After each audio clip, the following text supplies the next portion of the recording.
Chapter 350. Even if he didn't get any benefits in the next cycle of reincarnation, it would be a worthwhile trip. The benefits were not as important as the completion of his own path. The 365 ghost apertures opened at the same time and connected into one. They emitted a powerful suction force, swallowing the essence of the stars and the extreme yin qi of the earth. Rumble. Amidst the rumbling, Feng Zichen's body shook violently. The illusory ghost body was immediately fixed. It seemed to have a texture. The yin spirit was formed. Then the changes did not stop. With the help of the qi of merit, all the ghost apertures were filled with yin qi in an instant. In the next moment, extreme yin gave birth to yang. First, a wisp of pure yang qi appeared and then spread throughout his body. With a sizzling sound, the yin qi on the yin spirit's body was refined and turned into pure yang qi. The yang spirit was formed. Without hesitation, Feng Zichen silently operated the three pure Taoist scriptures and extracted the principles of Pangu's primordial spirit and imprinted them on the yang spirit. He made the yang spirit as close to Pangu's primordial spirit as possible. The three pure ones were formed by Pangu's primordial spirit. The Taoist scriptures they created naturally contained part of the principles of Pangu's primordial spirit. With this, he might be able to see a trace of the mysteries of Pangu's primordial spirit. Boom. Boom. Boom. A total of 108 bolts of golden lightning struck down on Feng Zichen's yang spirit. This was a heavenly tribulation. There was originally no heavenly tribulation in the current primordial world. However, under Feng Zichen's series of actions, a heavenly tribulation was born. Moreover, the current heavenly tribulation was more powerful than the heavenly tribulation in the future. Of course, not everyone was qualified to undergo such a powerful heavenly tribulation. Only those with heaven-defying aptitude could pass it. This was a heavenly tribulation specially prepared for people like Feng Zichen. As the three pure Taoist scriptures were operated, no matter how powerful the heavenly tribulation was, it could not hurt him at all. Instead, it was refined by him and turned into nutrients for his growth. In the end, he had Daluo Jinxian's cultivation. If he was injured by the heavenly tribulation, he would lose a lot of face.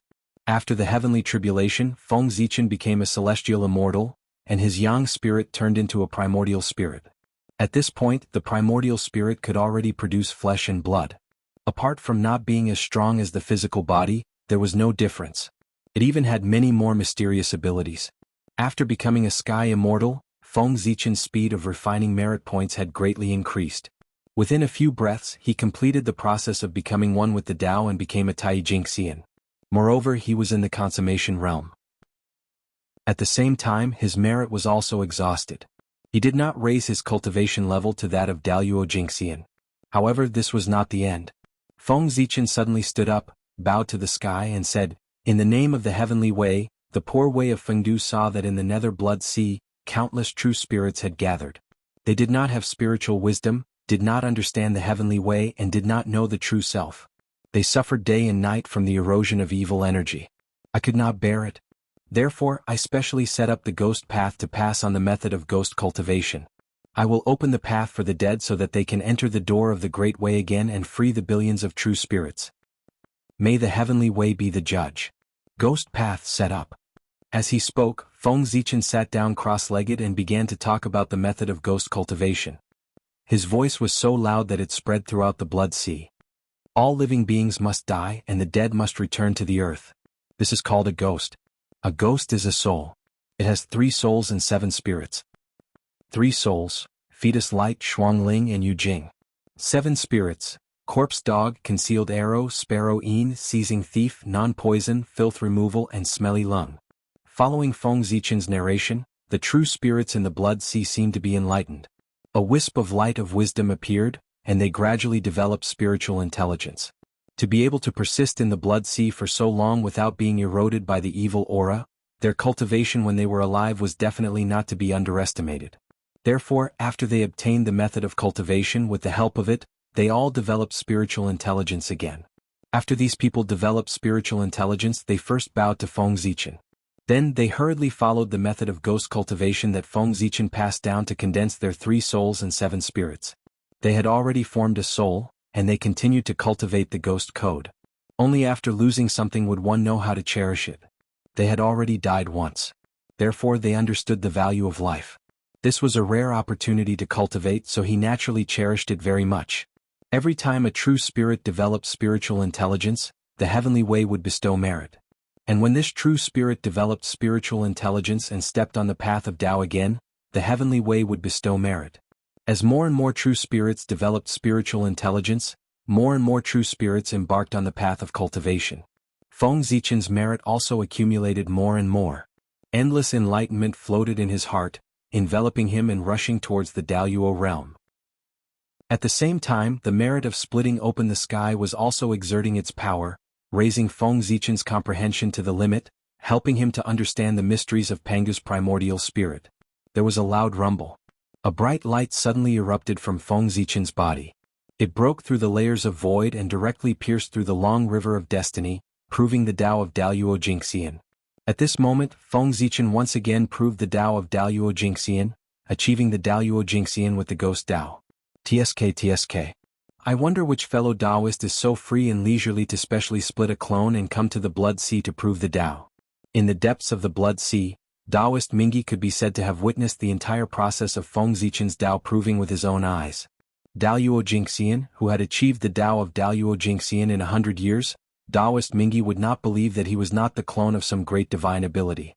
However, that person had covered his background, obviously wanting to expose his identity. Taoist Mingi would not ask for trouble and take the initiative to investigate the other party's background. With this fellow Taoist here, I think the Blood Sea will not be lonely. Looking at Feng Zichen, Taoist Mingi said in an inexplicable tone. If it was in the past, Feng Zichen had come to the Blood Sea to prove the Tao without saying anything, given Taoist Mingi's temper, he would definitely chase him out. However, after the battle with Tai, Taoist Mingi understood a principle. In the primordial world it was necessary to have one or two close friends. This way when he encountered trouble he could have a helper. Now that a great divine ability had taken the initiative to come over, Mingi, who was thinking of ways to make friends, could not ask for more. How could he refuse? In any case the Blood Sea was big enough. Not to mention one great divine ability, even if a few more came it could accommodate them. Furthermore, Feng Zichen's ghost Tao was still beneficial to the Blood Sea. The reason why the netherworld Blood Sea had so much resentment was because of these true spirits. Now, with the appearance of the ghost Tao, the resentment was eliminated. The situation of the Blood Sea should be improved a lot. As for the ghost Tao, other than feeling curious, Taoist Mingi did not take it to heart. He was not the only one. Many great divine abilities of the primordial world were the same. Now that the netherworld had not appeared, ghost cultivators had no foothold and had no future. The gazes of the great divine abilities were still on the living. In comparison, the primordial world belonged to the living. Dead people?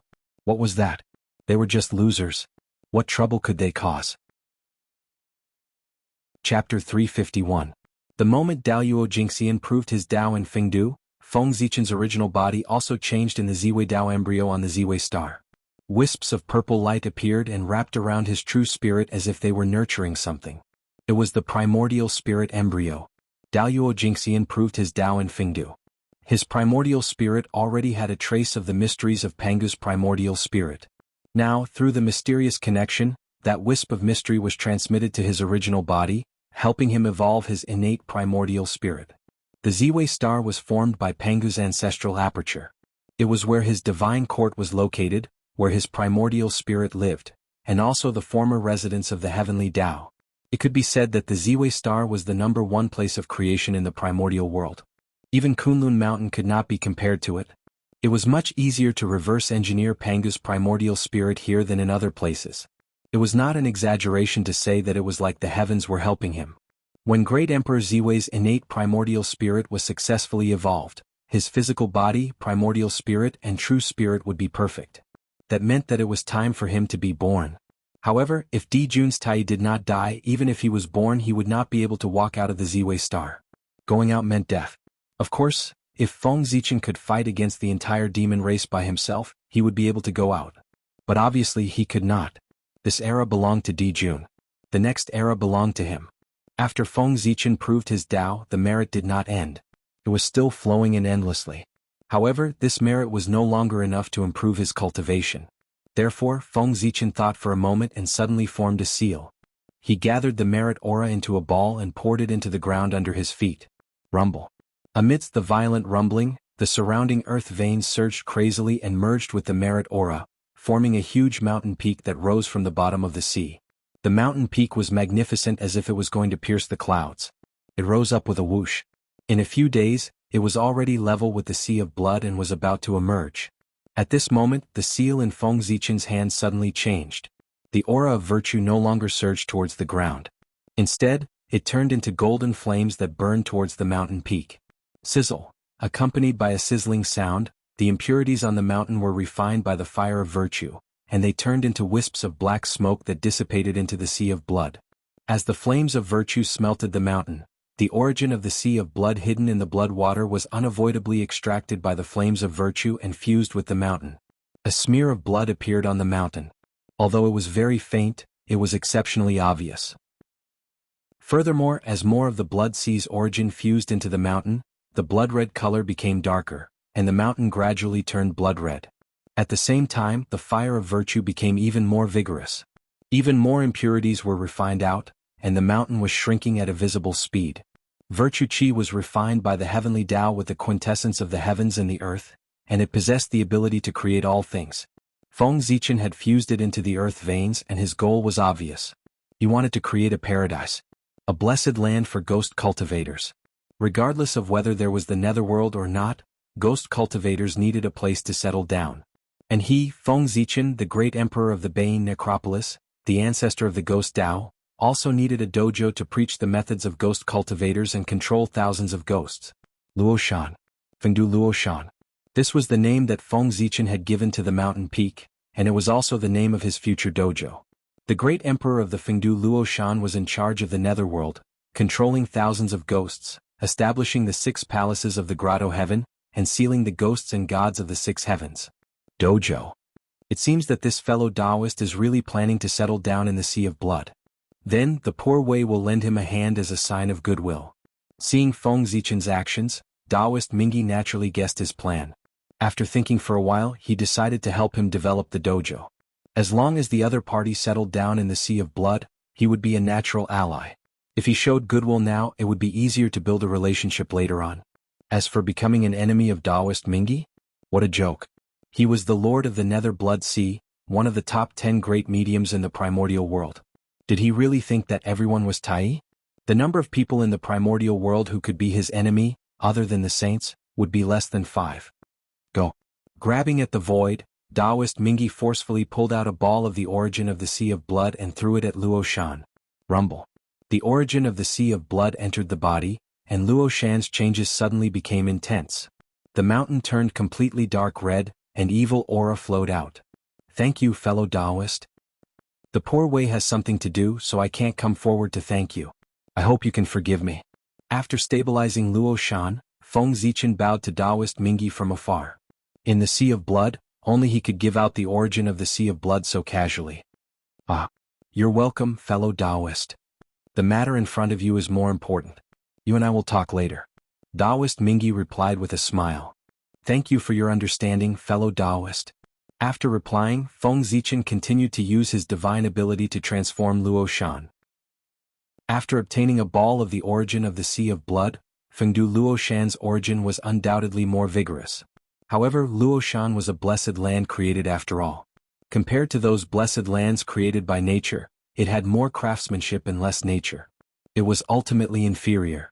After frowning and pondering for a while, Feng Zichen suddenly raised his right hand. Using his finger as a pen and merit as ink, he began to write on Luoshan. What he wrote was the supreme scripture of the Ghost Tao, the Ghost Codex. However, those words were extremely unfamiliar and looked sinister. They were words that had never appeared in the primordial world. Those were ghost words. Words that were born from the luck of the Ghost Tao. With the appearance of the ghost words, the merit that had begun to decrease suddenly increased again and surged toward Luoshan. At the same time, the power of heaven and earth descended and acted on Luoshan's body. Endless creation.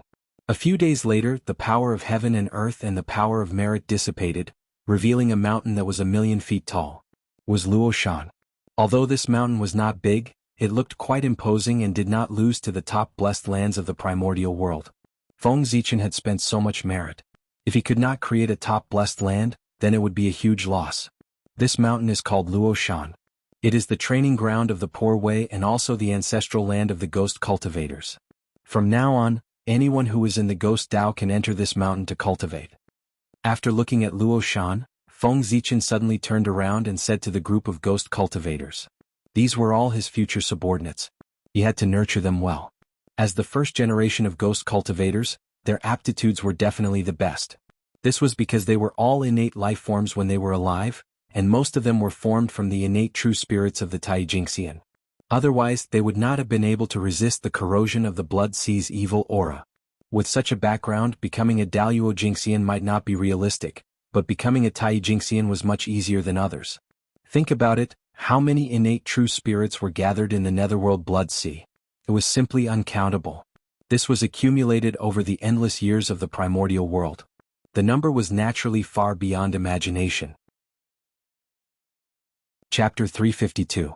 Among these innate true spirits, as long as 1 in 100 million, no 1 in 100 million managed to cultivate Taijingxian, it would be a terrifying number.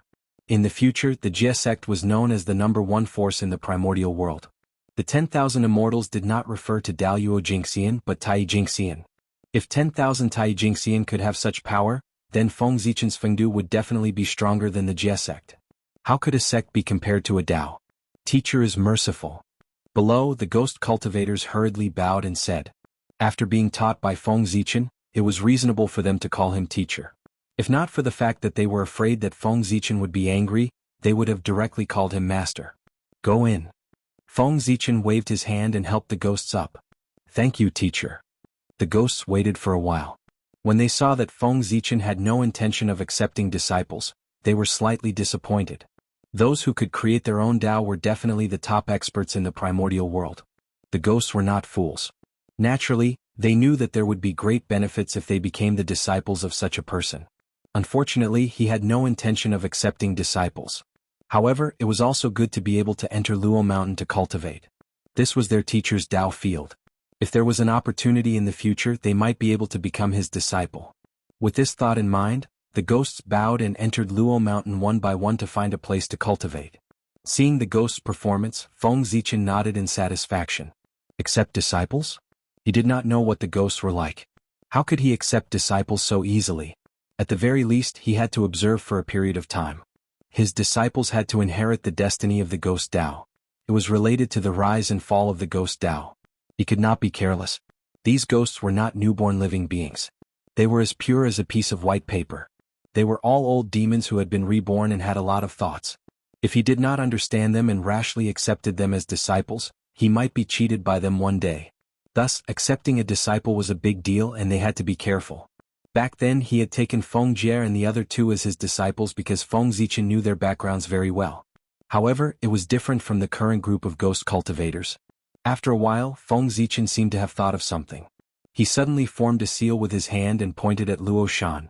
Suddenly, the ghostly runes carved on the Luo mountain suddenly shone brightly and let out a rumbling sound that spread throughout the entire Nether Blood Sea.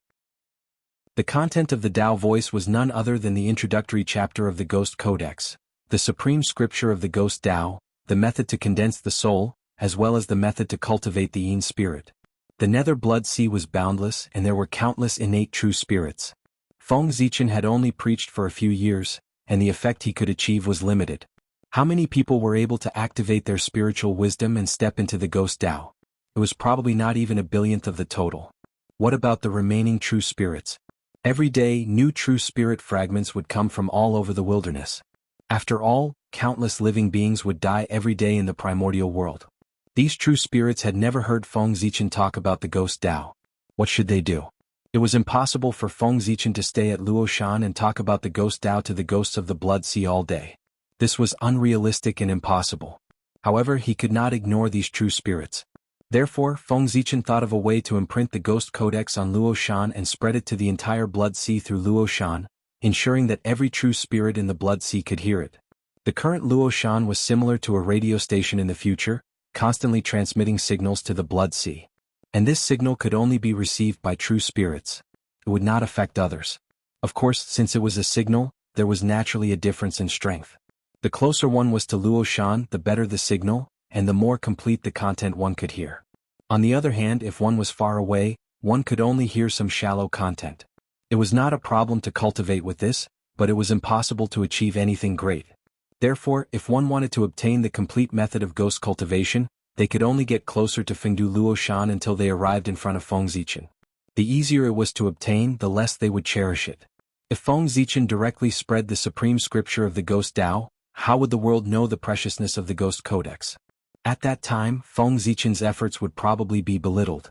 Only when it was not easy to obtain would the world cherish it and know the greatness of Feng Zichen. Even if Tao ancestor Hongjun imparted the Tao, the innate life forms had to first pass the test of the chaos outside the heavens. All of a sudden, all the living beings below Daoyuo Jingxian were eliminated. Even Tao ancestor Hongjun was like this, let alone Feng Zichen. Seeking the Tao had always been difficult. Besides, if Feng Zichen directly imparted the Tao, the ghosts would cultivate outside and not come to Fengdu Luoshan after obtaining the Tao. Then wouldn't he become a commander without an army? If the 10,000 ghosts were gone, how could he command them? Moreover, those ghost cultivators had only entered the Tao after obtaining his Tao. If any of them were to cause trouble outside, the karma involved would be recorded on his head. In this way, not only would he not get any benefits from preaching to the world, but he would also get into trouble. Then Feng Zichen would really be a fool. Therefore he wanted to obtain the supreme inheritance of the Ghost Tao. Yes, he could come to Fengdu Luoshan and be under Feng Zichen's control. Naturally he could obtain the Ghost Codex. Otherwise he could only rely on himself. Feng Zichen could not say anything about creating a cultivation method with his own ability. Not to mention Feng Zichen's reality, the atmosphere of the entire primordial world was like this. There were no good people in the primordial world. Those who were good people were all dead. The fate of ancestor Hong Yun was a living example. The rumbling of the Tao sound did not stop for 3 years. It was not until 3 years later that it gradually calmed down. Fengdu Luoshan also needed energy to release the Tao sound. Moreover, it was the Tao sound that spread throughout the entire netherworld blood sea. The amount of energy required to do this was even greater. And this energy naturally could not be produced out of thin air. What it consumed was the Khanate Qi released by Luoshan. However, Luoshan still had to support the group of ghost cultivators on the mountain. It was impossible for him to use all his Khanate Qi on the Tao sound. Ghost cultivators also had to cultivate. They came to Luoshan for Luoshan's cultivation environment. If there was no Khanate Qi here, why would they stay here? Even with the supreme inheritance, without the Khanate Qi, Luoshan could not keep the ghost cultivators. 3 years was already Luoshan's limit. The next time would have to wait for 100 years. After all, Luoshan's power was not endless. After formulating the rules for Luoshan, Feng Zichen nodded in satisfaction and was about to turn around and walk towards Taoist Mingyi. Taoist Mingyi had contributed to the establishment of Luoshan. Of course he had to thank him. Moreover, the netherworld blood sea was his territory. Feng Zichen had settled down here without his permission. He had to explain properly to avoid any misunderstandings. However, just as Feng Zichen was about to move, a sudden change occurred in the sky. Chapter 353. 2 pitch-black beams of light came from outer space. They crossed layers of void at an unimaginable speed and rushed towards the blood sea. In an instant, the 2 beams of black light approached from afar.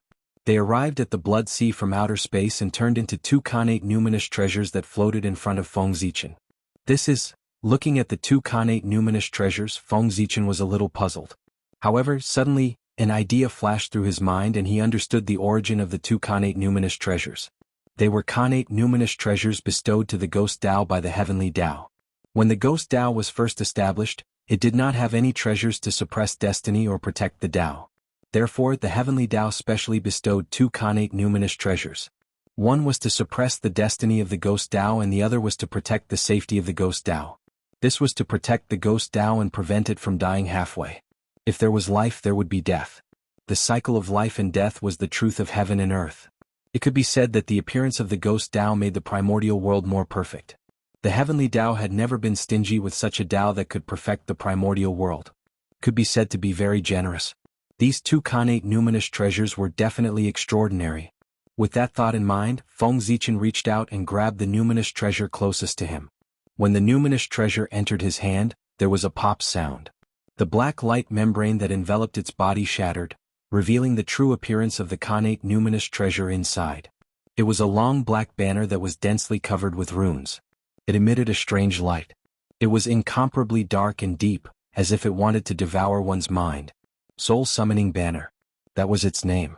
It was a supreme grade Khanate numinous treasure with 44 Khanate divine restrictions. It was only 2 Khanate divine restrictions away from being a Khanate cardinal treasure. As the name suggested, the soul summoning banner could summon one's soul. It was a treasure that targeted the essence soul. With a shake of the soul summoning banner, it could capture one's soul and essence soul. Anyone who touched it under Daluo Jingxian would die. Even if Daluo Jingxian was careless and was hit by the banner, his essence soul would tremble and he would be in a daze for a moment. If it was more serious, he might even be unconscious for a few days. The power of this treasure was obvious. It was the #1 killing treasure of the Ghost Dao. Of course, as a supreme grade innate spiritual treasure, the power of the banner was not limited to this. It could also condense a shattered primordial spirit and restore it to its original state, thus achieving the effect of resurrection. The soul summoning flag was a natural spirit treasure that was born from the Tao of life and death, and it possessed the ability to reverse life and death. Good treasure. Even though Feng Zichen had a lot of treasures, he couldn't help but be pleasantly surprised after knowing the function of the soul beckoning banner. Bringing the dead back to life was no small matter. Reversing life and death was against the natural order of things. How could the heavenly Tao allow it so easily? If he really did it, it would consume his providence. Moreover, the soul summoning banner wanted to revive living beings with shattered primordial spirits. This was even more difficult. If one's primordial spirit was shattered, it was equivalent to having one's soul scattered.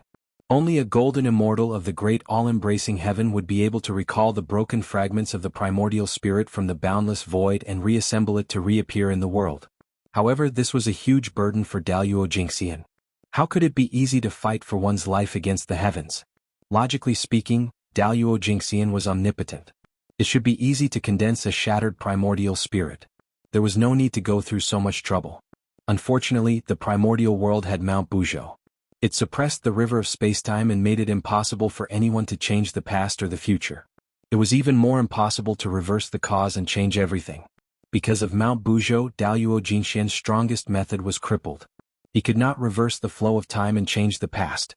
Otherwise, with just a thought from a golden immortal, time would flow backward. No matter how thoroughly one died, he could revive them.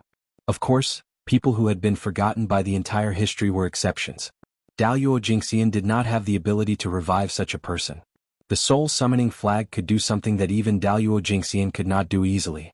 Wasn't that the manifestation of its power? Furthermore, since the soul summoning flag could target the essence soul, it could naturally target ghost cultivators. It could restrain all ghost cultivators and was the nemesis of the Ghost Dao. It had to be said that the heavenly Dao had considered everything. With this treasure in hand, Feng Zichen's incarnation would be much more at ease in the future. The Ghost Dao not only had to respect him as its ancestor, but it also had to respect him. The heavenly Dao is really generous. After putting away the flag, Feng Zichen was very happy. There were not many Khanate numinous treasures that were so close to Khanate cardinal treasures in the primordial world. Then, Feng Zichen looked at another Khanate numinous treasure. The flag had already brought him enough surprises. What kind of surprises would this Khanate numinous treasure bring him? It was really exciting. After crushing the light membrane, the Khanate numinous treasure inside revealed its true appearance. It was a large square seal. Simple. It was unusually simple. Apart from that word, Feng Zichen could not find any other adjectives to describe it. It was too ordinary and did not look gorgeous. It was square and did not have any embellishments around it. It was like a square stone. Only the ancient aura that had settled down after countless years and countless vicissitudes of life showed that it was not as ordinary as it looked on the surface. Ghost Emperor Seal. That was its name. It was ordinary, but it had a domineering name that did not match its appearance at all. Its aura was not as strong as the flag. In fact, it was far inferior. The Ghost Emperor Seal only had 9 Khanate divine restrictions and could barely be considered a low-grade Khanate numinous treasure. It was at the bottom of the Khanate numinous treasures and formed a sharp contrast with the soul summoning flag. However, such an ordinary Ghost Emperor Seal was more precious than the soul summoning flag. That was because it was the treasure of destiny of the Ghost Dao. It was tightly connected to the destiny of the Ghost Dao. As the destiny of the Ghost Dao grew stronger, it would become stronger. Now the Ghost Dao had just been established. Other than Feng Zichen, there was not even a single cultivator in the heaven immortal realm. It could be said to be extremely miserable. How much destiny could such a ghost clan have? The reason why the Ghost Emperor Seal could become a Khanate numinous treasure was because of Feng Zichen. If it was not for the fact that he had Daluo Jingxian's cultivation base and naturally had the destiny of the Dao, The Ghost Emperor seal would probably be a Khanate Dharma treasure when it was born. It was not even a Khanate numinous treasure. Ghost Emperor seal. What a good name. Only such a treasure is worthy of my identity. The Ghost Emperor seal, the seal of the Ghost Emperor, represented the supreme power of the Ghost Tao. It matched Feng Zichen's identity. Reaching out, Feng Zichen held the Ghost Emperor seal. Immediately, a burst of light flashed, and two large words appeared on the Ghost Emperor seal. They were written with Khanate Tao patterns. It was none other than Fengdu. As such, the Ghost Emperor seal was officially renamed Fengdu seal. This also meant that from now on, Fengdu was the Ghost Emperor, and the Ghost Emperor was Fengdu. When the world heard the name Fengdu, they knew that it was the Ghost Emperor. Fengdu had become synonymous with the Ghost Emperor. Luo Shan come. After sizing up the Fengdu seal for a moment, Feng Zichen suddenly formed a Dao seal and pointed at Luo Shan. He forcefully extracted a wisp of destiny from it and injected it into the Fengdu seal. Chapter 354. The blessed grotto heavens were created by heaven and earth. They were born with a wisp of heaven and earth's luck. Luo Shan was no exception. As the ancestral land of the Ghost Path and the holder of the supreme scripture of the Ghost Path, Luo Shan's luck and the Ghost Path's luck could be said to be tightly connected. Now that the Ghost Emperor seal had appeared, there was nothing wrong with Luo Shan, who was a part of the Ghost Path's luck, contributing a wisp of Khanate luck to increase its power. Buzz. After absorbing a wisp of Luo Shan's luck, the seal of Fengdu's aura suddenly soared by a large margin. It almost broke through the boundary of an inferior-grade Khanate numinous treasure and became a superior-grade Khanate numinous treasure. At the same time, Luo Shan's shadow slowly appeared on the seal of Fengdu's body, making it look a little different. Soon it won't be long before the seal of Fengdu becomes a superior-grade Khanate numinous treasure, or even a supreme-grade Khanate numinous treasure. Although Luo Shan's luck did not allow the seal of Fengdu to advance, Feng Zichen was not disappointed. Because he knew that when the Netherworld realm appeared, the Ghost Path's luck would soar, and the power of the seal of Fengdu would also increase greatly. When the Heaven realm appeared, the demon race's luck would soar, and they would have the capital to contend against the witch race. Then, the benefits that the Netherworld realm, which was not weaker than the Heaven realm, could bring to the Ghost Path could be deduced. Ghost was the name of the dead. In theory, it occupied half of the primordial world's forces and was the opposite of life. From this point of view, the future of the Ghost Path could be said to be limitless. There was a faint trend of it becoming the #1 force in the primordial world. However, if everything in this world could be carried out according to theory, there would not be so many disturbances. There was a difference between expectations and reality. If there was no reincarnation, the power of the Ghost Path might grow. However, after the appearance of reincarnation, the Ghost Path would completely lose its chance to prosper. If one could live, who would want to die? If one could be a human, who would want to be a ghost? If one could become an immortal, who would step into the Ghost Path? Now the Ghost Path was the only choice for the dead to start over again. However, after the appearance of reincarnation, there were more possibilities for the dead in the world. As for the Ghost Tao, it became a helpless choice. In the end, it was because the Ghost Path was not the righteous path. If the path of Ghost was like the great path of Xianmen, where several saints appeared one after another, the people of the world would definitely fight to learn it. Therefore, the theoretical power of the Ghost Tao depended on Feng Zichen's future achievements. If he used the Ghost Tao to achieve primordial chaos, it was hard for the Ghost Tao not to flourish. In the future, there were only 4 orthodoxies that flourished in the world and had an endless supply of incense: Xianmen, Diabolism, Taoism, and Buddhism. These 4 orthodoxies had one thing in common, that was, they all had saints behind them. This was to tell the world that only orthodoxies with saints could remain immortal in the world. After all, the primordial world was a place that emphasized strength. In this place, strength determined everything. As long as the Emperor of Fengdu was strong enough, there was no need for him to do anything. The path of Ghost would naturally prosper. The world's yearning for power was unstoppable. After seeing the highest achievement of the Ghost Tao, they would rush forward one after another. After Tao ancestor Hongjun became a saint, the great Tao of the celestial sect of wonders became the mainstream of the primordial world. Everyone was proud of being the successor of the celestial sect of wonders. This was because they saw an incomparably vast future from the great Tao of the celestial sect. Becoming a saint. Indestructible. If the path of Ghost was like this, it was inevitable that it would prosper. After putting away the seal of Fengdu, Feng Zichen first calmed himself down from thinking about the future and became extremely excited. Only then did he walk slowly towards Taoist Mingi. Poor way of Fengdu greets fellow Taoist Mingi. Feng Zichen bowed and greeted him. So it's fellow Taoist Fengdu. May I know which immortal mountain you cultivated in previously and why you came to the Blood Sea? Taoist Mingi asked after returning the greeting. Although he welcomed other great mediums to stay in the Blood Sea, he couldn't make it too obvious. Otherwise it would seem that he was begging others. This wasn't good. If word got out, would he still want his face? Therefore he still had to have the right attitude. Moreover, Taoist Mingi was also quite curious about Feng Zichen's background. It would be best if he could ask about it. In Taoist Mingi's heart, he had already confirmed that Feng Zichen was the incarnation of a great mediums.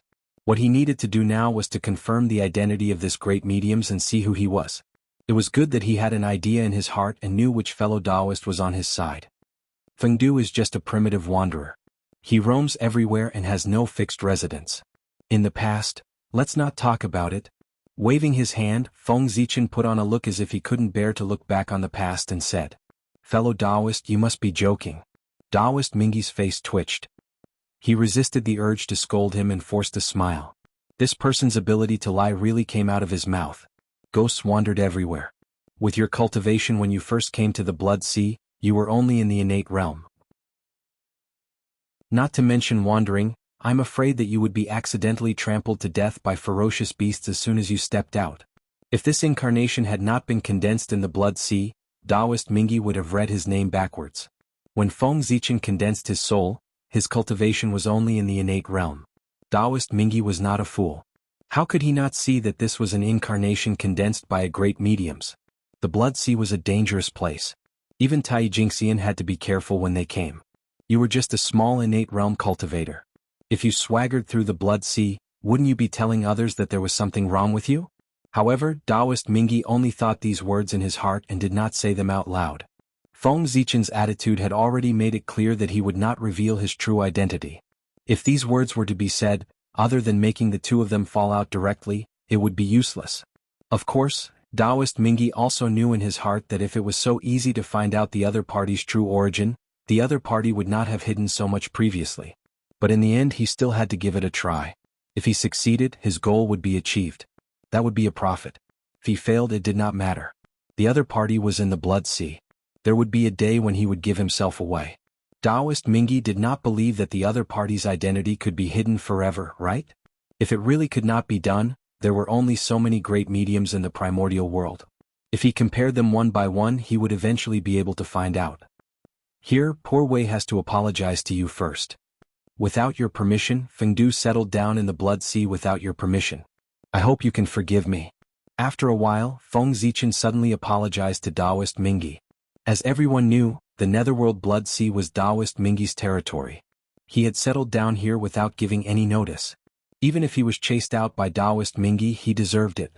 No matter how he talked about it in the primordial world, he would not be able to make any sense. No one would stand on his side. Feng Zichen's actions were like secretly running to someone else's land, thinking that it was not bad, and directly building a house there. Chapter 355. If this happened to anyone, they would not be able to tolerate it. Feng Zichen thought for a while. If this had happened to him, he would have been the one to blame. TSK. If someone settled down on Ziwei planet, not to mention a home, he would tear that person down.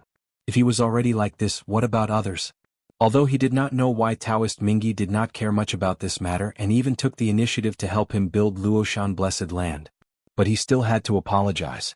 After all, no matter what, he was in the wrong in this matter. Haha. Fellow Taoist, you don't have to do this. This sea of blood is lonely and filthy. If there are outsiders willing to live in it and add some life to the sea of blood, the Poor Wei would be happy. Why are you angry? Taoist Mingi replied with a loud laugh. Feng Zichen's attitude made him very satisfied. Therefore when he spoke he could not help but have some feelings. The sincerity in his tone was touching. Unfortunately, Feng Zichen did not appreciate it at all. Instead, he felt that he had become stupid from practicing martial arts. It was fine if he was not angry about this kind of thing, but he even looked happy. It was really strange. Originally, Feng Zichen had planned to spend a lot of money to dispel Taoist Mingi's anger. However, his attitude at this time was something that Feng Zichen did not expect at all. He could not help but be a little stunned. Thank you, fellow Taoist. Please take care of me in the future, fellow Taoist. However, soon Feng Zichen reacted and hurriedly said, no matter what Taoist Mingyi's purpose was, since he had already expressed his attitude, he would just follow along. It was good to save a sum of money. Therefore, not only did Feng Zichen say it, but he also changed his words and called Taoist Mingyi as fellow Taoist to improve the relationship between the two of them. Fellow Taoist, you are really broad-minded. You are far from comparable to Feng Du. In the end, Feng Zichen added a sentence. It could be considered as him saying it from the bottom of his heart. This sentence was true. Taoist Mingyi could not even care about this kind of thing. His breadth of mind was indeed far from what Feng Zichen could compare to. Looks like rumors can't be trusted so easily. Seeing how happy Mingyi Taoist was, Feng Zichen praised him again. After all, she owed him a favor. Even if he praised her a few more times, she would not lose a piece of flesh. You're exaggerating, fellow Taoist. You and I are neighbors, so we should help each other. There's no need to be so polite. After being praised by Feng Zichen, Mingyi Taoist not only felt complacent, but also blushed as he spoke. To prehistorical powerful beings, as long as it didn't involve the fundamental competition of the great Tao, they still cared about their reputation. Even the saints were no exception to this. Just like that, the two of them started chatting and exchanging some cultivation experiences. Although it was said to be an exchange of cultivation experiences, in reality, it was Taoist Mingyi who was speaking and Feng Zichen who was listening. The gap between them was too great. Taoist Mingyi was one of the top 10 great mystical abilities in the primordial world. He had once heard of the Tao in the Purple Cloud Palace and was friends with the saint. He was an old monster who had lived for countless years. His experience, his accumulation, his comprehension of the great Tao, and his understanding of heaven and earth. Even 10 Feng Zichen added together could not compare to him.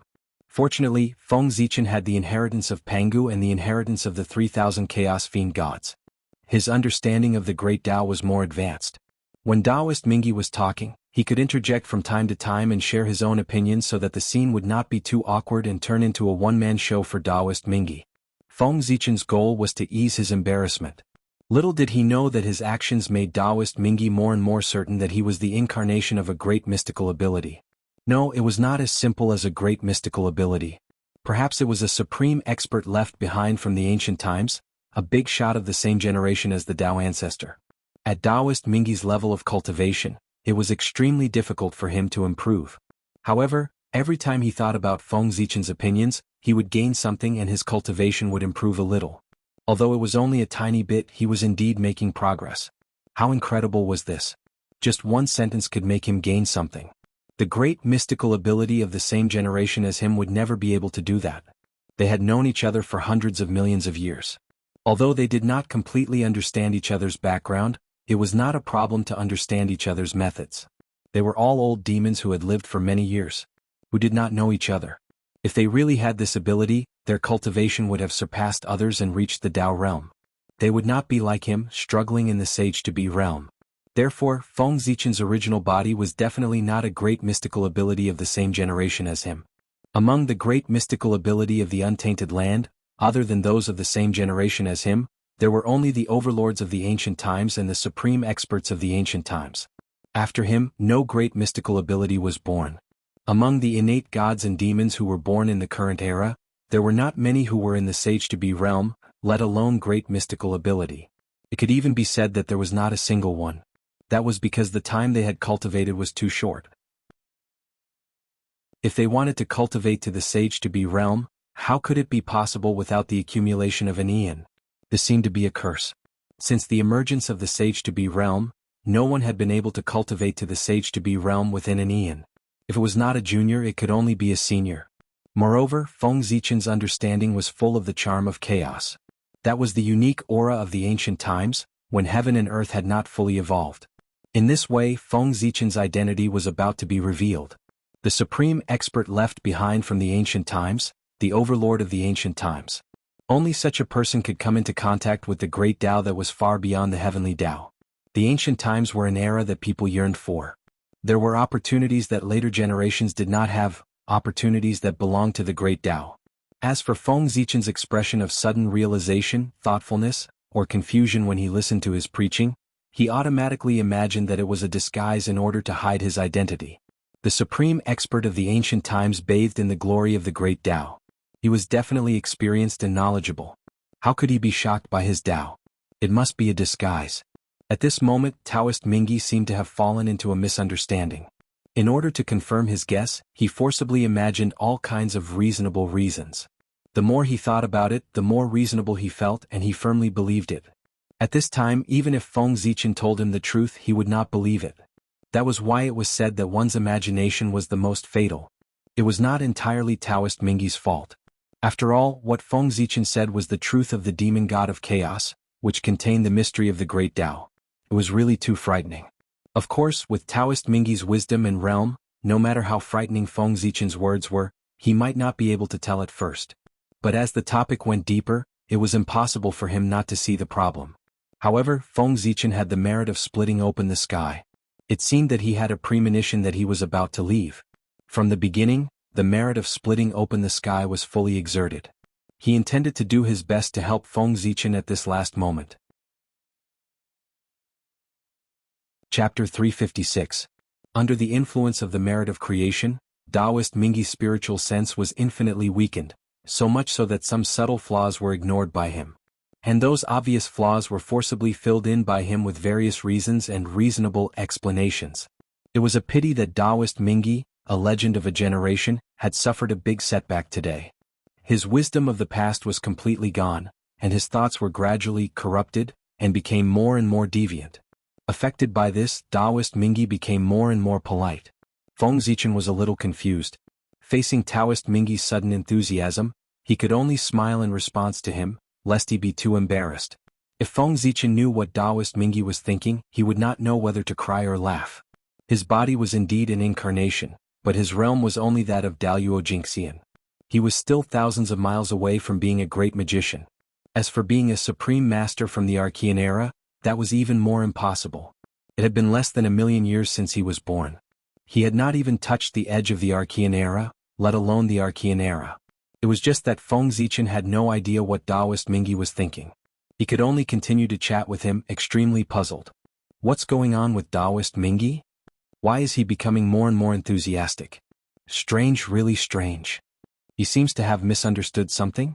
Gradually, Feng Zichen tasted a hint of meaning from Taoist Mingi's words. He seemed to have a great misunderstanding and regarded himself as a peerless master. At this moment, Feng Zichen was speechless. He was not a fool. On the contrary, he was very smart. Especially now, with the blessing of the merit of creation, his wisdom had reached an unimaginable level. Taoist Mingi's abnormality, of course, could not be hidden from him.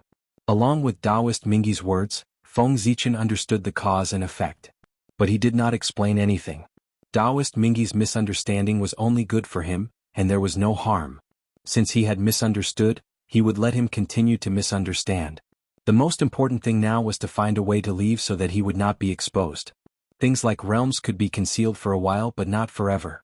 The gap between Daluo Jingxian and the sage-to-be was obvious.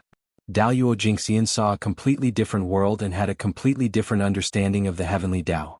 If they continued to talk, Feng Zichen's brain would run out of ideas, and he would be exposed. Therefore he had to leave. He had to leave quickly.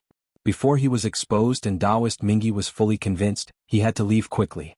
It was hard to imagine what kind of unwise thing Taoist Mingi would do when he realized the truth and flew into a rage out of humiliation. Come to think of it, it would definitely be very terrifying. At the very least, it would not be something that a Daluo Jingxian level incarnation like him could bear. With this thought in mind, Feng Zichen hurriedly searched for one or two plausible primordial chaos theories from Panga's inheritance. Following Mingi Taoist's words, he suddenly spoke. Then, when Mingi Taoist was about to comprehend something, Feng Zichen said directly, "Brother, poor Wei has just come to the Blood Sea and is not familiar with this place. Therefore, I plan to take advantage of my free time to travel around the Blood Sea and familiarize myself with the situation here. Therefore, if you have nothing important to do, poor Wei will leave first. When everything is settled, I will come and discuss with you." After all, they were going to settle down in the Blood Sea. It was reasonable to familiarize themselves with the situation. There was nothing wrong with Feng Zichen's excuse. "Help yourself, brother. Poor Wei still has something important to do, so I won't see you off. I hope you won't blame me." Now, Taoist Mingi's mind was completely attracted by the primordial chaos theory that Feng Zichen threw out. He only wanted to comprehend it as soon as possible. How could he tolerate anything else? Therefore, in the face of Feng Zichen's request to leave, he did not even think about it and directly agreed. Stepping into the primordial chaos Tao realm had become Taoist Mingyi's obsession. Anything related to it could firmly attract his mind. Moreover, it was the primordial chaos theory that Pangu had passed down. If not, even if Taoist Mingyi did not accompany Feng Zichen to travel the Blood Sea, he would have personally sent him out. How could he be like now? His tone was full of impatience, and there was a hint of wanting to drive him away. It had to be said that Feng Zichen was really crafty. He had completely figured out Taoist Mingyi's thoughts. On the one hand, he had completely attracted Taoist Mingyi's mind by throwing out the primordial chaos theory, so that he would not have the time to care about his departure. On the other hand, with the primordial chaos theory, Taoist Mingyi's understanding of him as an ancient supreme expert would undoubtedly be deeper and more convinced. Brother, poor Wei will leave first. After bowing to Taoist Mingyi, Feng Zichen turned and walked out. After this, his treatment in the Nether Blood Sea would undoubtedly be much better. It would also be more convenient for him to do things in the future. That was, before he became a great divine power, it was better for him to not meet Taoist Mingyi so as not to expose his background and cause big trouble. After leaving Taoist Mingyi's place, Feng Zichen did not return to Luoshan. Instead, he quickly rushed towards the depths of the Blood Sea. At the same time, his divine consciousness was also crazily gushing out, covering every place he passed. He seemed to be looking for something and also seemed to be sensing something. That's right, Feng Zichen was looking for something. He was looking for the Nether Realm. In the past, Pangu opened the sky, the chaos shattered, and the innate clear and turbid Qi were born. The innate clear Qi was light and agile. It floated up, forming the sky and giving birth to the heaven realm. The innate turbid Qi was thick and heavy. It sank down, turning into the earth and giving birth to the Nether Realm. The heaven realm was in the sky. The Nether Realm was naturally on the ground.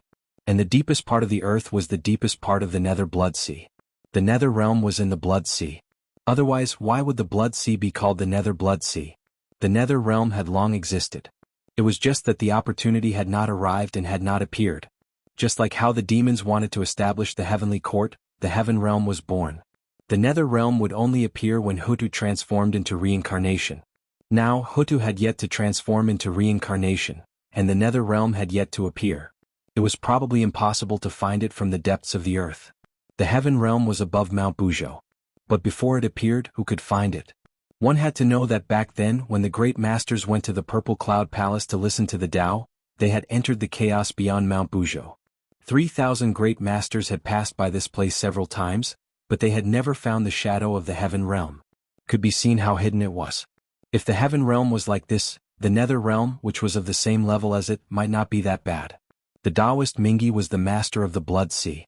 For countless years, he had never discovered the existence of the Nether Realm. However, just because others could not find it did not mean that Feng Zichen could not find it. He was fated to be in the Nether Realm. The Nether Realm, also known as the Netherworld, was a world that belonged to the dead. It was a world that belonged to ghosts. Chapter 357. Feng Zichen established the ghost path and passed down the ghost cultivation method. He was the master of the ghost path, the emperor of all ghosts. With such an identity, he was the supreme god of the Netherworld, the ruler of the Netherworld, and the destined master of the Netherworld. This was his fate with the Netherworld. As the future master of the Netherworld, it should not be too difficult for Feng Zichen to find the Netherworld if he wanted to. Swoosh, swoosh. Feng Zichen rushed towards the depths of the Blood Sea at the fastest speed. In the blink of an eye, several years had passed. On this day, Feng Zichen, who was rushing, suddenly felt a different aura. His heart trembled and he stopped abruptly. It's here. That aura was extremely cold, as if it came from the Netherworld. The coldness it emitted was enough to freeze one's primordial spirit. Without a doubt, only the Netherworld could emit such a cold aura. Even if it was not, it had a lot to do with it. Boom. A majestic ghost aura erupted from Feng Zichen's body. It was so powerful that it made the void tremble. As the void trembled, the ghost aura kept pouring in and spreading into the depths of the void, as if it was looking for something. It wanted to find traces of the Netherworld. However, the Netherworld was hidden too deeply. The ghost aura searched almost all the void, but it could not find any trace of it. Moreover, the aura that it had sensed earlier seemed to have disappeared and could not be found anymore. Suddenly, Feng Zichen sat down cross-legged and chanted the Tao scripture. For a moment, the sound of Tao resounded through the void. Countless runes bloomed. They were vast and unfathomable. Billions of them were endless. The runes were not blazing, nor were they dazzling. On the contrary, they were pitch black and emitted a strange light. They were incomparably deep, like a black hole that wanted to devour one's soul. Those were the ghost path runes which were used by the dead. They were formed by the extremely cold aura. Swoosh. As soon as the ghost path runes appeared, they spread out and covered the entire void. Strands of black chi appeared, emitting a shocking chill.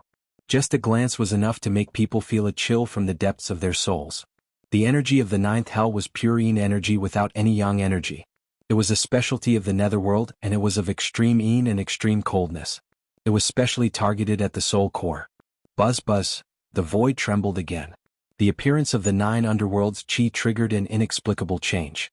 At the same time, the runes of the ghost path also moved.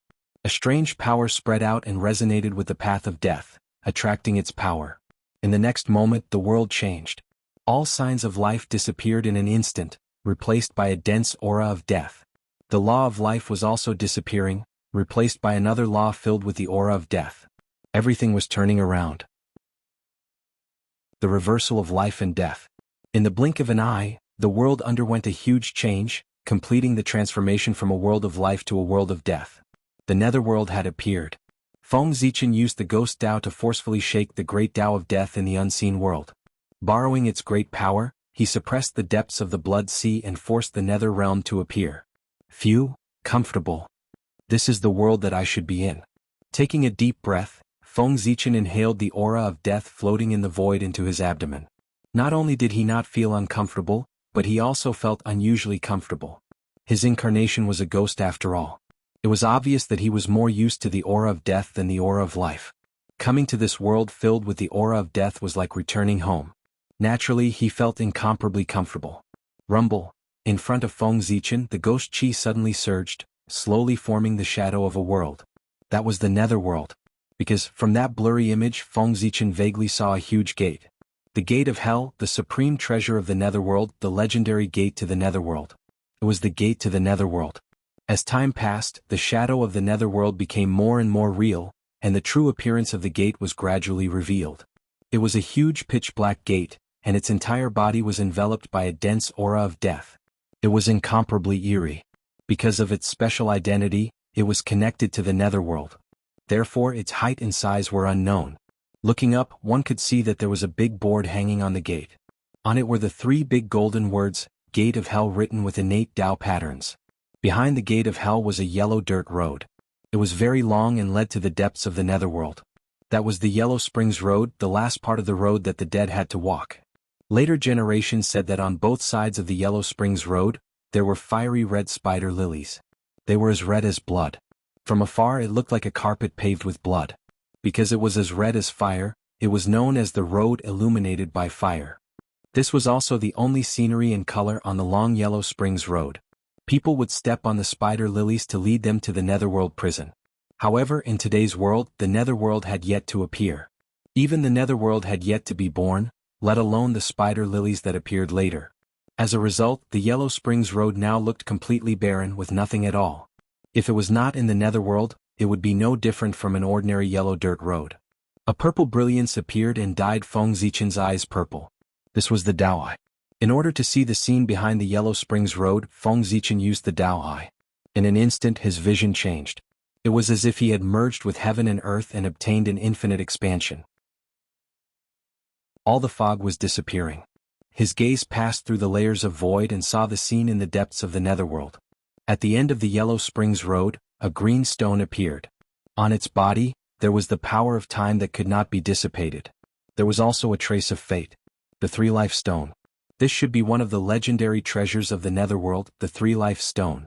From the aura that it exuded, it was not difficult to tell that it was a supreme grade innate spirit treasure. Moreover, it was a time attribute innate spirit treasure. Moreover, it seemed to have been favored by fate. There were traces of fate on its body. The 3-life stone was about 30 feet in size. The front was as smooth as a mirror. There were words on the back that were as red as blood, introducing its functions. At the top, the words "Reach the other shore early" were engraved. They were as red as blood. It recorded everyone's previous life, current life and future life. The cause of the previous life, the effect of the current life, the cycle of fate, the rise and fall of fate were all heavily engraved on the three-life stone. It witnessed the bitterness and joy, sorrow and joy, laughter and tears of all living beings. The debts that should be paid and the feelings that should be repaid were written off in front of the three-life stone. It was born from time and formed from fate. It reflected the past, future, and present. It had all kinds of karma and had endless magical uses. It was truly a first-class treasure. Unfortunately, such a treasure could not be moved. Otherwise, it would be another earth-shattering treasure in the primordial world. Heaven-defying items naturally had restrictions. The ability of the three-life stone was so powerful. If it was used carelessly, wouldn't it cause trouble? Would the order of the world still be needed? If there were no restrictions, such a treasure would not be a supreme-grade Khanate spirit treasure, but a Khanate cardinal treasure. Without restrictions, it was the privilege of a Khanate cardinal treasure to unleash its power without any scruples. It was also because of this that Khanate cardinal treasures truly had the power to destroy the world. That was why there were so few Khanate cardinal treasures in the primordial world. The heavenly Tao could still see more than 10 Khanate cardinal treasures and observe carefully. There would not be any major trouble. If there were 100 Khanate cardinal treasures, hiss. Just thinking about it made one's teeth ache. That was not a Khanate cardinal treasure, but a bomb that could blow up the entire world. If there were 100 Khanate cardinal treasures, the heavenly Tao would not need to operate the world. It would be enough to focus on the owners of these Khanate cardinal treasures. With 100 time bombs at home, no one would sleep well. If they suddenly exploded, the consequences would be too serious. There would be a problem if the heavenly Tao did not keep an eye on them. Sigh. What a pity for a good treasure. Shaking his head and sighing, Feng Zichen continued to look back. If he could not leave the netherworld, half of the three-life stone would be wasted. Furthermore, Feng Zichen felt that even in the netherworld, the three-life stone could not be used casually. Otherwise, the three-life stone would not have become a public item of the netherworld in the future. Obviously, one had to pay a certain price to use it. And this price was very, very big, so big that no one dared to become its owner. A treasure related to fate, its price was naturally related to fate. Just this point alone was enough to make people shrink back. Fate could not be explained or seen through. It was better not to provoke it. Behind the three-life stone was a high platform made of yellow soil. That was the home viewing platform. Here, one could climb the platform and look at the situation of the Yang family. Thus, this place became a window for ghosts to look at the world of the living. It was also a holy land for the living and the dead to communicate. When they arrived at the home viewing platform, they finally looked at their hometown and cried loudly. Only then did they wholeheartedly head to the next stop, the netherworld, to receive their trial. It was the ghost on the home viewing platform panicked, looking with 2 lines of tears. Wife, children, old and young, huddled by the coffin, relatives and friends gathered in the morning hall. Behind the home viewing platform was a majestic palace. It was the palace of the Lord of the Netherworld, and also where the Netherworld was located in the future. This palace was the same as the immortal palace of the heavenly court. It was created by heaven and earth. It was overflowing with light and vibrant colors. It was surrounded by Taoist rhymes and was extremely majestic. However, reincarnation had yet to appear, and the Netherworld had yet to appear. The entire Netherworld was empty, and not a single ghost could be seen. After glancing at these great halls, Feng Zichen did not find the legendary 10 halls of Yama, nor did he find the shadow of the 18 levels of hell. That's right, the 10 halls of Yama and the 18 levels of hell were all created by Buddhism. In the beginning, the Netherworld did not have these things. The first master of the Netherworld was the Bain Fengdu Emperor. He was the ruler of the Netherworld, the ruler of the Netherworld, and the ruler of the Netherworld. The Emperor of Fengdu was the ruler of hell. He held the highest position in the Netherworld and was in charge of the Netherworld.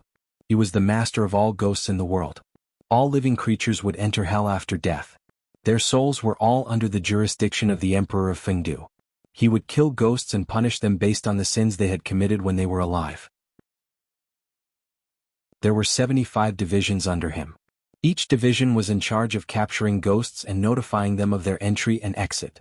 If there were relatives of the Yangtze who expiated the ghosts of the Netherworld, the Emperor of Fengdu would also decide to pardon them and send their ghosts to be refined into the heavens. Under his name, there were the ghost emperors of the 5 directions and the ghost gods of the 6 heavens of Rahu heaven to help him manage the Netherworld. The Emperor of Fengdu was the ruler of the Netherworld. His position was second only to the master of Samsara, Hutu, and he had boundless power. Even the Lord of Mount Tai of the celestial sect of wonders, the great sacred emperor equaling heaven of the eastern peak, entered the netherworld and ruled the netherworld. He was called the Een Son of Heaven and still had to be respected. As for the 10 halls of Yama, they were the Een Son of Heaven's subordinates. Even the Een Son of Heaven had to listen to the emperor of Fengdu, let alone them. In order to plan the netherworld, Buddhism first sent out the 10 halls of Yama and then established the 18 levels of hell. They worked hard and finally perfected the rules of the netherworld. The 10 halls of Yama divided power and greatly increased the speed of the netherworld's operation. The netherworld was indeed better than the previous model. The appearance of the 18 levels of hell was even more significant. It divided sins into 18 levels, causing people to enter according to their sins. It showed the fairness of the heavenly Tao. The original Fengdu hell was not as perfect as the 18 levels of hell. The heinous and evil people as well as ghosts and demons were all imprisoned in the Fengdu hell, never to be reincarnated. The Fengdu hell was more terrifying and sinister than the 18 levels of hell in the Buddhist world. However, it was not as fair as the 18 levels of hell. Buddhism had contributed greatly to the development of the netherworld. However, before Buddhism could receive the fruits of victory, the celestial sect interfered. Not only did they incorporate the 10 halls of Yama, but they also took over the 18 levels of hell. If not for Ksitigarbha Bodhisattva's help in stabilizing the netherworld, Buddhism would have suffered a double loss this time. There's always a higher mountain. Thinking of the legends of the future, Feng Zichen sighed. Buddhism's plan could be said to be perfect. They almost took control of the netherworld. But unfortunately, the celestial sect's skills were better. They directly took away their results, making Buddhism's efforts go to waste. However, these were not important. Now these results were all his. After he entered the netherworld, the 10 halls of Yama and the 18 levels of hell would be opened by him. The pagoda had been in his hands for so many years. It was time to put it to use. He believed that the 18 levels of hell formed by the pagoda would definitely be more perfect than the ones opened by Buddhism. With this thought in mind, Feng Zichen looked towards the center of the netherworld. That was the Ghost Emperor's bedroom, which was also his future residence. Suddenly, from the corner of his eye, Feng Zichen saw a mirror. With just a glance, he almost fell into it. Under the reflection of the mirror, all his sins from birth until now were reflected. One by one, they appeared in his heart and questioned him. Even merit could not stop it. This tribulation was born from the heart. External forces were useless. Fortunately, Feng Zichen had always done things with a clear conscience. A mere heart-examining tribulation was not a problem for him. In just a few days he regained his clarity and broke through the tribulation. At this moment, when he looked at the mirror again, he was completely unaffected. So it's the mirror of karma. No wonder it's so capable. In front of him there was a high platform with a mirror on it. The platform was 10 feet tall and the mirror was big. It hung to the east and 7 words were written on it. There are no good people in front of the mirror of karma. It was the treasure of the netherworld, the mirror of karma. All karma had retribution. This was what the mirror of karma could do. Good souls did not have to come to the mirror of karma. Because there were words on the platform, there were no good people in front of the mirror of karma. If a good person died, his spirituality would be bright.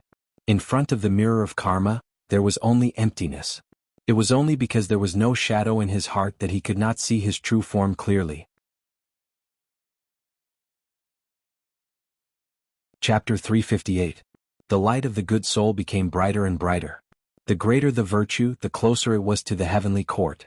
There was no need for them to come here if they wanted to investigate the merits and demerits of the various palaces.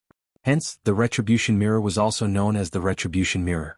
The retribution mirror was formed by the spiritual chi of heaven and earth. When a mortal soul came here, it could illuminate their appearance and not hide at all. However, this was not the retribution mirror's power. People lived from young to old and had many sins in their lives. However, people were also spiritual beings. They understood what they did. As the saying went, they knew it in their hearts. They remembered all the sins of their lives in their hearts. They knew what they were doing. Their actions were not ordered by their hearts. The most evil in their lives came from their hearts. In front of the retribution mirror, all kinds of sins appeared. Even if one was protected by virtue and was not tainted by negative karma, one still could not escape the retribution mirror.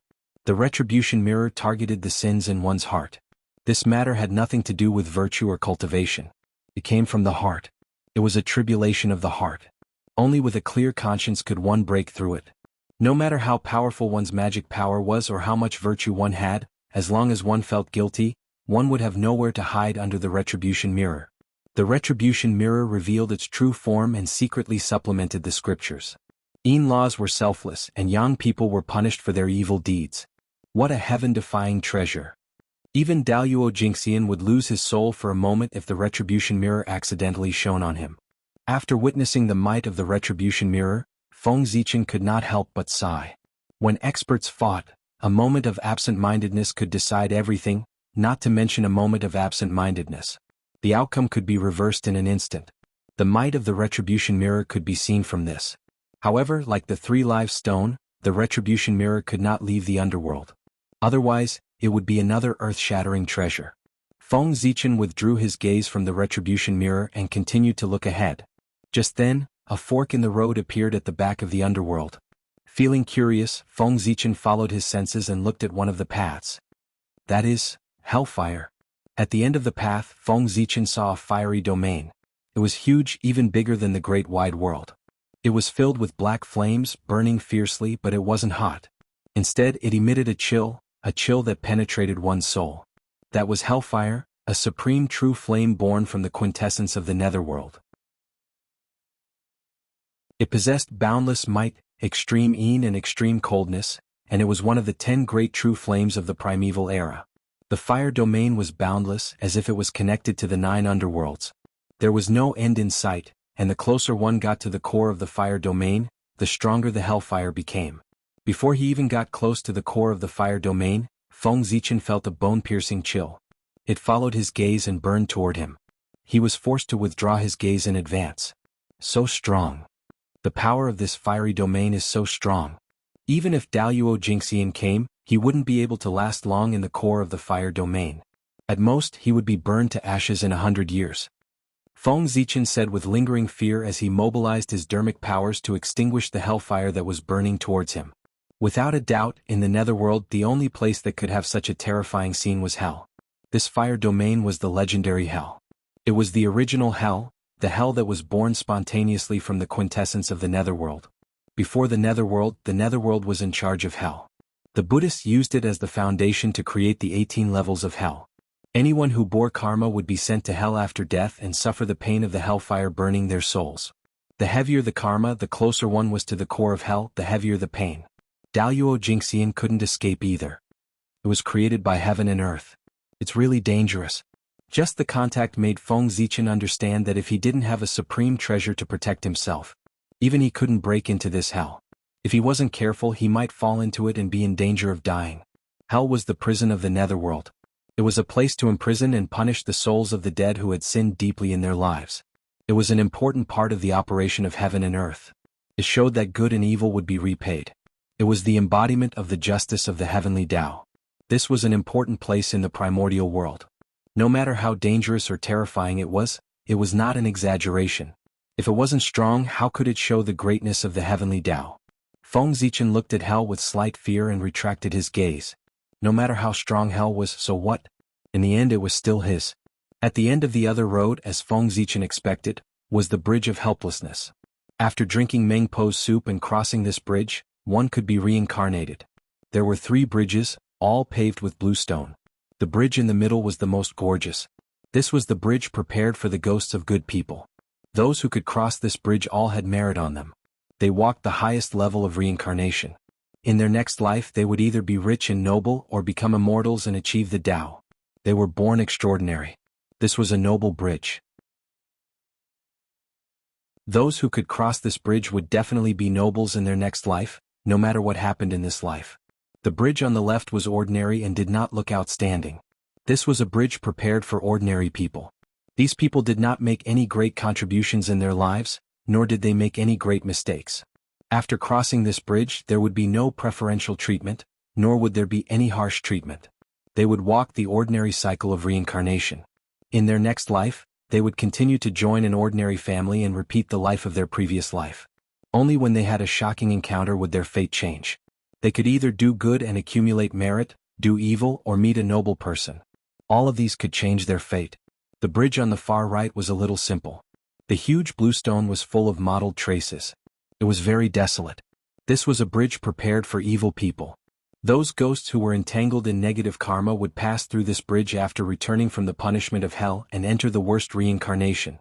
In their next life they would be animals like cows, horses, pigs and sheep, or plants like flowers and trees. In short, they would no longer be humans. The bridge of helplessness, the bridge of helplessness. In the future, the bridge of helplessness's reputation could be said to be the greatest among the treasures of the netherworld, second only to the 6 paths of reincarnation. This was not because its power was stronger than other treasures. Instead, it was because there were too many sad and beautiful love stories about it. The bridge of helplessness, the parting of the previous life, the meeting of this life, and the reunion of the next life. Thinking of the legends of the future, even Feng Zichen could not help but look at the bridge of helplessness a few more times. Unfortunately, in front of the bridge of helplessness, it was empty. Not to mention infatuated men and resentful women, even Mengpa could not be seen. Even goddess Pingxin had not been born, let alone Mengpa. The entire nether realm was silent. That was not right. There was still sound. Under the bridge of helplessness, the river of forgetfulness flowed. The river of forgetfulness was also the legendary Yellow Spring. Corresponding to the Milky Way in the sky, it was the most terrifying river in the world. The 9 underworlds' weak water was in it. This river could sink all things. Goose feathers did not float, birds did not cross. Cultivators below Daluo Jingxian who fell into the river of forgetfulness would probably never be able to come up again. After looking at the bridge of helplessness, Feng Zichen subconsciously looked behind it. That was where the 6 paths of reincarnation were. What? That is, however, with this glance, Feng Zichen found that something was wrong. In the land of reincarnation that was supposed to be empty, there was a huge roulette wheel in it.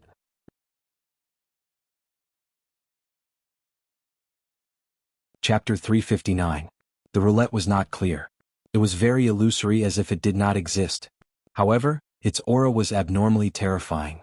The distance between Feng Zichen and it was a world. Even so, with just a glance, he felt a chill and fear from the bottom of his heart. It was as if he would be swallowed by the roulette in the next moment. Hiss! So powerful, so powerful. Sucking in a breath of cold air, Feng Zichen was so shocked that he took a few steps back. Even when he faced the Eastern Emperor Tai, he did not expect to be so terrified and powerless today. It was an uncontrollable panic. In front of this roulette, he felt extremely small, as if he was facing the heavenly Tao. This roulette actually gave him the illusion that he was facing the heavenly Tao. It was as if it was the Tao. The Tao should be like this. It was extremely unbelievable. It was not that Feng Zichen had never seen a primordial treasure. When he was at Kunlun Mountain, he had come into contact with the Taiji painting, the Pangu banner, and the 4 immortal killing swords. He had even controlled the cauldron of heaven and earth for a period of time. However, the feeling that these primordial treasures gave him was far less powerful than the roulette in front of him. But how was this possible? Primordial treasures were already the peak of the primordial world. Heaven-splitting treasures were the peak of the peak. In the primordial world, there should not be any more powerful treasures than them. However, this roulette did it. Its aura far exceeded that of a primordial treasure, but it was not like a primordial treasure. It was between the two and was very strange. Moreover, this was not what shocked Feng Zichen the most. What shocked him even more was that this roulette was obviously not complete. It was still in the incubation stage. Its figure was extremely illusory, as if it would shatter with a poke. It was also like a ball of the origin of the Tao, constantly evolving. This formless appearance was telling Feng Zichen that it was not complete. The strength that it was displaying now was far from perfect. It had not been completely born, but it already had the strength that far exceeded that of a primordial treasure. If it was truly born, how terrifying would it be? It would probably not be weaker than a primordial treasure. When it was truly born, it might be called the number 1 primordial treasure. 6 paths of reincarnation disc. This must be the 6 paths of reincarnation disc. Only he, the legendary number 1 treasure of the netherworld and the number 1 treasure of the great desolate era, would possess such heaven-defying power. Just a wisp of his aura was enough to intimidate Daluo Jingxian and make him think that he was unstoppable. Feng Zichen forcefully calmed his mind and sighed in shock. In the netherworld, there was only a single treasure that possessed such might, the 6 paths of reincarnation disc. This treasure was a supreme treasure that operated the heavens and earth. It was related to the life and death of countless living beings. He rotated life and death, making the cycle of life and death perfect in heaven and earth. He was also connected to karma and fate. This was a top-notch treasure of the primordial world. No matter how strong it was, it would not be overboard. However, wasn't Samsara transformed into later Earth? But now, the Lady of Earth hadn't even touched the edge of the Blood Sea, let alone reincarnation. But where did this 6 paths of reincarnation disc come from? Could it be that Samsara wasn't transformed by the later Earth? Or was it not the Samsara disc? After thinking about it, Feng Zichen felt that both were possible. What if he was excited and recognized the wrong thing? After all, he had never seen the real 6 paths of reincarnation disc with his own eyes. He couldn't tell what it looked like. It was indeed difficult to distinguish the real from the fake with just a wisp of aura. It was better to take another look to distinguish the real from the fake. In fact, in Feng Zichen's heart, he vaguely felt that the possibility of the 6 paths of reincarnation not being the later Earth was higher. The power of that will was too strong. There was no second one in the entire Great Desolate Era. Other than the 6 paths of reincarnation disc, it could not be anything else. However, the later Earth reincarnation was his inherent impression. He had always firmly believed so since he was born. Now, he was suddenly told that reincarnation was not the later Earth reincarnation. This, if it was anyone else, they would probably not be able to accept it for a while. Therefore, Feng Zichen decided to take another look and dispel the wisp of luck in his heart. Boom. When Feng Zichen's gaze touched the reincarnation disc again, it was as if the world had exploded, and a terrifying power erupted. The misty holy light, the churning chaotic airflow, and the energy that could split the world appeared beside the reincarnation disc, tearing everything apart and cutting off the long river of time. In the next moment, the chaos collapsed and the endless void shattered. The universe was boundless, born and destroyed as if it was a cycle of reincarnation. Before he could react, Feng Zichen's gaze was sucked into the 6 paths of reincarnation disc. In just an instant he seemed to have experienced thousands of reincarnations, witnessed the vicissitudes of life, witnessed the change of heaven and earth, witnessed the birth and death of the universe. Gradually, an ancient and boundless aura appeared on Feng Zichen's body. It was incomparably ancient and incomparably ancient. It was an aura that had settled down after countless years, an aura that belonged to ancient living beings. At this moment, if Taoist Mingi came and felt the ancient and boundless aura on Feng Zichen's body, he would probably be even more certain of his guess. This person was definitely a supreme expert of the primordial era. However, at this moment, Feng Zichen's situation was not very good. The power of the 6 paths of reincarnation disc was too terrifying. The reincarnation of that lifetime was not as simple as life and death, but the destruction of a great world. A lifetime of reincarnation was a great world. The process from birth to destruction. Just how long would it take for that to happen? In an instant, under the power of the 6 paths of reincarnation disc, Feng Zichen had experienced thousands of reincarnations. This meant that in an instant he had witnessed the birth and death of thousands of great worlds. Moreover, as time passed, he experienced more reincarnations and witnessed more and more worlds being born and destroyed. This could be said to be a good thing. Feng Zichen's accumulation was insufficient, causing a huge flaw to appear in his state of mind. After this experience, he had witnessed the birth and death of countless worlds. With so much accumulation, he might be able to make up for his shortcomings and make up for his greatest weakness. But this was too much. In such a short period of time, Feng Zichen had experienced too many reincarnations. How old was he? Less than 1,000,000 years old. And how long would it take for a world to be born and die? The answer was 5.6 billion years. Of course, the great world derived from the 6 paths of reincarnation disc was not real. It was an illusion and could not exist for so long. However, the birth and death of a great world, even if it was only 1,000,000 years. Thousands of times had passed, tens of thousands of times had passed, billions of years had passed, or even tens of billions of years had passed. This time was far longer than the time Feng Zichen had existed.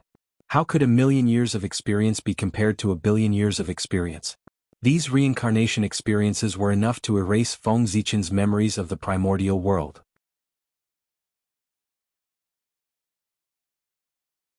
Chapter 360. As time passed, Feng Zichen gradually realized that something was wrong. His memories of the primordial world were actually blurry.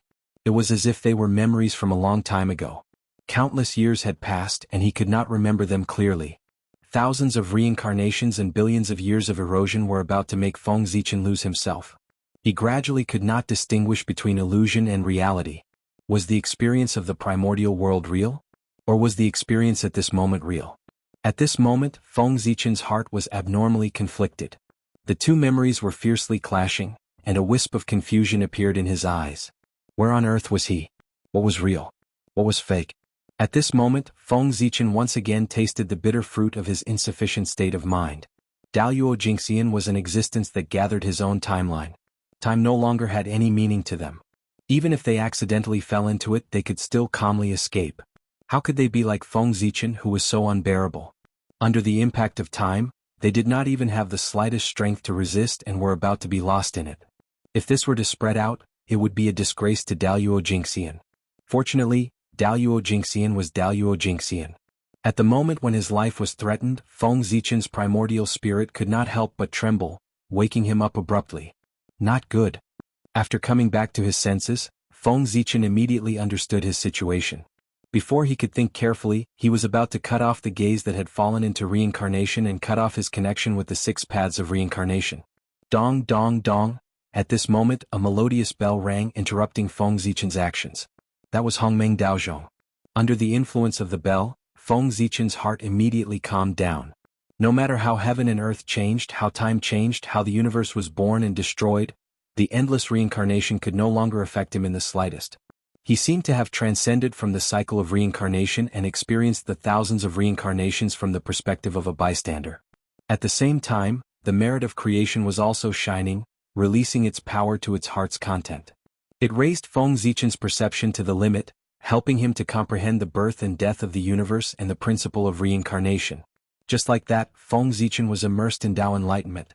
His state of mind was rapidly growing. The experience of thousands of lifetimes was enough for him to see through everything. This was a once-in-a-lifetime opportunity. It was believed that after this, Feng Zichen's state of mind, which was caused by his rapid breakthrough, would completely disappear. It would be completely made up for, and he would even be one step closer. From then on, his shortcoming, that fatal weakness, the flaw in his heart, would no longer pose a threat to him. Only when his state of mind was perfected could his Daluo Dao fruit be truly perfected. Otherwise, it wouldn't be good for him to always look like he was lacking in mental fortitude. Along with the birth and death of the universe, endless great Dao and endless rules were spread out in front of Feng Zichen's eyes. Between the birth and death there was a great opportunity, a great creation. The birth and death of the universe, the great Tao was born and destroyed, and the rules of heaven and earth were the same. Watching the entire process was the greatest fortune and opportunity. Let's ask, in this world, was there any greater creation than personally experiencing the birth and death of the world? No, the creation of heaven and earth was the greatest creation. If not for this, Pangu wouldn't have thought of opening the sky to prove his Tao. Personally experiencing these reincarnations, the birth and death of the universe, brought immeasurable benefits to Feng Zichen. His realm was soaring, and his comprehension of the Tao was becoming deeper and deeper. With the help of the Hongmeng Daozhong and the merit of creation, this great crisis that was enough to make Feng Zichen's heart skip a beat was turned into a shocking opportunity. Fate was really unpredictable. 3 days later, Feng Zichen, who had experienced countless reincarnations, finally woke up. A wisp of purple light bloomed from his eyes, and it was exceptionally bright. At a glance, it was as if he had seen all the changes in the world and seen all the ups and downs of fate. Only 3 days had passed, but Feng Zichen had spent hundreds of millions of years in the cycle of reincarnation. Now that he had escaped from the cycle of reincarnation, he couldn't help but feel as if a lifetime had passed. Reincarnation is really magical. After cutting off some unimportant memories, Feng Zichen completely regained his senses. At this moment, his heart was filled with shock. Reincarnation was too terrifying. The experience of 3 days was equivalent to countless years of his bitter cultivation. Such a powerful ability was countless times stronger than the great Tao of time and space. Although the great Tao of time and space could also speed up cultivation, it was obvious that it couldn't help people hone their state of mind. From the experience just now, the great Tao of time and space seemed to be wrapped in the path of reincarnation. No, not only the great Tao of time and space, it seemed that all the great Taoists in the world could be found in the path of reincarnation. To be exact, the path of reincarnation was a process, a continuous cycle. From nothing to something, and from something to nothing, this process was called reincarnation. Reincarnation was a circle. There was no beginning and no end. It could also be said that the beginning was the end. Whether it was the life and death of the people, the destruction of the stars, or the birth and death of the universe, it was a continuous cycle, and it was also a kind of reincarnation. If one couldn't reach the great Tao and transcend, no one could escape the fate of reincarnation. The primordial world was no exception. Feng Zichen raised his hand and Hongmeng Qi appeared, turning into 1 yuan, divided into 2 and developed 3. All kinds of innate runes were born intertwined and evolved into innate qi, forming an extremely small world in his hand. As soon as this world was formed, before it could develop, it shattered and turned into a ball of Hongmeng Qi again. This was also a reincarnation. After experiencing 100 reincarnations, Feng Zichen more or less understood the principle of reincarnation. Just now he was testing his path of reincarnation, using the Hongmeng Qi to deduce the birth and death of the world. Unfortunately, his understanding of the path of reincarnation was too shallow, causing the world to be destroyed as soon as it was born. Otherwise, the evolution of that small world would definitely be more perfect. Stars would be born and even life would be born. Thousands of races would compete for hegemony, forming a perfect reincarnation. The mystery of the path of reincarnation was something that people yearned for. Putting away his unnecessary thoughts, Feng Zichen looked at the 6 paths of reincarnation disc again. Comprehending the path of reincarnation was not something that could be done overnight. However, with the help of the 6 paths of reincarnation disc, the speed of comprehending the path of reincarnation would undoubtedly be greatly accelerated. At this point there was nothing to doubt. That disc was undoubtedly the #1 treasure of the primordial world, the 6 paths of reincarnation disc. It was not created by Hutu but by nature. Its power was boundless, and it was a supreme treasure that pushed the cycle of life and death. Thinking about it, although Hutu's cultivation level was not the strongest in the primordial world, it was still among the top. How many people in the primordial world were at the great perfection of sage to be?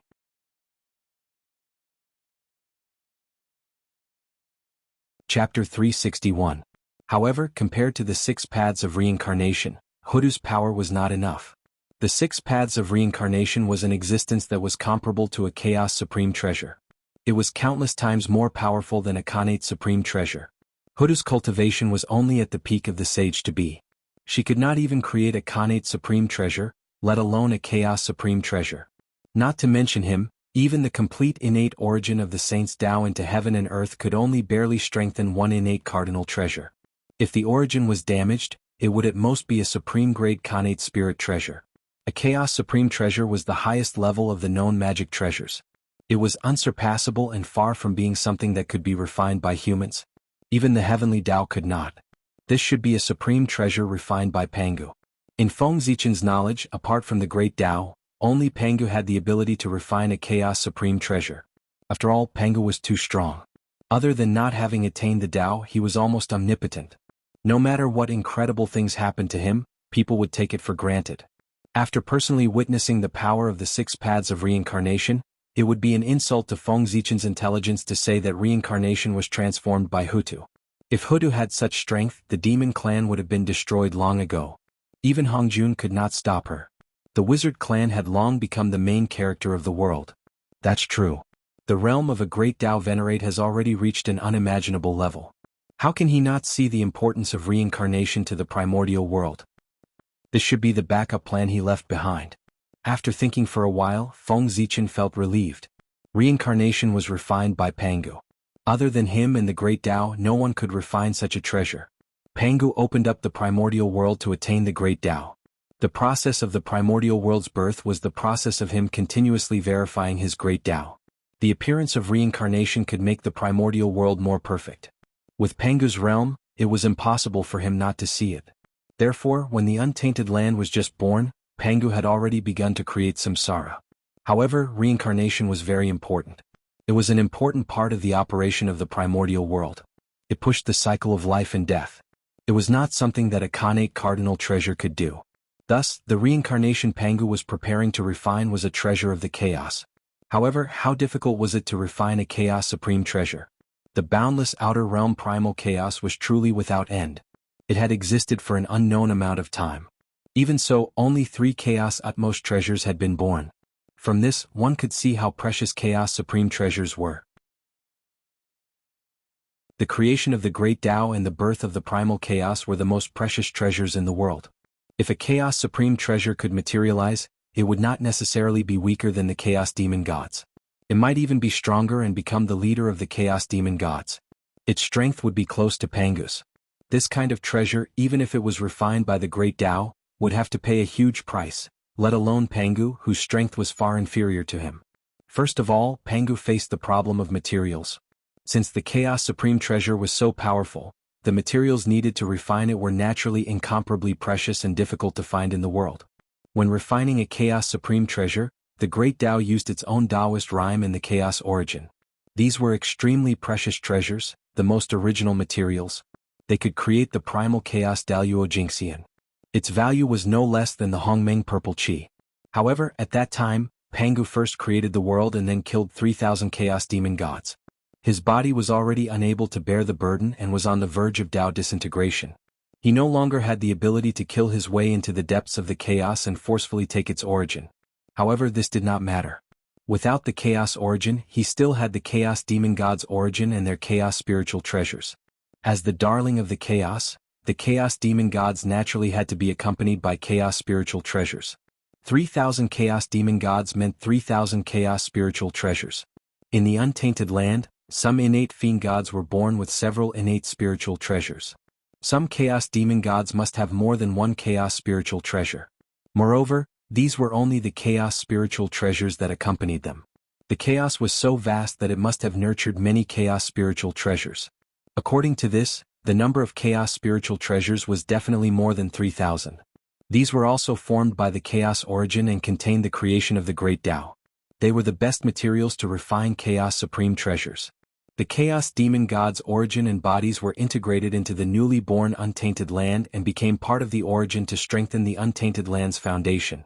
As for the Chaos spiritual treasures in their hands, in the creation tribulation, even the 3 Chaos Supreme Treasures were smashed into pieces, let alone the Chaos spiritual treasures that were weaker than them.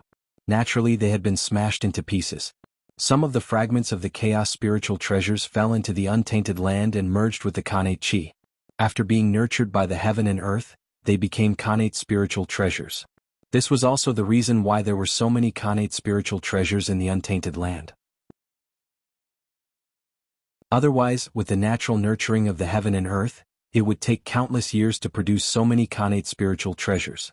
How could tens of thousands of Khanate spiritual treasures be produced so quickly? It could be said that the untainted land could have such a grand occasion today because of the Chaos Demon Gods' corpses. It was none other than the Chaos Demon Gods who hated the untainted land. No one could take this lying down. The remaining fragments were collected by Pangu and used to create the 6 paths of reincarnation disc. Thousands of fragments of the Chaos spiritual treasures, together with the origin of the untainted land and the power left by Pangu, could definitely create a Chaos Supreme Treasure. However, the more heaven-defying a treasure was, the longer it needed to be nurtured. From the time Pangu created the world until now, the reincarnation disc had been nurturing. Until today there were no signs of it being fully nurtured. This was also the reason why the Nether Realm had never appeared in the world. As a world nurtured by the origin of the heaven and earth, the Heaven Realm had been born for many years, but the Nether Realm had never appeared because it was guarding the reincarnation to prevent others from interfering with the birth of the reincarnation. Therefore, it hid in the depths of the earth and no one could find it. If not for the fact that Feng Zichen was the future lord of the Nether Realm, he would not have found its trace. After figuring this out, Feng Zichen also understood the meaning of Hudu's reincarnation. It was wrong to say that Hudu became reincarnation. It should be said that Hutu used her body to make up for reincarnation. The purpose of Hudu's visit was to fill the reincarnation with her own origin and Pangu's bloodline to promote her true birth. Reincarnation had been nurtured for too long, and there was no hope of it being born at all. Therefore, Pangu could only use external forces to speed up her birth. The wizard tribe, which was born with his bloodline, became his first choice. As for Hutu, who was naturally kind and famous for her benevolence in the untainted land, it could be said that she had completely inherited the moral character of the earth. She was particularly conspicuous among the tyrannical ancestral wizards. Naturally, she entered Pangu's sight and became his first choice.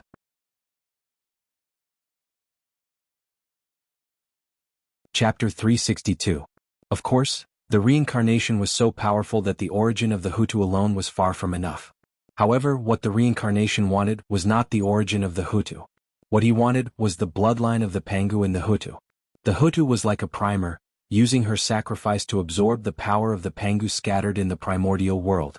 Her innate origin was nothing, but the power left behind by the Pangu was different.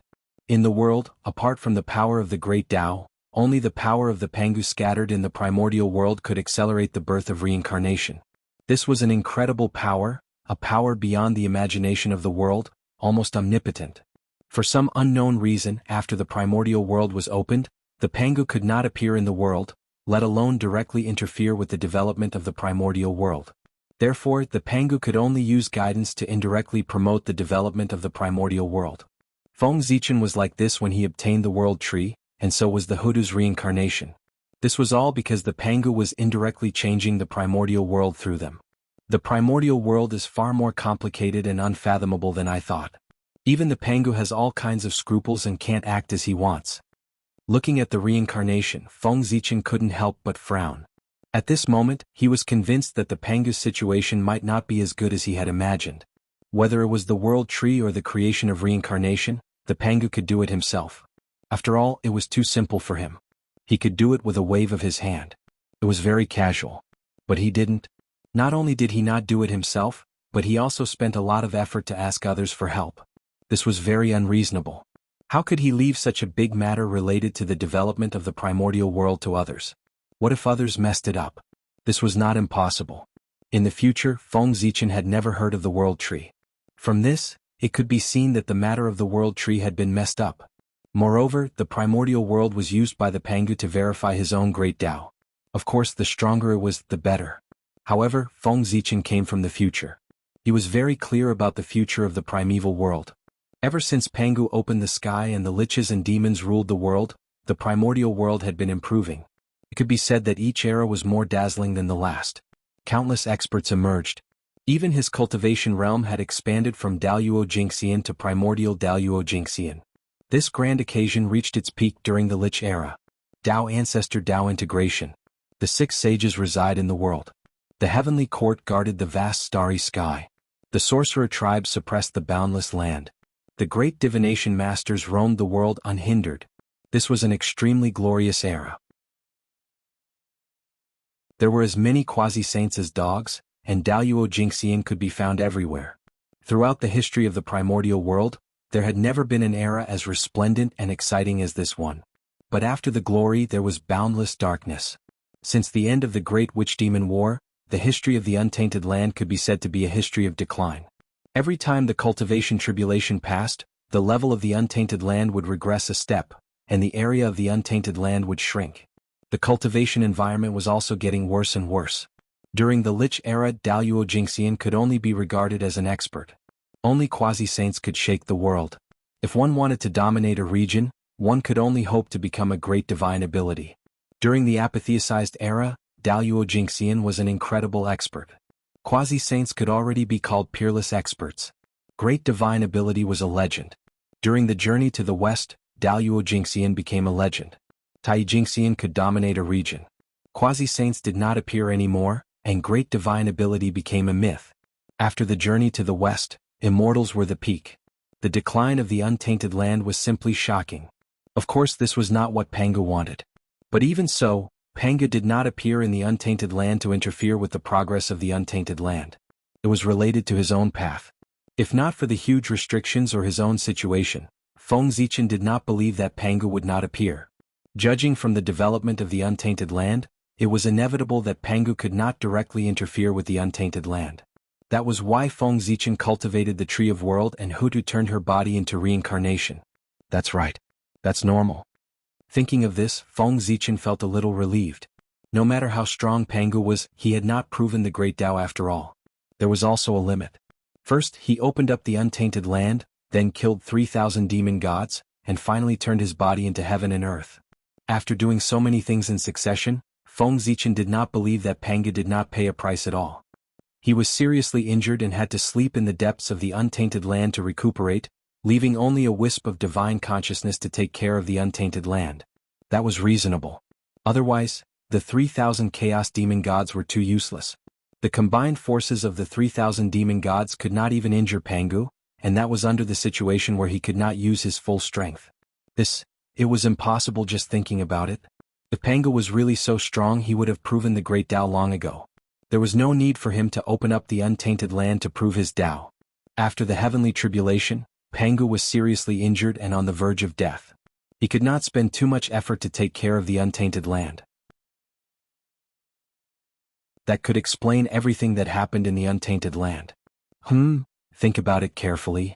If Pangu was not seriously injured, I would not have the opportunity one have today, and I would not have the achievements I have today. After pondering for a while, Feng Zichen suddenly realized that Pangu was seriously injured. It was a great thing for him. Although it was wrong to think that way, it made sense. If Pangu had not been injured, everything he had experienced would have been very different. The belly of Mount Buzhou was the beginning of Feng Zichen and Pangu's relationship. From there, he obtained the merit of opening the heavens, the seed of the world tree, and Pangu's favor. From then on, he soared into the sky and began his legendary journey. Under the heaven-splitting merit and Pangu's care, the opportunities that others did not even dare to think about became the norm for him. There were a few times when he was in fatal danger, but he had even turned the danger into safety. It had become a great opportunity that allowed him to transform time and time again, and he had obtained astonishing fortunes. And if Pangu was not injured, just the Hongmeng Dao seal breaking the Hongmeng heaven-measuring ruler was enough for Feng Zichen to die without a burial place. Nurturing the world tree and giving the heaven-splitting merit to the fated person had nothing to do with him, because he was already dead. These things, wouldn't it be better for Pangu to do it himself? In Mount Buzhou, the moment the Hongmeng Dao seal broke the Hongmeng heaven-measuring ruler, Feng Zichen's fate changed. That was the turning point of his fate. It was also the beginning of his glory. To Feng Zichen, other than the Hongmeng Dao seal, Pangu was the one who helped him the most. The Hongmeng Dao seal gave him a new life. Pangu, on the other hand, gave him the hope of achieving the Dao. Without Pangu's help, Feng Zichen could achieve good results with the help of the Hongmeng Dao seal, but it was far from the glory he had today. Since I've come to the primordial world, the future of the primordial world is destined to be different. Otherwise, wouldn't I have come to the primordial world for nothing?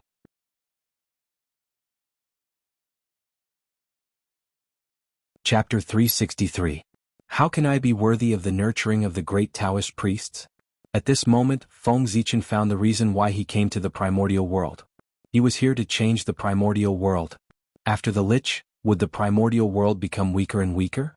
No, it wouldn't. That was in the past. No. He was here. Everything would change for him. The primordial world would only become stronger and stronger. Not weaker and weaker. Pangu had nurtured him with all his heart. Wasn't that the reason? Otherwise, why would Pangu help him? There was no love for no reason in the world. Pangu naturally had his own purpose for helping him. And what did Feng Zichen have that was worth Pangu's schemes? After thinking about it, the only thing he could do was to change the fate of the primordial world. After the human race was done, changing the fate of the primordial world would be Feng Zichen's next goal. Under the heavenly Tao, small trends could be changed, but the general trend could not be violated. He did not care at all. With Pangu as his backing, what was there for him to be afraid of? Although the heavenly Tao was strong, what was he in front of Pangu? In the future, as long as it was beneficial to the primordial world, even if it went against the heavenly Tao, Feng Zichen could do it. The punishment of the heavenly Tao was blocked by Pangu. It could not be found on him at all. All the tribulations from the world were jokes in front of Pangu. Even though Pangu was seriously injured and was in a deep sleep, it was still the same. The primordial world was created by Pangu. How could he suffer the backlash of the primordial world? There must be a countermeasure. Being bitten by something one created was something that only happened at a low realm. The higher the realm, the less likely it was to happen. When it came to Daluo Jingxian, such a thing would never happen. They were all old monsters who had been around for many years. They could not consider anything. They would definitely eliminate this possibility. Do not underestimate any Daluo Jingxian. He was an existence that had achieved the Tao. Every person who could cultivate to this level was an outstanding talent who stood out from the countless creatures in the untainted land. They must have unimaginable wisdom. Feng Zichen was motivated again after he understood the path ahead and strengthened his belief. Pangu had helped him achieve Tao, so he could not let him down. Furthermore, even if it was to repay the kindness, he had to make the primordial world stronger. Moreover, as a member of the primordial world, it was his natural duty to make the primordial world stronger and more perfect. There was no need to consider too much. He was born here, grew up here, and fought here. Naturally, he should devote his life to it. It was the same for the human race in the primordial world. If humans did not betray him, he would not betray the human race. If the primordial world did not betray him, he would not betray the primordial world. If people respect me, I will return the favor tenfold. If someone destroys 1 grain of mine, I will take 3 bushels from him. This was Feng Zichen's principle. However, that was a matter for the future. Now, Feng Zichen's top priority was to nurture the world tree. This was the heavy responsibility that Pangu had given him, and it was also the test that Pangu had given him. Only by doing well would he be recognized by Pangu and become his spokesperson in the primordial world. At the same time, he would obtain unimaginable benefits. Mount Buzhou was broken and the sky collapsed. The origin of the primordial world was damaged because of this. Even though Nuwa had mended the sky and supported the level 4 heavenly pillar, the grade of the primordial world would inevitably decline. Therefore, the world tree was needed. If the world tree was used to support the sky, not only would the origin of the primordial world not be damaged, but it would also be replenished. The world tree was a chaos spirit root, the top spirit root. It was like the status of a chaos treasure among Dharma treasures. It could not be surpassed. Its roots could connect to the chaos outside the realm and the infinite dimensions. From these places, it could absorb a huge amount of origin to replenish the losses of the primordial world. With it around, even the origin of the primordial world would slowly recover no matter how much damage it suffered. It would even become stronger and advance further. The chaos spirit root had such a powerful power. Moreover, the world tree was a treasure that specialized in the world. This was the backup plan that Pangu had left for the primordial world. It was a backup plan that could allow the primordial world to continuously advance. Unfortunately, in the original course of history, some accident happened, causing the world tree to completely disappear in the passage of time. From then on, it was unknown and unheard of. This caused the primordial world to continuously collapse in the following battles. Perhaps it was destroyed? Thinking of the scene he saw under Mount Buzhou that day, Feng Zichen could not help but think. Under the erosion of their murderous aura, even primordial chaos Daluo Jingxian would not be able to hold on for long, let alone the seed of the world tree that had not yet grown up. Destruction was its ending. However, Feng Zichen came. Everything had changed. The world tree had passed the most dangerous stage and had grown to the half-step primordial chaos. In the primordial world there were not many things that could destroy it. As long as it grew to the level of primordial chaos, it would be able to barely support the primordial world. At that time, Feng Zichen's mission would be considered completed. Rumble. Outside the gate of hell, the 9 nether chi was mighty and rushed toward Feng Zichen, forcing him to take a few steps back. It was not until he was far away from the nether realm that the restless 9 nether chi calmed down. It seems that as long as the 6 paths of reincarnation disc is not completed, the nether realm will not allow outsiders to enter. Just now, Feng Zichen wanted to enter the nether realm with his identity as the future lord of the nether realm and see what was going on. But who knew that as soon as he approached the gate of hell, before he could do anything, the 9 nether chi that was wandering around the nether realm suddenly changed and slammed toward him like a huge wave. The oppressive cold air could freeze one's soul. Even with Feng Zichen's current realm facing such an oppressive cold, he could not help but feel danger. Not daring to take it head-on, he hurriedly dodged to the side. The power of this cold air was not inferior to the attack of a saint. It should be driven by the origin of the nether realm. Reincarnation was born in the nether realm. In order to protect him, any existence that approached the nether realm would be attacked by the nether realm. According to Feng Zichen's calculations, if he was not the future lord of the nether realm, this attack would have killed him instead of just forcing him to retreat. Reincarnation was too important, it could not be disturbed. Therefore, reincarnation did not appear and the nether realm did not appear. Even Feng Zichen, the lord of the nether realm, could not step into the nether realm at this time. However, he was still different from others. At the very least, when he approached the nether realm, he would only be expelled, not attacked. World Tree Go. After staring at the nether realm for a while, Feng Zichen suddenly had a thought and summoned the world tree. The nether realm was right in front of him.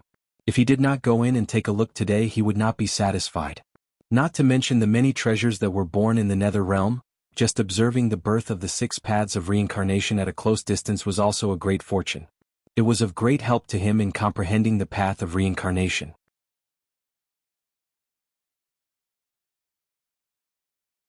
Chapter 364. So, this nether realm. If he could enter. It was better to make a trip there. Because the current reincarnation was not perfect, during the process of his birth, all the mysteries would be revealed and constantly deduced to approach perfection. And when the reincarnation was completely born, his power would be restrained. Other than his master, outsiders could only feel his strength, but they would no longer be able to sense the path and truth contained in him. Therefore, this was the best time for Feng Zichen to comprehend the path of reincarnation. If he missed it, he would definitely regret it for the rest of his life. Entering the nether realm, regardless of whether he succeeded or not, he had to give it a try so that he would not leave any regrets. Yes, Feng Zichen could not enter the nether realm, but that did not mean that he had no other way. The world tree was the way he thought of. As a top-grade spiritual root that coexisted with the world, it was the instinct of the world tree to connect with other worlds. His roots could ignore all boundary walls and obstacles and enter any world at will. This was the world tree. If it did not have such power, how could it be called the chaos spiritual root? Of course, the world tree was magical and the nether realm was not weak. Now, the world tree was far from reaching its most perfect state. Facing the powerful nether realm, it might not be able to break through its defense. But how would he know if he did not try? If he succeeded, there would be a great creation. If he failed, there would be no loss. Anyway, nothing would happen, so why not give it a try? Silently, the world tree walked out of the chaos bead and came to Feng Zichen's side, standing in the void. Whoosh! A root stretched out from the world tree, broke through the layers of void, and rushed toward the interior of the nether realm. Sensing the invasion of a foreign object, the will of the nether realm immediately reacted. It mobilized the surrounding aura of the 9 underworlds and rushed toward the roots of the world tree. At the same time, in the deepest part of the ancient hell in the nether realm, a ball of white flames appeared. With an aura that could freeze everything, it flew out of the nether realm and headed toward the roots of the world tree. It was the fire of hell, the purest fire of hell. The chill on its body was not the innate chill, nor was it the chill of the 9 underworlds, but the chill released by the path of extreme Yin. This ball of hellfire was no longer composed of 9 hell's chi, but of innate extreme Yin origin. Its essence had long been sublimated. This was the most terrifying hellfire that could burn a golden immortal to death. The change in color from black to white was a sign of the limit. Hellfire surged towards him. Its power was strong enough to make Feng Zichen's expression change. He didn't dare to let it get close to him. Unfortunately, its opponent was not Feng Zichen but the Tree of World. The nemesis of all energy, the World Tree. As a supreme spiritual root nurtured by chaos, the World Tree could devour all forms of energy. No matter if it was good, bad, congenital, or acquired, as long as it did not exceed his tolerance, he could devour it and turn it into nutrients for his growth. The World Tree could even directly devour the violent chaos chi, let alone the hellfire derived from the innate extreme Yin origin. It was the best tonic for the World Tree. Crack crack. Wherever the hellfire passed, a powerful chill was released. The void was condensed, making cracking sounds. Then it turned into fragments and fell. However, such a powerful force was completely useless against the Tree of World. Instead, it was suppressed by the Tree of World, and it could not even put up a decent resistance. As soon as the hellfire touched the roots of the World Tree, the roots of the World Tree swept across and blasted it into pieces before it could do anything. Then, without waiting for the hellfire to condense again, the rest of the roots of the World Tree whizzed over and devoured it. Along the way, the 9 hell's chi that came with the hellfire was also devoured by the World Tree. Although the nether realm was strong, it was only a part of the primitive world. It was far less powerful than the primitive world. In addition, reincarnation hadn't started. Most of its power was limited to nurturing reincarnation. As a result, its power that was comparable to a saint's could not be used. It could only barely reach the half-step primordial chaos level. This power was more than enough to deal with Feng Zichen. However, it was far from enough to deal with the World Tree, which was also a half-step primordial chaos level. In an instant, the World Tree broke through the layers of defense of the nether realm and came to its side. A soft light bloomed on the roots of the World Tree. It seemed to have thousands of colors, including all the colors in the world. At this moment, the World Tree seemed to have merged with the void and squeezed toward the interior of the nether realm. However, this action completely angered the will of the nether realm. In the sky above the nether realm, the great path law appeared, and the aura of death filled the air. That was the path of death. The nether realm was a world of death. It was a world that relied on the path of death to exist. It was the home of all souls. When it was extremely angry, it could completely trigger the descent of the path of death. In this world, no one could escape death, especially in front of the path of death. It seemed that under its power, even Daluo Jingxian would die. This death was not a complete disappearance. Instead, it was being transformed into a life form and living in another way. A way of death. Everything was the opposite of life. This was the enlightenment that Feng Zichen had after seeing the path of death. Faintly, after the appearance of the path of death, there was even a resonance between them. An inexplicable attraction came, inducing Feng Zichen to throw himself into the embrace of the path of death. That was not a bad thing, because Feng Zichen had a feeling. It seemed that as long as he threw himself into the embrace of the path of death, he would be able to directly prove his path and become the path master of the path of death. He would become the strongest among Daluo Jingxian in one fell swoop. Even the path after the quasi-saint was paved for him. Once the calamity was over, he would become a great magician of the primordial world. A beautiful future was right in front of his eyes. As long as he threw himself into the embrace of the path of death. In the next moment, under the powerful temptation, Feng Zichen almost took a step forward and walked toward the path of death. However, his strong temperament prompted him to calm down in an instant and forcefully stop his footsteps. It was not because there was a trap in this matter, but because although the path of death was good, it was obvious that it was not as good as the path of reincarnation. If he went to comprehend the path of death now, he would definitely miss the opportunity to comprehend the path of reincarnation. Therefore he could not go. The path of death was there and he could comprehend it at any time. However, there was only one opportunity to comprehend the path of reincarnation. If he missed it, he would miss it forever. Feng Zichen naturally understood which was more important. As for why he was so sure, the path of death was not a trap, but an opportunity that belonged to him. That was because Feng Zichen's incarnation, the ghost emperor of Fengdu, was a ghost. The first ghost of the primordial world.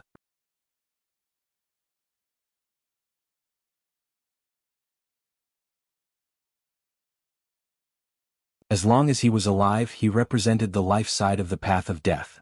He would always exist and strengthen the path of death. Therefore, as long as Feng Zichen was alive, everything would be fine. In order to let him live well, the path of death didn't mind releasing his authority to him, allowing him to attain the path at any time. The great Tao of heaven and earth had no wisdom. The meaning of their existence was to stabilize the order of the untainted land and become stronger. Becoming stronger was their only pursuit. And those who could satisfy their pursuit were bound to receive their full support. This was why the Tao of Death was so friendly to Feng Zichen. Because Feng Zichen could make him even more powerful. The Tao of Death. With his body, Fengdu incarnation. It had a heaven-sent opportunity. If he didn't take it this time, there would be a next time and a time after that. No one could take it away. It could only belong to him. But reincarnation. It was different. That was the opportunity that Pangu had prepared for the Hutu and the wizard race. No one could take it away. Saints couldn't and Feng Zichen couldn't. Therefore, for the sake of the path of reincarnation, the path of death could only be put behind. While Feng Zichen was hesitating, the path of death in the netherworld made a move. Boundless rules hung down and turned into divine chains of order. With the aura of death, they attacked the tree of world. That power was enough to make a quasi-saint's expression change. Unfortunately, it encountered the tree of world. That was a treasure born from chaos. There was no concept of life and death at all. The only thing that remained was chaos. So what if it was born? So what if it was dead? For creatures born in chaos, it was completely meaningless. They had long transcended life and death. They were no longer in the category of life and death. In their eyes, there were only things that existed and things that didn't exist. And whether it was life or death, it was a state of existence. Therefore, whether it was life or death, it didn't have much impact on them. It couldn't change their essence. Existence and non-existence. It represented existence and non-existence. That was the most essential principle of the universe, far beyond life and death. As long as it still existed, there were infinite possibilities. And if it didn't exist, it was nothing. There was nothing and it was completely cut off. Therefore, what could make the creatures of chaos despair and fear did not exist. Death was meaningless to them. The chaos demon god was killed by Pangu and his true spirit was suppressed under Mount Buzhou. But other than hatred, they didn't show any signs of anxiety. They didn't break Pangu's seal at all costs. That was because they still existed. There was still hope for them to turn the tables. They didn't feel despair.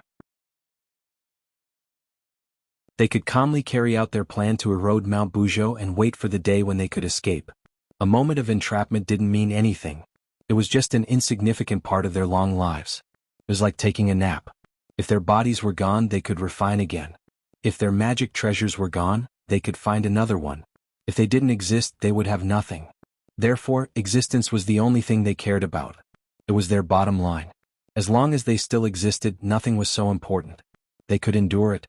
If Pangu had made them feel despair and wanted to erase their existence, then Pangu would have killed them. Without a doubt, these chaos demon gods would definitely risk their lives to fight Pangu. And this war would definitely be more terrifying than the tribulation of splitting open the sky. Because Pangu split open the sky to destroy the home of the chaos demon gods, not to take their lives. Therefore, although the chaos demon gods were angry, they would definitely not risk everything to fight Pangu. After all, no matter how extraordinary the primordial world was, it was far from being comparable to the chaos. The primordial world was also a part of the chaos. One day it would return to the embrace of the chaos. It came from the chaos and left from the chaos. This was reincarnation and also fate. No one could escape. With the realm of the chaos demon gods, it was impossible for them not to understand this. Therefore, the tribulation of splitting open the sky.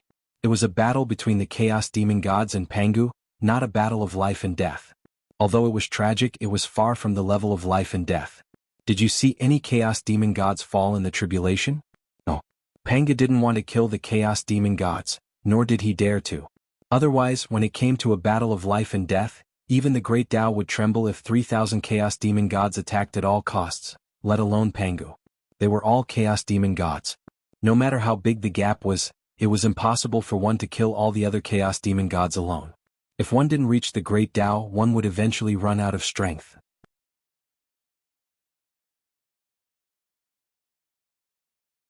Chapter 366. The chaos demon gods wanted to destroy the primordial world only because they could not take it lying down. It was not that they did not want to destroy the primordial world. They would die. Imagine if someone destroyed your home and brazenly built a new house on the old site of your home and even lived there openly. Who would be able to tolerate this? Of course, the chaos demon gods could not tolerate it. If they did not destroy the primordial world, they would definitely not take it lying down. Moreover, the primordial world was right under their noses. They had been watching it all this time. It was really disgusting. It was better to destroy it. Out of sight, out of mind. A dispute of personal feelings would not involve the root. Therefore, although the primordial world seemed dangerous, it could always exist in the chaos. Because the chaos demon gods did not have the courage to put all their eggs in one basket.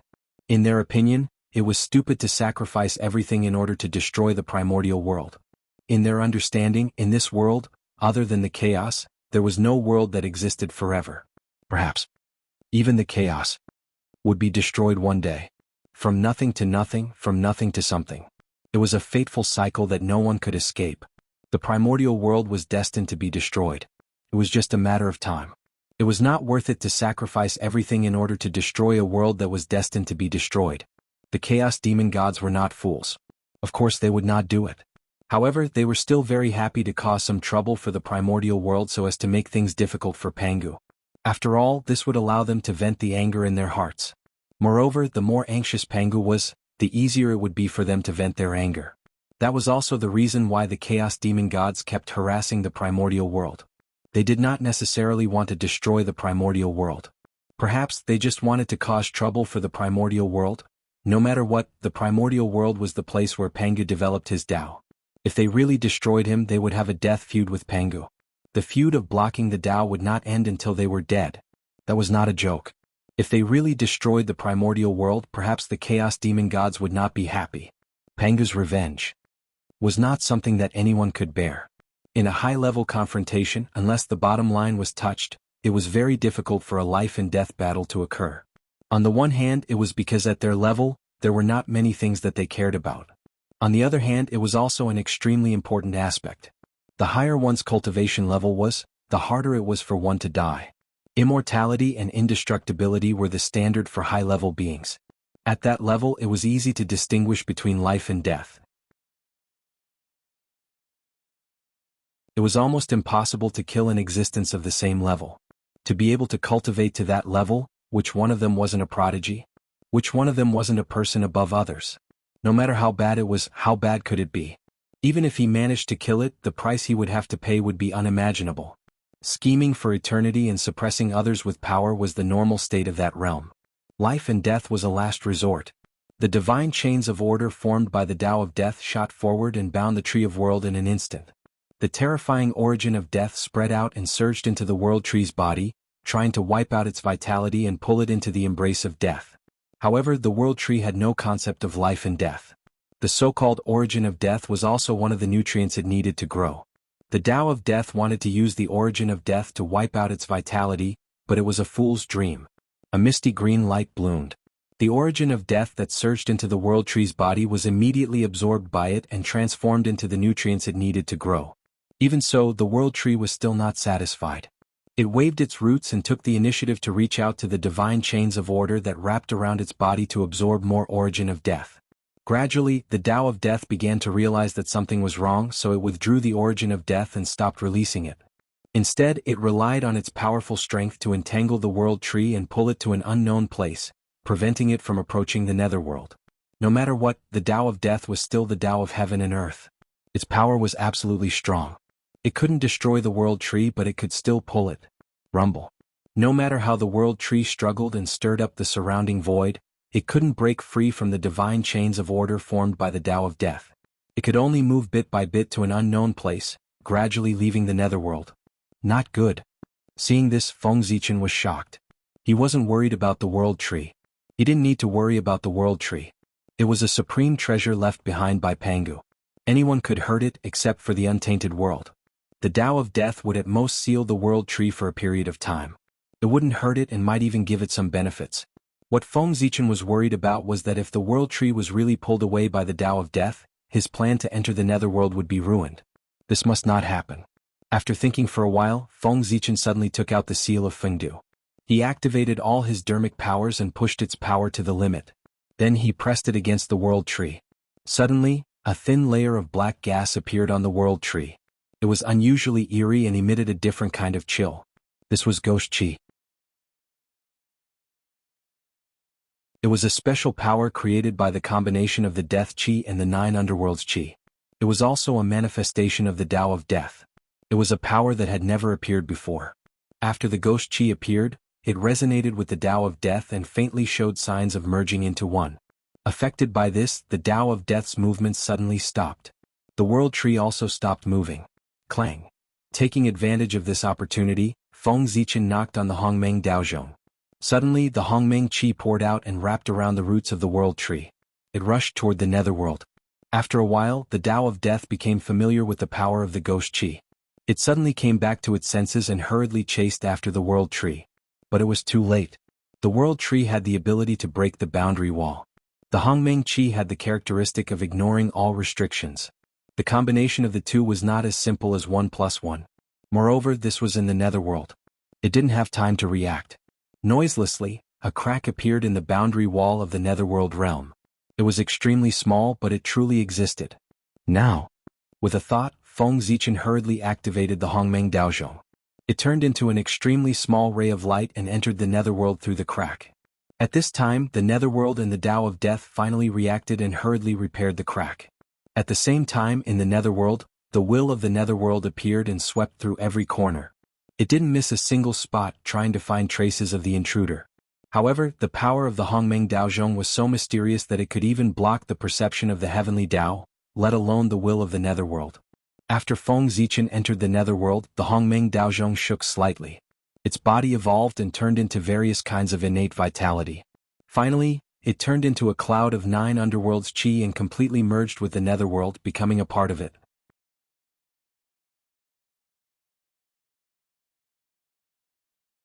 Chapter 367. The vast will swept through the nether realm again and again, but it did not find the slightest abnormality. It was as if no one had barged in just now. After a long time, the will of the nether realm, which could not detect any abnormalities, slowly retreated. The nether realm also returned to its calm state. After a long while, the aura of the 9 nether that Feng Zichen had transformed into moved and slowly floated toward hell. That's right, it was either reincarnation or hell. The moment he entered the nether realm, an inexplicable call suddenly came from the depths of hell. It was as if there was something extremely important to him there, constantly tugging at his mind and urging him to rush there. This feeling was a whim, a long-lost whim. In a trance, Feng Zichen understood, there, in the depths of hell, there was a treasure that was fated to be with him. Most cultivators were extremely sensitive to things related to themselves. Regardless of whether it was good or bad, they would often be able to sense it in advance and feel it in their hearts before it happened. This was called a whim. This was the instinct of cultivators, and it was also one of the benefits of cultivation. There was no need to cultivate and one could naturally have it. Moreover, it would become stronger as one's realm increased. It was because there were all kinds of incredible benefits that the people of the world would rush to cultivate and think of all ways to improve their cultivation. The pleasure brought by the improvement of one's realm would not be understood if one had not experienced it. That feeling was incomparably wonderful. After hesitating for a moment, the curiosity in his heart prevailed in the end, leading Feng Zichen to walk in the direction of hell, collecting a spirit treasure. It should not take much time. Feng Zichen was not surprised that there was a treasure in hell that was fated to be with him. He was the emperor of Fengdu, the original master of hell. Everything in hell belonged to him. Wasn't it normal for him to sense the birth of a treasure in hell? The nether realm was empty. There was no sign of life. Everything remained the same as before. Along the way, Feng Zichen did not encounter any obstacles. Very smoothly he arrived outside hell. At this time Hongmeng Daozhong shook again, and Feng Zichen's body suddenly changed. The 9 nether chi turned into hellfire and he wobbled into hell.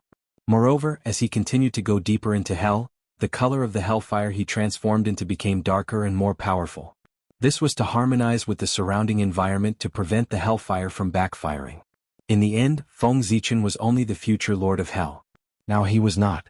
He had to wait for the nether realm to appear. Only by relying on the providence of opening up the ghost path would he be able to rightfully control hell and the nether realm. With his current strength, without the support of the karmic rank, it would be quite troublesome to deal with the fire of hell in the depths of hell. It was better to keep a low profile. If things got out of hand, he would not only have to deal with hell but also the netherworld. Huff, huff. The vastness of hell far exceeded that of the upper-class world. It was comparable to any heaven in the heaven realm. With Feng Zichen's speed and the help of Hongmeng Daozhong, it took him several years to reach the core of hell, where the treasure was located. Looking at the huge black ball of light in front of him, Feng Zichen was a little shocked for a moment. What was that? The black on its body was so pure. There was not the slightest flaw. It was so black that it made people despair. Especially the aura on its body, it was different from before. It was no longer the chill unique to hell but evil, the ultimate evil in the world. Looking at it, Feng Zichen felt as if he had seen despair and all the evil in the world. In the depths of the black ball of light, he even saw endless sins and the chilling karma. It was as if it was a collection of evil, bearing all the sins in the world, so much so that it gathered unimaginable karma. It was the embodiment of evil, the source of sin, and the beginning of despair. Just by looking at it, Feng Zichen felt that he had been infected by its power. He fell into the abyss of despair and continued to sink deeper and deeper. Despair, endless despair. As far as the eye could see, there was nothing but despair. Even the future was dark and hopeless. His heart was silent. His Tao gradually lost its vitality. Under the power of this ball of light, Feng Zichen's Tao heart was sinking and gradually walking towards death. Boom! Just as Feng Zichen's life was about to be threatened, the black ball of light suddenly changed and let out a loud roar, waking Feng Zichen up from his despair. So powerful! After coming back to his senses, Feng Zichen could not help but break out in a cold sweat. The netherworld was indeed the world of death. It was extremely dangerous and full of dangers. If he was not careful, even Daluo Jingxian would be in danger of dying. After a while, Feng Zichen looked at the black ball of light again and found that everything was different. At this moment, what enveloped it was no longer the endless evil and despair, but the Tao and truth. That was the Tao of evil. It was the Tao of sin. It was the Tao of despair. It was also the Tao of death. All kinds of great Tao appeared on its body and turned into rules, explaining the truth of great Tao to Feng Zichen. The origin of hell. In a trance, Feng Zichen understood the origin of this thing. It was the innate origin of hell, the foundation of hell. Controlling it was equivalent to controlling the entire hell. This was originally his authority. It was also because it sensed his aura that the origin of hell would appear and attract him. Without any hesitation, Feng Zichen immediately took a step forward and gently touched the origin of hell. Immediately, the origin of hell trembled violently. Wisps of light appeared and flowed along Feng Zichen's arm into his body, fusing with him. Powerful. Unprecedentedly powerful. With the influx of the origin of hell, Feng Zichen's strength soared. In a few breaths, he broke through the limits of Daluo Jingxian and reached the quasi-saint level, and he was still growing. It was not until the origin of hell completely poured into his body that his strength stopped growing. At this moment, his strength had reached the limit of a quasi-saint, and he was about to break through to the level of primordial chaos. At this moment, Feng Zichen had an illusion that in the netherworld, in hell, he was invincible and could almost face a saint. No, this was not an illusion. This was the truth. At this moment he was not only him, but also the Lord of Hell. His every move was enhanced by the origin of hell. Not only could he mobilize the power of hell, but he could also mobilize the power of the netherworld. He could be said to be extremely powerful, and his strength was close to that of a saint. To be his enemy was to be the enemy of hell, was to be the enemy of the netherworld. In this way, how many people in this world could be his enemy?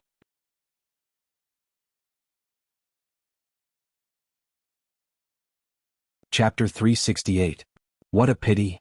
After a long while, Feng Zichen said with a face full of regret. Such a powerful force naturally had restrictions and could not be used as he wished. This power came from hell, from the netherworld, so it could only be used in the netherworld. Out of the netherworld, all the mighty forces would disappear. Fengdu was still an ordinary golden immortal. That's right. It's an external force, so why ask for too much?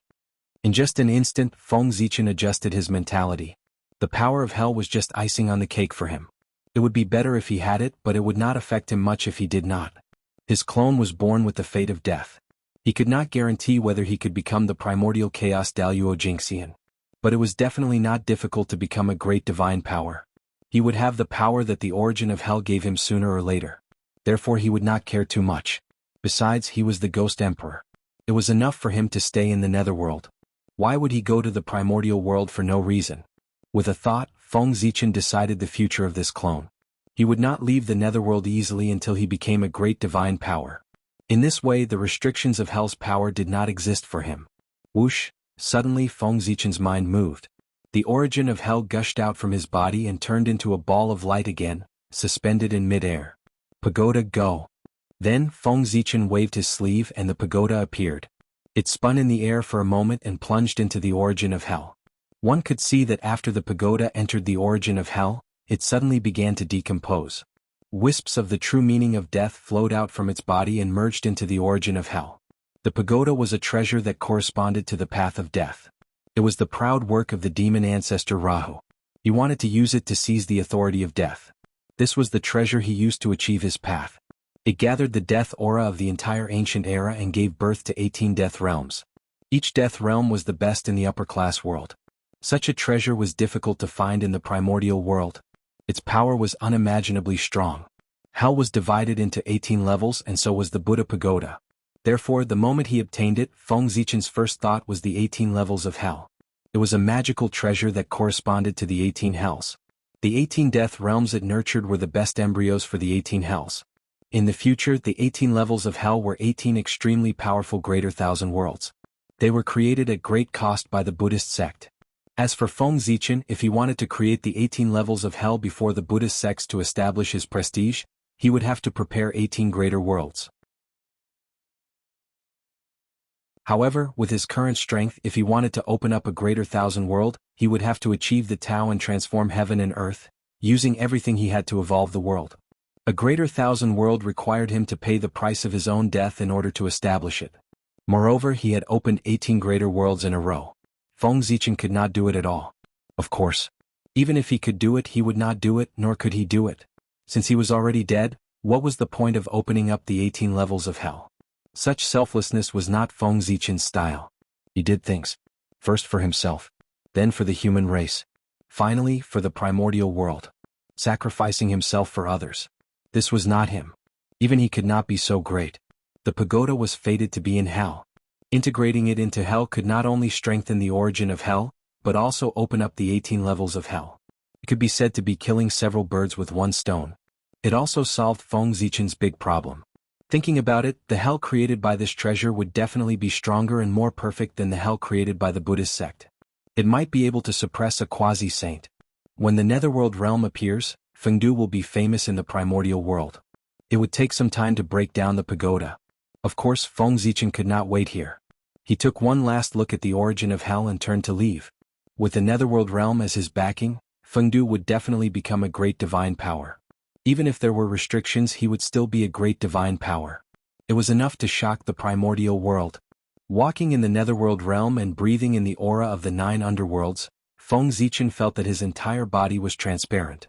Now that he had obtained the origin of hell, he could walk freely in the netherworld realm without worrying about being discovered by the will of the netherworld. This is the netherworld realm. It's simply the holy land of ghost cultivators. After walking for a while, Feng Zichen suddenly sighed. In just a short while, bathing in the aura of the 9 underworlds, his body seemed to have been baptized. He became more transparent and light. One had to know that he was Daluo Jingxian.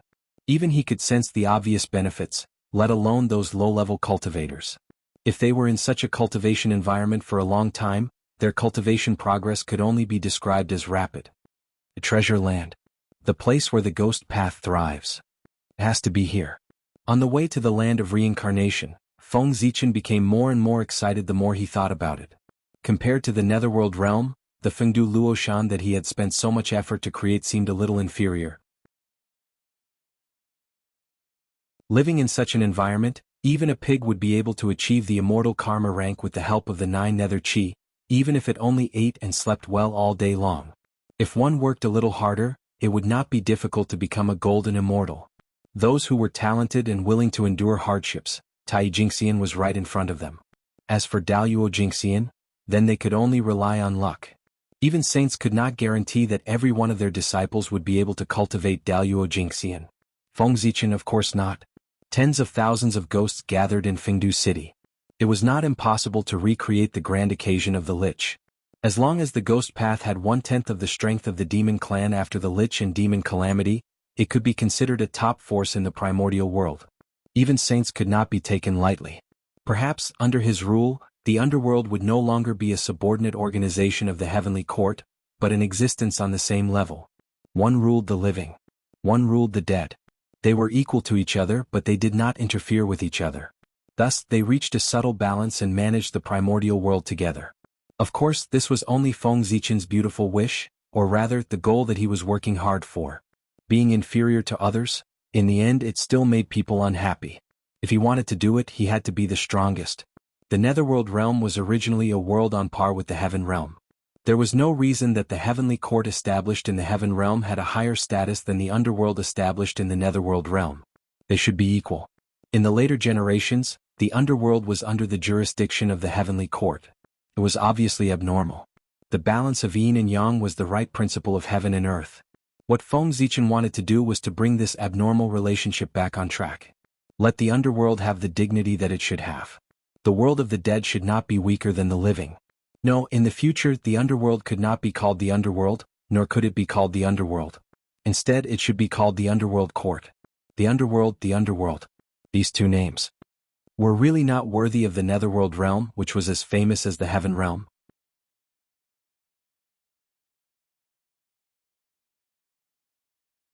Chapter 369. In Court. This title was domineering. If it was spread out, it would also sound good. Otherwise, if he called himself the Yin Master of the Underworld, he would be inferior to the heavenly court in name. How could he compete with him? Since he wanted to compete, then he had to start from the basics. First of all, he could not be weak in terms of reputation. It did not matter if he did not have the strength, but he had to show off his reputation. The name represented the luck of heaven and earth. It could not be taken lightly. This was a magical power that could often play an unexpected role. The future of the primordial world, it will change in my hands. Feng Zichen was a little excited when he thought of the future separation of heaven and earth. If this matter was successful, he would have completed a part of his plan to change the primordial world. The Yin Court of the Underworld was a major event that would change the primordial world. The fate of the primordial world would be controlled by him. How could this not be exciting? Anyone in this situation would not be able to remain calm. Moreover, Feng Zichen had also thought of a way to let the Yin Court compete with the Heavenly Court. The reason why the Heavenly Court could shock the primordial world was because of Zhouxing, Dijun, Taifushi, and the endless demon race. If the Yin Court wanted to compete with him, they could only borrow the power of the Magi. In the primordial world, only the Magi could compete with the demon race and even faintly defeat them. Moreover, there was an inseparable relationship between the Magi and the netherworld. But that was the Lord of Samsara. Her status was even higher than Fengdu, the Lord of the netherworld. She was not inferior to a saint at all. She was the true supreme karmic position of the world. With him around, the Magi could also be said to be the master of the netherworld. If the Magi moved into the netherworld, they would have the 6 paths of reincarnation, the 12 ancestors of the Magi, and the experts of the Magi. The Yin court was the true Yin court, and it could completely compete with the heavenly court. Perhaps this was the beginning of the change in the fate of the primordial world. Wait. The Magi, the netherworld. This. Thinking of the relationship between the Magi and the netherworld, Feng Zichen's mind suddenly stirred as he discovered a shocking secret. The netherworld was the holy land of ghost cultivators. The 9 underworlds' chi could temper the primordial spirit. Living in the nether realm for a long time, even if one did not cultivate much, under the influence of the 9 underworlds' chi, one's origin spirit would slowly become stronger. However, the sorcerer tribe did not have primordial spirits. No. It was not that the Magi did not have primordial spirits. It was just that his primordial spirit was too weak. In the process of cultivation, it was absorbed by his powerful physical body and became a part of his body. If the shamans were allowed to live in the nether realm, it was hard to say what would happen to those powerful shamans. However, there was a high chance that the newborn Magi would be baptized by the 9 nether chi and give birth to essence souls. They would be no different from other living beings in the primordial world. Thinking about it carefully, the birth of the nether world seemed to have been specially prepared for the shaman tribe to make up for the shaman tribe's flaws. Otherwise, why did the shamans benefit the most? If that's the case, it's not unreasonable.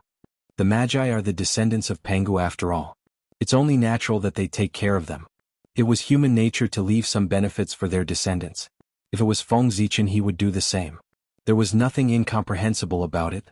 The Magi worshipped Pangu, and their attitude towards him far exceeded that of the 3 pure ones, who were also descendants of Pangu. It was normal for Pangu to be biased towards them. Unfortunately, although Pangu's plan was good, he miscalculated. If the nether realm could be born together with the heaven realm, the Magi would have long become the main characters of the world. But it's too late to be born now.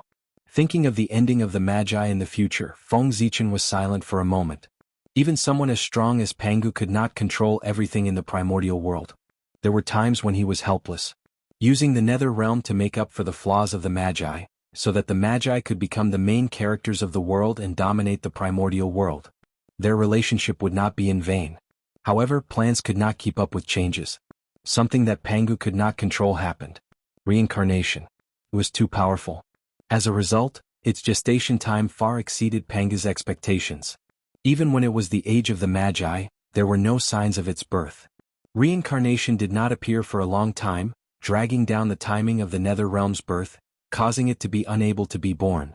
Helpless, Pangu could only use the power of the Lady of Earth to forcefully create reincarnation. But at this moment, the fate of the Magi was set. They would definitely be defeated. This was the general trend of the heavenly Tao. How could it be reversed by the nether realm? His birth could not change anything. Otherwise, how could the monstrous negative karma accumulated by the Magi and Magi be eliminated? How could the karma with the billions of living beings in the primordial world be resolved? These were the sins of the Magi. If this sin was not punished, how could the heavenly Tao show its fairness? Being impartial was the foundation of the existence of the heavenly Tao, and it was also the foundation of maintaining the order of the world. If this concept was lost, the heavenly Tao would no longer be the heavenly Tao if it had selfish motives. The primordial world would also fall into chaos because of this. Therefore, if they were guilty, they had to be punished. Even saints were no exception. Not to mention the Magi and demons. If the Magi and demons were not punished, it was not enough to correct the heavenly law, not enough to anger the commoners, and not enough to show the fairness of the heavenly Tao. The Magi had to be punished. They had to pay the price for everything they had done. It was precisely because he understood this principle that Feng Zichen, who was determined to change the primordial world, had no intention of changing the fate of the Magi and demons.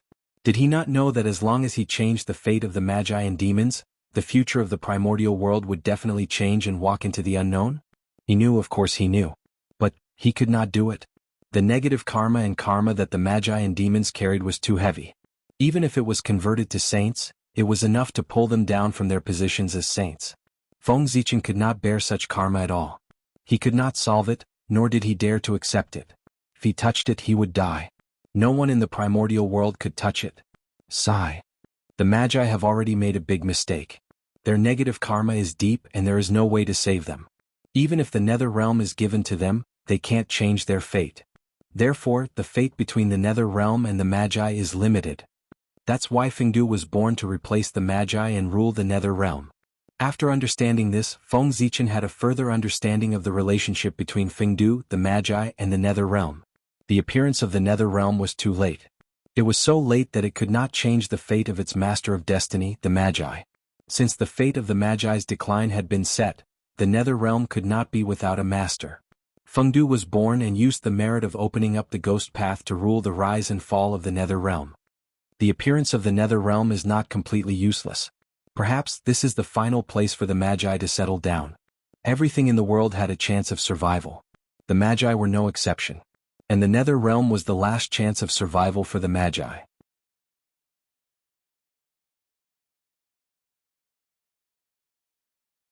Chapter 370.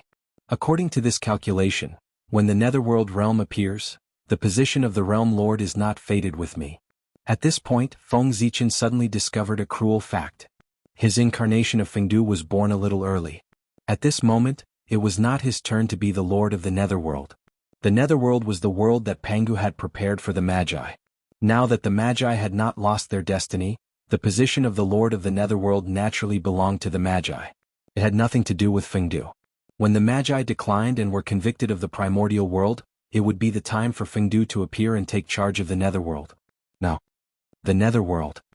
It was the Lady of Earth's, the Magi's. Ah. In that case, then let him have an era. As if thinking of something, Feng Zichen suddenly laughed out loud. So what if he gave the position of the Lord of the Netherworld to the Magi? How many years could they hold it for? In the end, everything was still his. Moreover, with the Magi ruling the Netherworld, they could help Feng Zichen resist the pressure of the demon race. It was more convenient for him to hide behind the scenes and plan. Compared to the Yin court that Fengdu presided over, the Yin court that the Magi presided over was the real Yin court. It had the power that even the heavenly court could not defeat. Even if in the future, after the Magi calamity, the Yin court could only have 1% of the current Magi's strength, it would be enough for Feng Zichen to brag about for the rest of his life. From now on, Fengdu will be the Lord of Hell. He will stay in Hell peacefully and wait for the future development. In an instant, Feng Zichen made a decision in his heart. He would make way for the Magi. If things could not be done, then he would not do it to avoid unexpected variables. As for Fengdu, it was better to be his own Lord of Hell. After the Magi calamity, he would come out to take over the netherworld and clean up the mess left behind by the Magi. Moreover, staying in Hell and being in close contact with the Magi, he could also give advice to the Magi and increase their future vitality.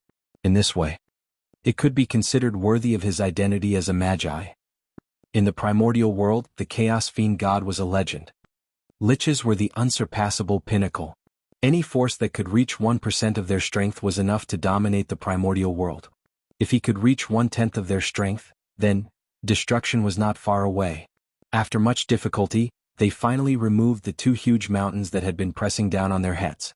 How could the saints tolerate the existence of another powerful force like the shaman and demon clans suppressing them? Therefore, if any force had the slightest sign of becoming a force like the Magi and demon clans, what awaited them would be the endless schemes of the saints until they fell apart. The era of the sage. The sage was the supreme being. Their will was the will of the heavens. Even the world had to follow it, let alone all living beings. Forces like the shamans and demons would no longer exist. They were the last glory of the primordial world. After that, they could no longer see each other. However, how could the saints control this world? As the saying goes, as long as the saints were alive, the bandits would not stop. He was the greatest thief in the wilderness. It had been stealing the origin of heaven and earth. To strengthen itself. The weaker the primordial world was, the more disadvantageous it was for all living beings. However, it was more advantageous for the saints. Because the weaker it was, the easier it was to control. Only when the origin of the primordial world was constantly weakening and its level was constantly regressing could the saints better control the primordial world and seek benefits for themselves. The saints hoped that the primordial world would continue to weaken. There was no doubt about this. Everything that happened in the later generations had already proved it. During the era of the shamans and demons, the saints were the highest karmic position in the primordial world. They were the peak of the primordial world. Other than that, they did not have many privileges. The primordial world. It was still under the control of the shamans and demons. It did not have much to do with the saints. During the era of the gods, the primordial world was further weakened. The saints became the rulers of the primordial world. Whoever held the karmic position in the world was determined by their will. The primordial world was completely under the control of the saints. After the god investiture tribulation, the primordial world was shattered again, and its level fell. At this moment, the authority of the saints had increased exponentially. Even the heaven and earth tribulation. They were all affected by them. The so-called journey to the west calamity was like a joke compared to the previous calamities. It was too easy and too simple. It was completely born because of the agreement of the saints. The calamity could be triggered at will. At this moment, the power of the saints could be seen. Speaking of which, although the saints were powerful, they were under the control of the heavenly Tao. They could not be considered free and unfettered. No one would like this feeling of not being able to control themselves. Not to mention, the saints who had reached the peak of the primordial world, would definitely think of a way to get rid of the restrictions of the heavenly Tao. If Feng Zichen was in their position, he would do the same. I tried my best and worked hard to cultivate to the saint realm. It was so that I could not be affected by 10,000 tribulations. I could do whatever I wanted and be free. In the end, after I became a saint, I realized that under the control of the heavenly Tao, it was true that I could not be affected by 10,000 tribulations. The rest was fake. They did not even have freedom, let alone being free. Who could tolerate this? What was the purpose of their hard work in cultivating? Therefore, they wanted to change and escape from the control of the heavenly Tao. In order to escape from the heavenly axiom, the best way was to weaken its strength. Only when the heavenly Tao weakened would their resistance not be so powerless and they had the possibility of escaping. Therefore, the primordial world suffered. In order to weaken the heavenly Tao, under the intentional or unintentional calculations of the saints, the primordial world shattered again and again. Before the saints became saints, they might have the determination to develop the primordial world. However, after becoming saints, their hearts must have changed. The feeling of not being able to control oneself was not good. In order to escape for freedom, it was not too difficult to understand that they attacked the primordial world. However, understanding was one thing. This did not mean that Feng Zichen agreed with their actions. Their positions were different. Their perspectives on the problem were naturally different. The saints had indeed benefited from weakening the primordial world. But what about the living beings in the primordial world? When the primordial world retreated, they would be the first to be affected. As the world changed, the cultivation environment became worse and worse. In the past, the celestial immortals who could easily cultivate to become celestial immortals became legends in the future. Such an impact could not be said to be small. Therefore, what right did they have to pay for the benefits that the saints received? This was a great thief, the origin of heaven and earth, the foundation of all living beings. And this was what Feng Zichen wanted to change. The primordial world. Was the primordial world of all living beings? Was not the primordial world of saints? How could he let them take whatever they wanted? Of course, if Feng Zichen wanted to change all of this, he had to at least have the cultivation of primordial chaos Daluo Jingxian to be able to fight against saints. Otherwise he would be courting death. Therefore in the future he still had a long way to go.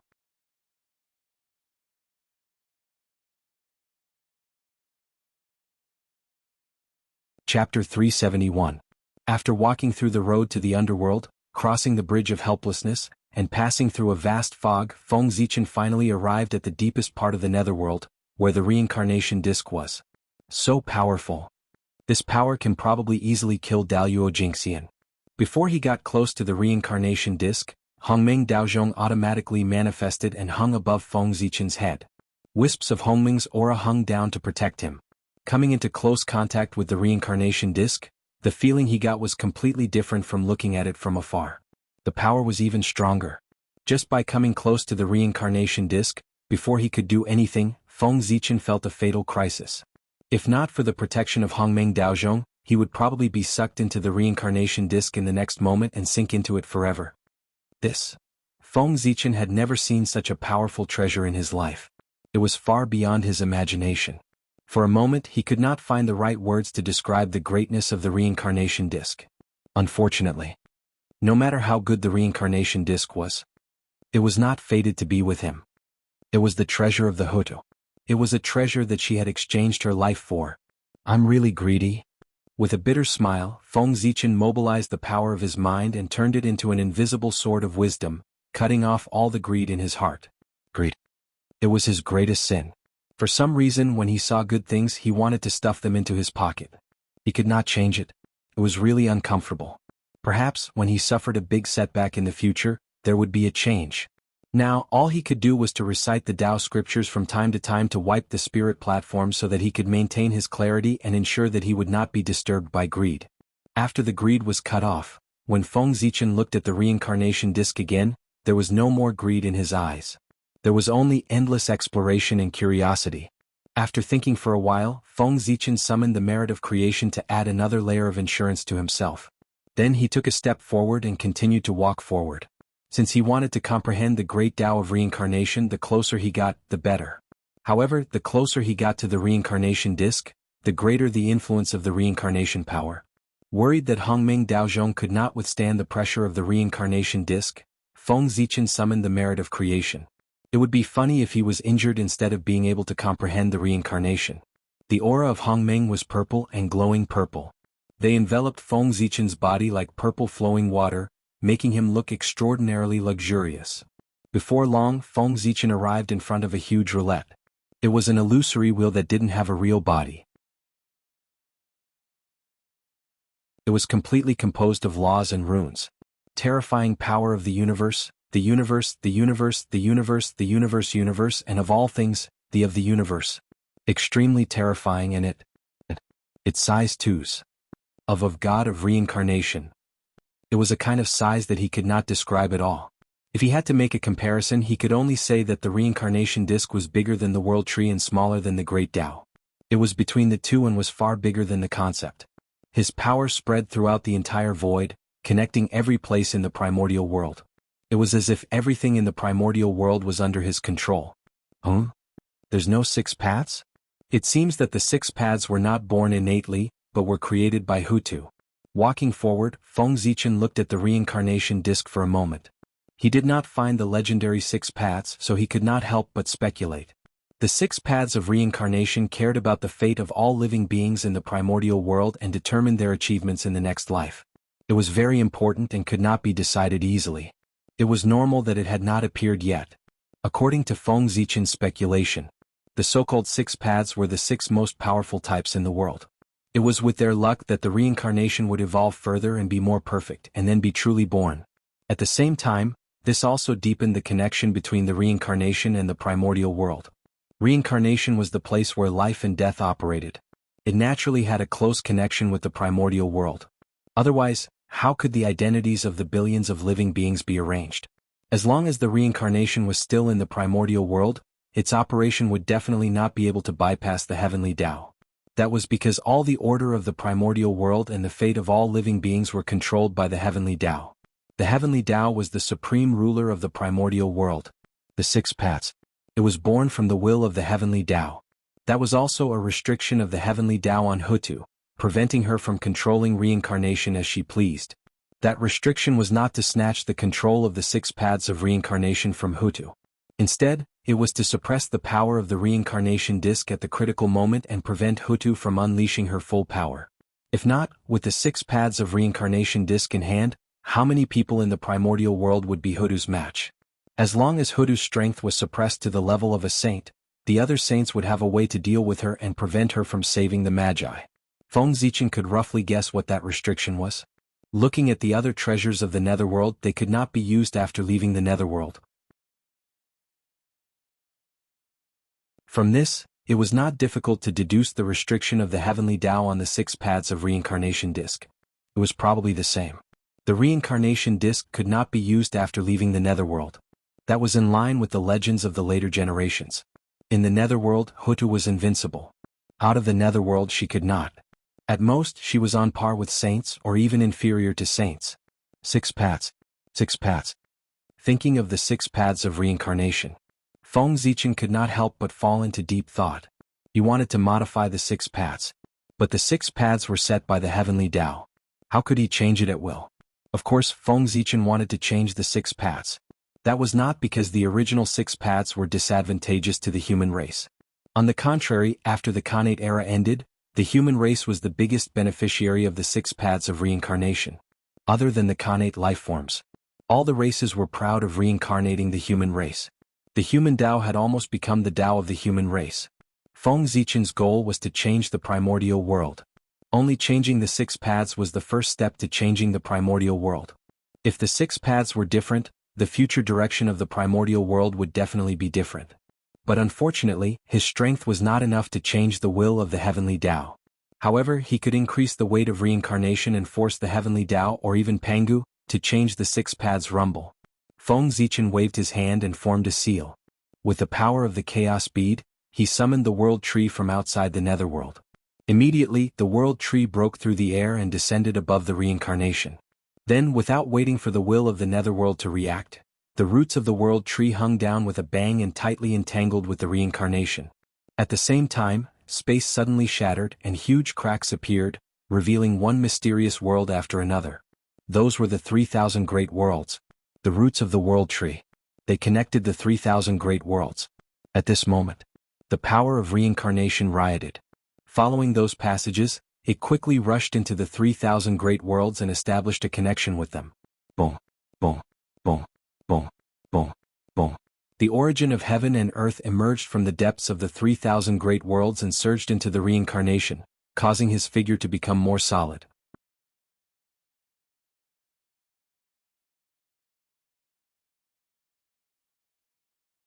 Chapter 372.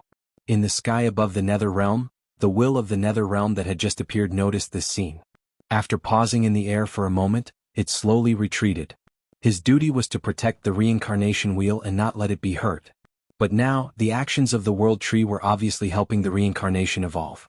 Not only was it harmless, but it was also beneficial to it. The will of the nether realm. Naturally, he would not interfere in this matter. Buzz buzz buzz. At this moment, the entire void suddenly shook. Then, a supreme power descended and enveloped Feng Zichen. Heavenly Path. Feng Zichen immediately understood the origin of this power when he felt such a strong oppressive force. This is. The Heavenly Path had descended. It was not the first time Feng Zichen had dealt with the Heavenly Path. Naturally, he was very familiar with his power and would not recognize it wrongly. Obviously. This was the change in reincarnation. It had alarmed the Heavenly Path, forcing him to descend to the nether realm to check on the situation. However, Feng Zichen obviously did not expect that the commotion caused by the change in reincarnation was not only this. Perhaps the next change was his real purpose. After the heavenly Tao descended, another gaze descended and stared at this place. In an instant, the aura in the nether realm changed. The oppressive feeling brought about by the descent of the heavenly Tao had completely vanished and was replaced by a mighty and vast aura. Buzz. At the same time, the merit of creation in Feng Zichen's body began to tremble violently after this gaze descended. It was as if it wanted to jump out of his body and into the embrace of the owner of the gaze. Pangu. Without a doubt. The owner of this gaze was Pangu. Only he could make the merit of creation so excited. Pangu, who was sleeping in the depths of the primordial world, was alarmed by the change in reincarnation. He deliberately separated a wisp of consciousness to pay attention to this place. Although this strand of consciousness was insignificant, Pangu was still Pangu. His power was unimaginable. Just a strand of consciousness was enough to change everything. Pangu's strength was obviously stronger than the heavenly axiom, but under his majesty, not only did Feng Zichen not feel uncomfortable, he even felt more relaxed. Universal love. Because of Pangu's universal love, therefore, all living beings in the primordial world benefited from it. They were unable to perceive his supreme majesty. However, the heavenly Tao was different. It had to maintain its dignity at all times to let all living beings in the primordial world know that the heavenly Tao was not to be offended. Samsara, the most important place in the untainted land. The heavenly Tao was not the only one paying attention to his situation. Even Pangu was paying attention to him. Therefore something happened to Samsara. Both of them descended. Good boy. This commotion is simply too frightening. He knew that if there was a problem with Samsara, it would definitely cause a huge commotion. However, Feng Zichen did not expect the heavenly Tao and Pangu to descend together. It was not the first time that he had attracted the attention of the heavenly Tao. He was already used to it. However, this was the first time that he had attracted the attention of Pangu. It was completely out of his expectations. For a moment, Feng Zichen, who had always been bold, could not help but feel a little afraid. He was afraid that Pangu would think that he was meddlesome and teach him a lesson. However, Pangu's consciousness clearly did not have the time to care about Feng Zichen. His attention was all on the reincarnation disc, guiding the connection between the reincarnation disc and the 3,000 great worlds. Be it the reincarnation disc, the 3,000 great worlds, or the world tree, they were all extremely important to the primordial world. They could not be lost. Therefore, Feng Zichen dared to use samsara to test his plan. With the heavenly Tao backing him up, he was naturally not afraid of anything. Rumble. Under the guidance of Pangu's will, the reincarnation disc operated violently, constantly guiding the origins of the 3,000 great worlds. At the same time, he also separated his own origins from his body and built small reincarnations in those worlds as his own projections to perfect the evolution of the great 1,000 great worlds. After a while, although the origins of the reincarnation disc had increased, the speed of growth was extremely slow and almost undetectable. However, the authority of the reincarnation disc had expanded imperceptibly. Its power was stronger than before. According to the original historical trajectory, the reincarnation disc of the 3,000 great worlds formed a system of its own. It was independent of the primordial world and was not bound by the primordial world's reincarnation disc. However, now, Feng Zichen had used the power of the world tree to forcefully connect the origins of the 3,000 great worlds with the reincarnation disc. He had included their reincarnation into the primordial world's reincarnation disc and controlled it. This undoubtedly greatly increased the potential of the reincarnation disc. However, at the same time, it also increased the difficulty of its birth. In order to let the reincarnation disc be born according to the original timing, the heavenly Tao and Pangu had to appear and personally guide the evolution of the reincarnation disc, this time to prevent any accidents from happening to it. The birth of the reincarnation disc was already late enough. It could not be delayed. During the evolution of the reincarnation disc, all the runes that formed it appeared clearly in front of Feng Zichen, explaining the secrets of the path of reincarnation to him without reservation.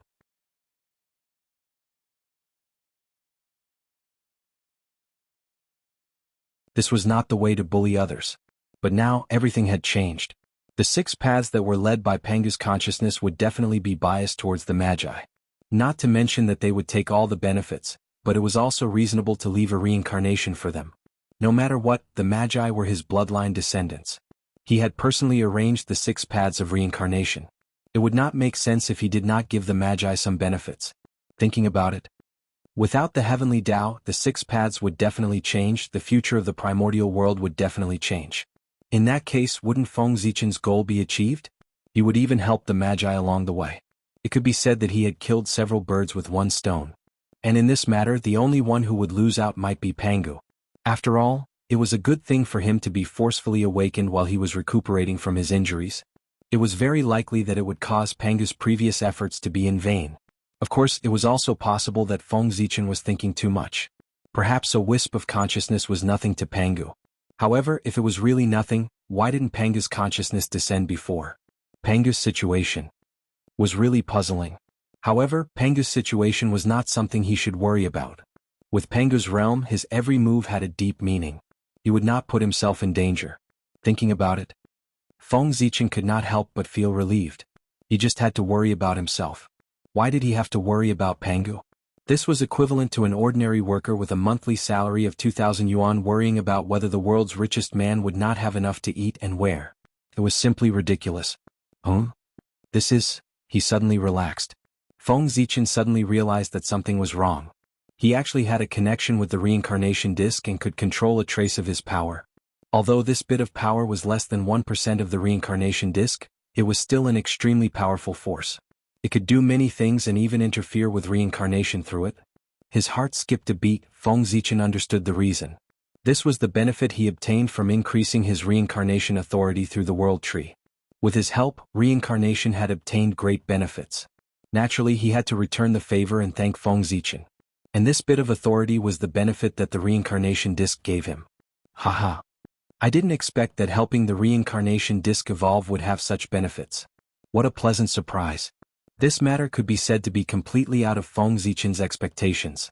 His heart was naturally filled with joy. Now, he might not be able to see the benefits of this bit of authority, but in the future the impact would be great. It would be absolutely convenient to scheme against people. Just as Feng Zichen was happy, a goddess with a sad face was approaching the Nether Blood Sea.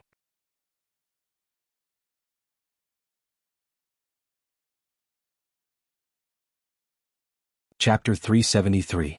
At this moment, Hutu, who had traveled in the primordial world for tens of thousands of years, was finally coming to the Nether Blood Sea. The time for reincarnation and the Nether realm to be born had arrived. The closer they got to the Nether Blood Sea, the more broken true spirits there were. When Hutu saw them, the sadder her expression became. Hutu, who was deeply affected by the nature of the earth and was known for her kindness, how could she see such a tragic scene? The suffering of all living beings appeared in her eyes. It was like a blunt knife cutting her heart, making her feel extremely uncomfortable.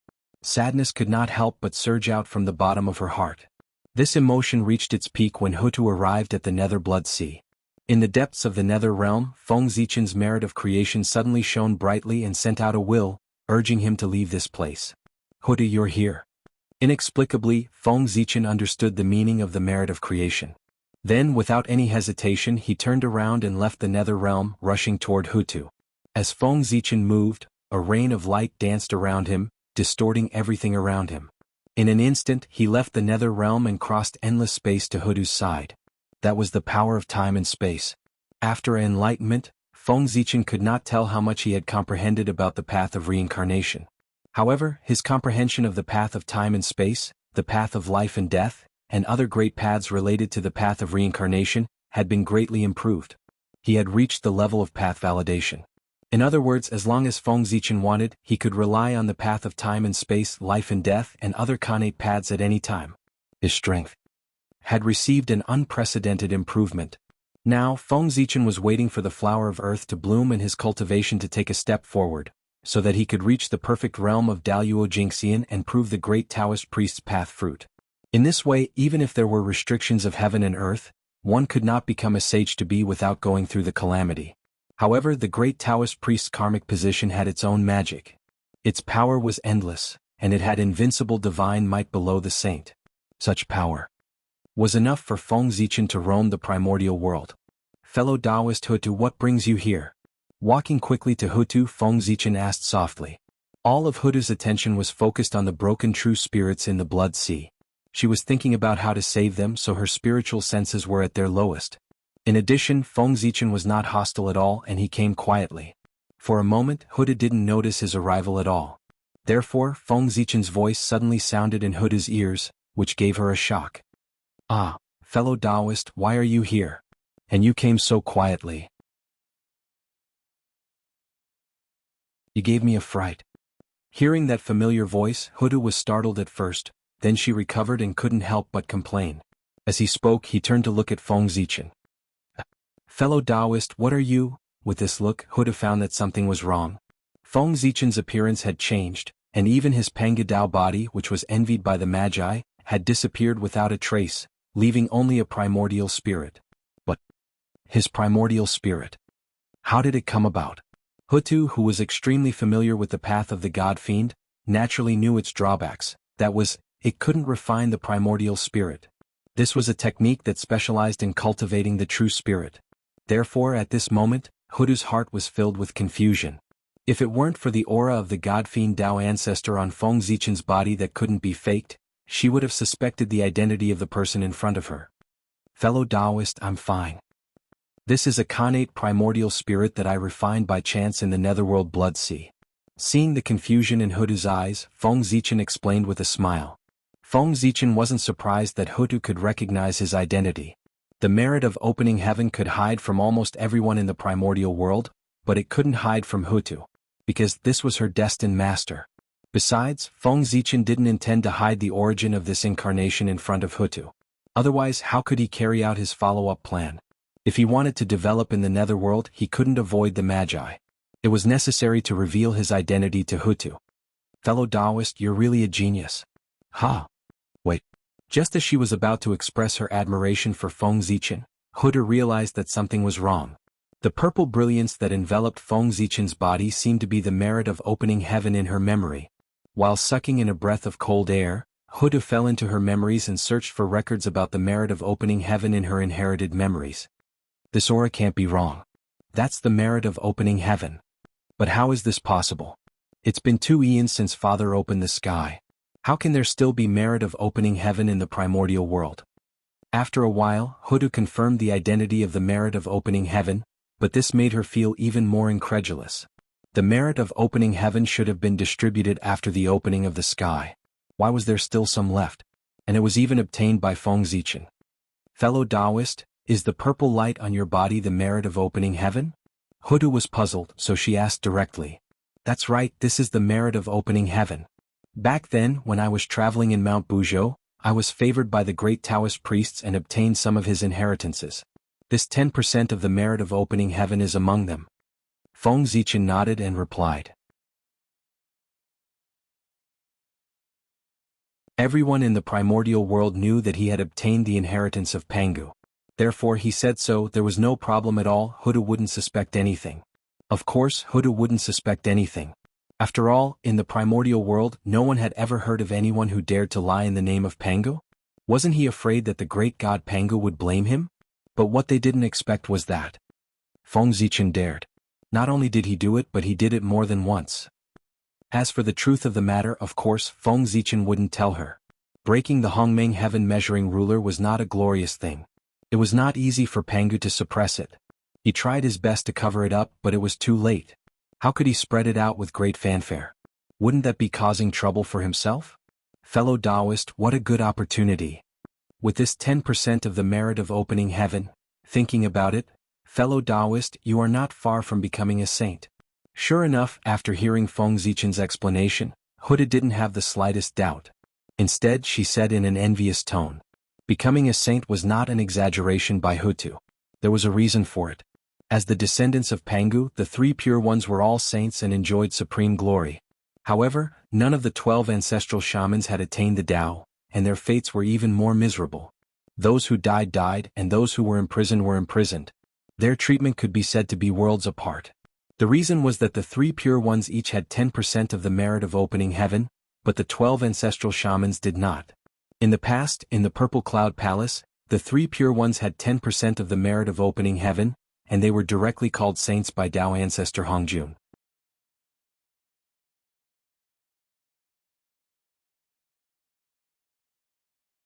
Chapter 374.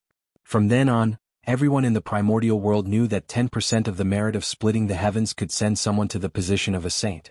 Unfortunately, the merit of splitting the heavens had been distributed at the beginning of the splitting of the heavens, and no one could find it.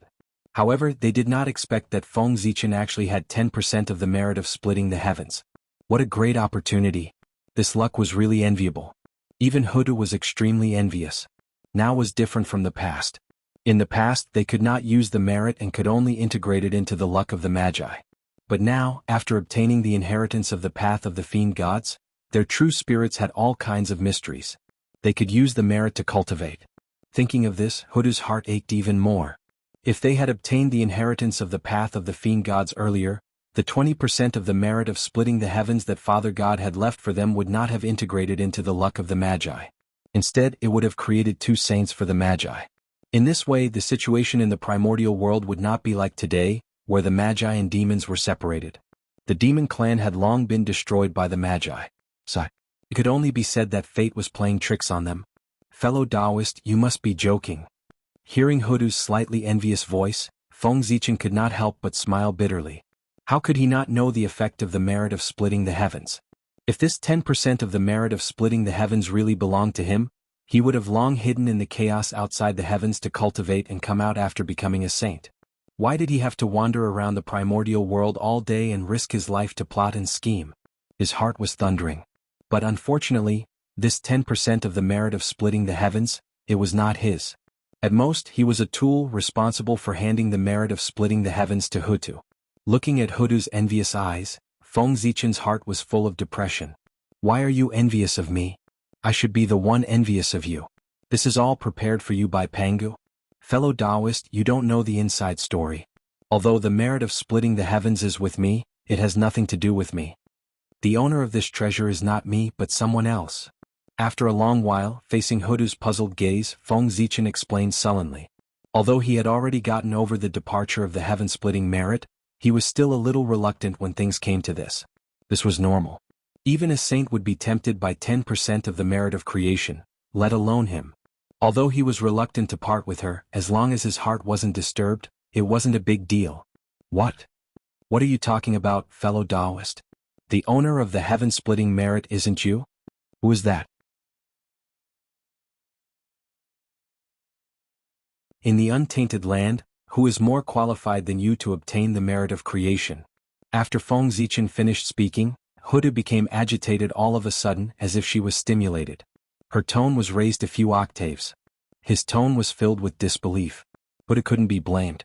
What Feng Zichen said was simply too shocking. In this world, other than Pangu, who else was qualified to obtain the merit of splitting open the heavens?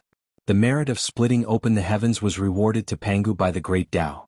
Pangu faked his death, so the merit of splitting open the heavens fell on things related to him.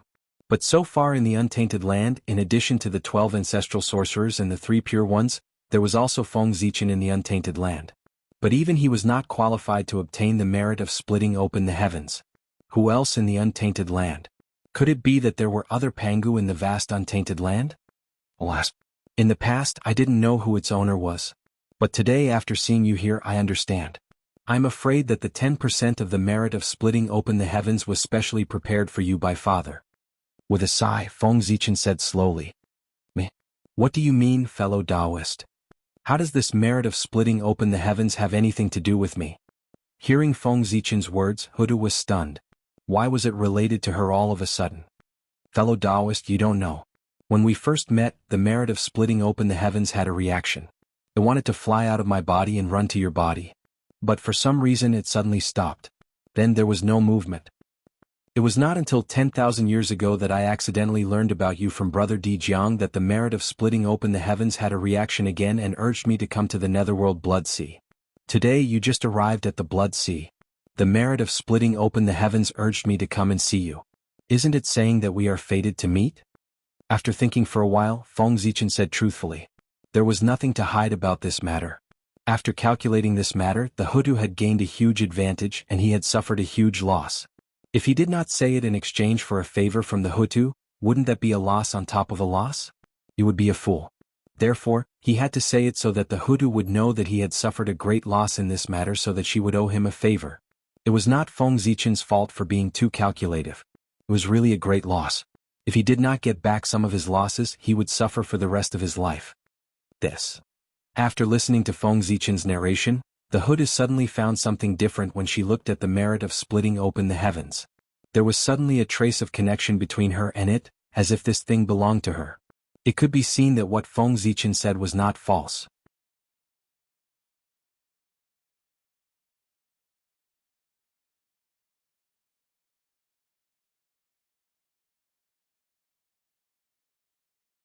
Chapter 375. In the primordial world there were many people who cared about the common people, but only the Hudu could sacrifice herself for countless people. How could such a person not be respected by generations of people? That was why Feng Zichen could not tell the Hutu about his deduction. The Hutu turned into reincarnation. It was selfless. It was flawless. Therefore, the reincarnation that he created was perfect. If Feng Zichen told the Hutu about his deduction, it would undoubtedly cause the originally sacred action to be tainted with benefits and become less great and pure. Moreover, when it was related to benefits, the Hutu's heart would inevitably have flaws and some selfish desires. Would such a reincarnation still be perfect and flawless? That would also become a stain on the Hutu's life. Reincarnation for the common people and reincarnation for selfish desires were two different concepts. The former was great while the latter was admirable. The impact was completely different. Originally, the Hutu who could truly be a saint of the primordial world would lose the right because of Feng Zichen's words. Her sin would be huge. Therefore she could not say it. The Hutu turned into reincarnation. That was her own decision and also her greatness. It was the Hutu who used her selflessness to create reincarnation, not reincarnation. The Hutu. The most Pangu Magus in the primordial world. Fellow Taoist, don't be anxious. If it's yours, it's yours. No one can take it away. Suppressing the thoughts in his heart, Feng Zichen smiled and said, "That tone, that demeanor could be described as an understatement." It was as if what was about to leave him was not the supreme treasure of the primordial world, the heaven-splitting merit, but some other worthless trinket. His carefree attitude made Hutu, who was standing at the side, admire him. Honestly speaking, if he were Feng Zichen, knowing that the merit of splitting the sky would abandon him, he would never be able to be so calm and collected. Heartache, that was the least of it. With this comparison, Hutu felt that Feng Zichen was more and more unfathomable. His mental state cultivation was truly high. You're right, fellow Taoist. Hutu nodded. The merit of creation would be obtained by him sooner or later, so why should he be in a hurry? That's right. Fellow Taoist, why have you come here? After a while, Feng Zichen asked with some confusion. However, he took the initiative to change the topic and let the Lady of Earth remember the purpose of his visit and not dwell on the heaven-splitting merit. Reincarnation was his mission here. Compared to that, the heaven-opening merit points were just minor details. Alas. Upon hearing Feng Zichen's words, Hutu recalled the situation of the true spirits in this place. She helplessly sighed and said to Feng Zichen, "Fellow Taoist, you don't know. I've been thinking about traveling to the primordial world. However, on the way, I accidentally discovered that after the living beings of the primordial world died, their true spirits were summoned by an inexplicable force and headed to the same place together. I was curious, so I followed the traces of those true spirits and came to the netherworld blood sea. I didn't expect to see such a miserable scene here. It's really uncomfortable." At this point, the Lady of Earth pointed at the netherworld blood sea. The sadness on her face became even more intense, as if tears could fall at any time. Feng Zichen looked in the direction that the Lady of Earth was pointing at. As he had expected, there were many true spirits inside that were being corroded by the evil aura and were about to sink. If they did not come to the netherworld blood sea, they would not know the misery of the people of the primordial world after their deaths. Everyone in the primordial world knew that most living beings would die. What they had cultivated when they were alive would be transformed into the Tao and completely return to the world to repay the kindness of the world. However, the physical body and essence soul were formed by the Kane Chi. After a person died, it would not be long before the Tao disintegrated in the world. However, the Kane true spirit was different. It was the foundation of living beings. It carried the comprehension of a cultivator's life, as well as the Tao and principles that they had cultivated. If they did not take the initiative to transform into the Tao, it would take a long time for the world to wear them down. Moreover, the higher one's cultivation level, the longer it would take. Therefore, after everyone died, their Khanate true spirits did not return to the world. Instead, they gathered in the netherworld blood sea and waited for everything they carried to be completely destroyed by the world. Only then could these true spirits return to the world. The heavenly Tao needed it. It was the purest Khanate true spirit. Only such a true spirit could strengthen its origin. The Tao comprehensions carried by those true spirits were naturally treasures to other cultivators. However, to the heavenly Tao, they were impurities that would pollute it and affect its perfection and purity. Therefore it did not take them. However, what kind of place was the netherworld blood sea? Ordinary people would not be able to stand it if they stayed there, let alone true spirits that did not have any protection. Staying in the blood sea would definitely be extremely miserable. Unfortunately, as long as the true spirit did not return to its purity, it would have to stay in the blood sea and suffer for a day. It could be said that it would not be able to rest in peace even if it died. It was because of this scene that the Lady of Earth could not bear to see it. Speaking of which, it made sense. The blood sea was a filthy place. Who would come to a decent person? This also led to the situation of the netherworld blood sea being unknown to many powerful beings in the primordial world. Of course, Taoist Mingi understood. However, with his personality, it was already good enough that he did not have any designs on those true spirits. Why would he help them? Fellow Taoist. People have life and death. Flowers and plants have withered and flourished. The world has birth and death. Such things are all part of the great cycle of heaven and earth. They are the supreme principles of the universe. Outsiders cannot interfere. If you interfere slightly, it will cause a huge change and affect the normal operation of heaven and earth. The result will naturally be to be punished by the heavens. The price of this is not something that we can bear. After thinking for a while, Feng Zichen advised. The matter of transforming reincarnation could not be said by him. It could only be thought of by the Lady of Earth herself.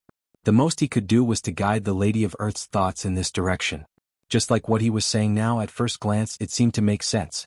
However, once one studied it carefully, one would find that there were many loopholes. And these loopholes, the Lady of Earth could tell. Fellow Taoist, you're wrong. Although life and death are the supreme principles of heaven and earth, if you die, you die. Can't you just return to heaven and earth? Why come to the netherworld blood sea and suffer the pain of corrosion? Frowning, the Lady of Earth retorted. The flowers and plants withered. They just returned to the earth. The world was destroyed. They just turned into chaos again. If a person died, they should return to heaven and earth. They should not come to the netherworld blood sea to be tortured before returning to heaven and earth. This matter, it was clearly a flaw in the heavenly Tao. As a result, all living beings were implicated. The countless living beings of the primordial world were innocent. Why did they have to pay the price for the lack of the heavenly Tao? The more she thought about it, the angrier she became.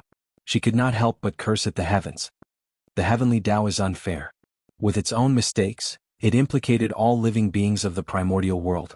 It forced all the dead of the primordial world to suffer the pain of their true spirits being corroded. It's really detestable. The Lady of Earth was angry. She did not suppress her strength as she cursed, causing her voice to spread throughout the blood sea. The voice was so loud that it caused the void to tremble, forming layers of ripples. It carried the blood water and set off boundless waves in the blood sea. At the same time, a blood-red lightning bolt struck down from the sky, heading straight for the Lady of Earth. However, it seemed to be worried about something. The blood-red lightning's performance was a little hesitant. In the end, it did not strike the Lady of Earth. Instead, it struck the Lady of Earth. One after another, it was exceptionally horrifying. For a moment, on the blood sea, huge waves surged into the sky, and thunder was endless. It was like the end of the world. Fellow Taoist, be careful with your words. As soon as the Lady of Earth finished cursing, Feng Zichen knew that it was not good and hurriedly advised. He was afraid that she would continue to curse and attract the attention of the heavenly Tao. At their level of cultivation, even if they were dissatisfied with the heavenly Tao, they could just curse in their hearts. However, if they cursed out loud, it would be disrespectful to the heavenly Tao and they would suffer retribution. This blood-red lightning bolt was the heavenly Tao's warning to the Lady of Earth. Originally, it was going to hit him, but considering that it was his first offense or considering his identity, it was hit beside him as a warning. However, if the Lady of Earth continued to curse, the heavenly Tao would not care too much. It would strike her down first to teach her a lesson. The might of the heavens could not be offended. In the primordial world, it was not nonsense. Especially for cultivators of a high realm, it was a wise saying. Just like in the mortal world, a 3-year-old child scolded the emperor and a prime minister scolded the emperor. Could they be the same? The former smiled and passed, but the latter was going to die. So, the higher the cultivation level, the higher the status, the more one had to be careful with their words and actions towards the heavenly Tao, in case he found a reason and specifically targeted him. After all, to the heavenly Tao, Daluo Jingxian had become a parasite of the world. The more there were, the more disadvantageous it was for the development of the world. Daluo Jingxian was the main target of the heavenly Tao's elimination. Every Daluo Jingxian's origin returned to the world after the fall of every Daluo Jingxian, which was greatly beneficial to the heavenly Tao. Therefore, the heavenly Tao would not let go of any opportunity to destroy them. The Lady of Earth's actions just now were equivalent to handing a knife to the heavenly Tao, afraid that he would not attack her. If it were not for the fact that she was worried about reincarnation, she would not have died based on what the Lady of Earth had said just now. However, the heavenly Tao would have to knock down some of her origin. What? I've already raised you into a great divine ability, and you're still dissatisfied with me? What do you want? This was probably the thought of the heavenly Tao, right? Hee, this is the so-called heavenly Tao is fair. The treatment of the descendants of Pangu is different from others.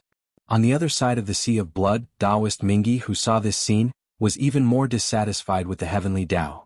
Of course, he did not dare to say it out loud. He only complained in his heart. In this aspect, he had suffered a great loss. Back then, when he established the Azura sect, he had shouted that the heavenly Tao was unfair. He was seriously injured by the heavenly Tao and had to recuperate for a long time before he recovered. But now, the Lady of Earth scolded even more than him, but she was not injured at all. One could imagine how Taoist Mingi felt. I lost my composure. After venting, the Lady of Earth also calmed down.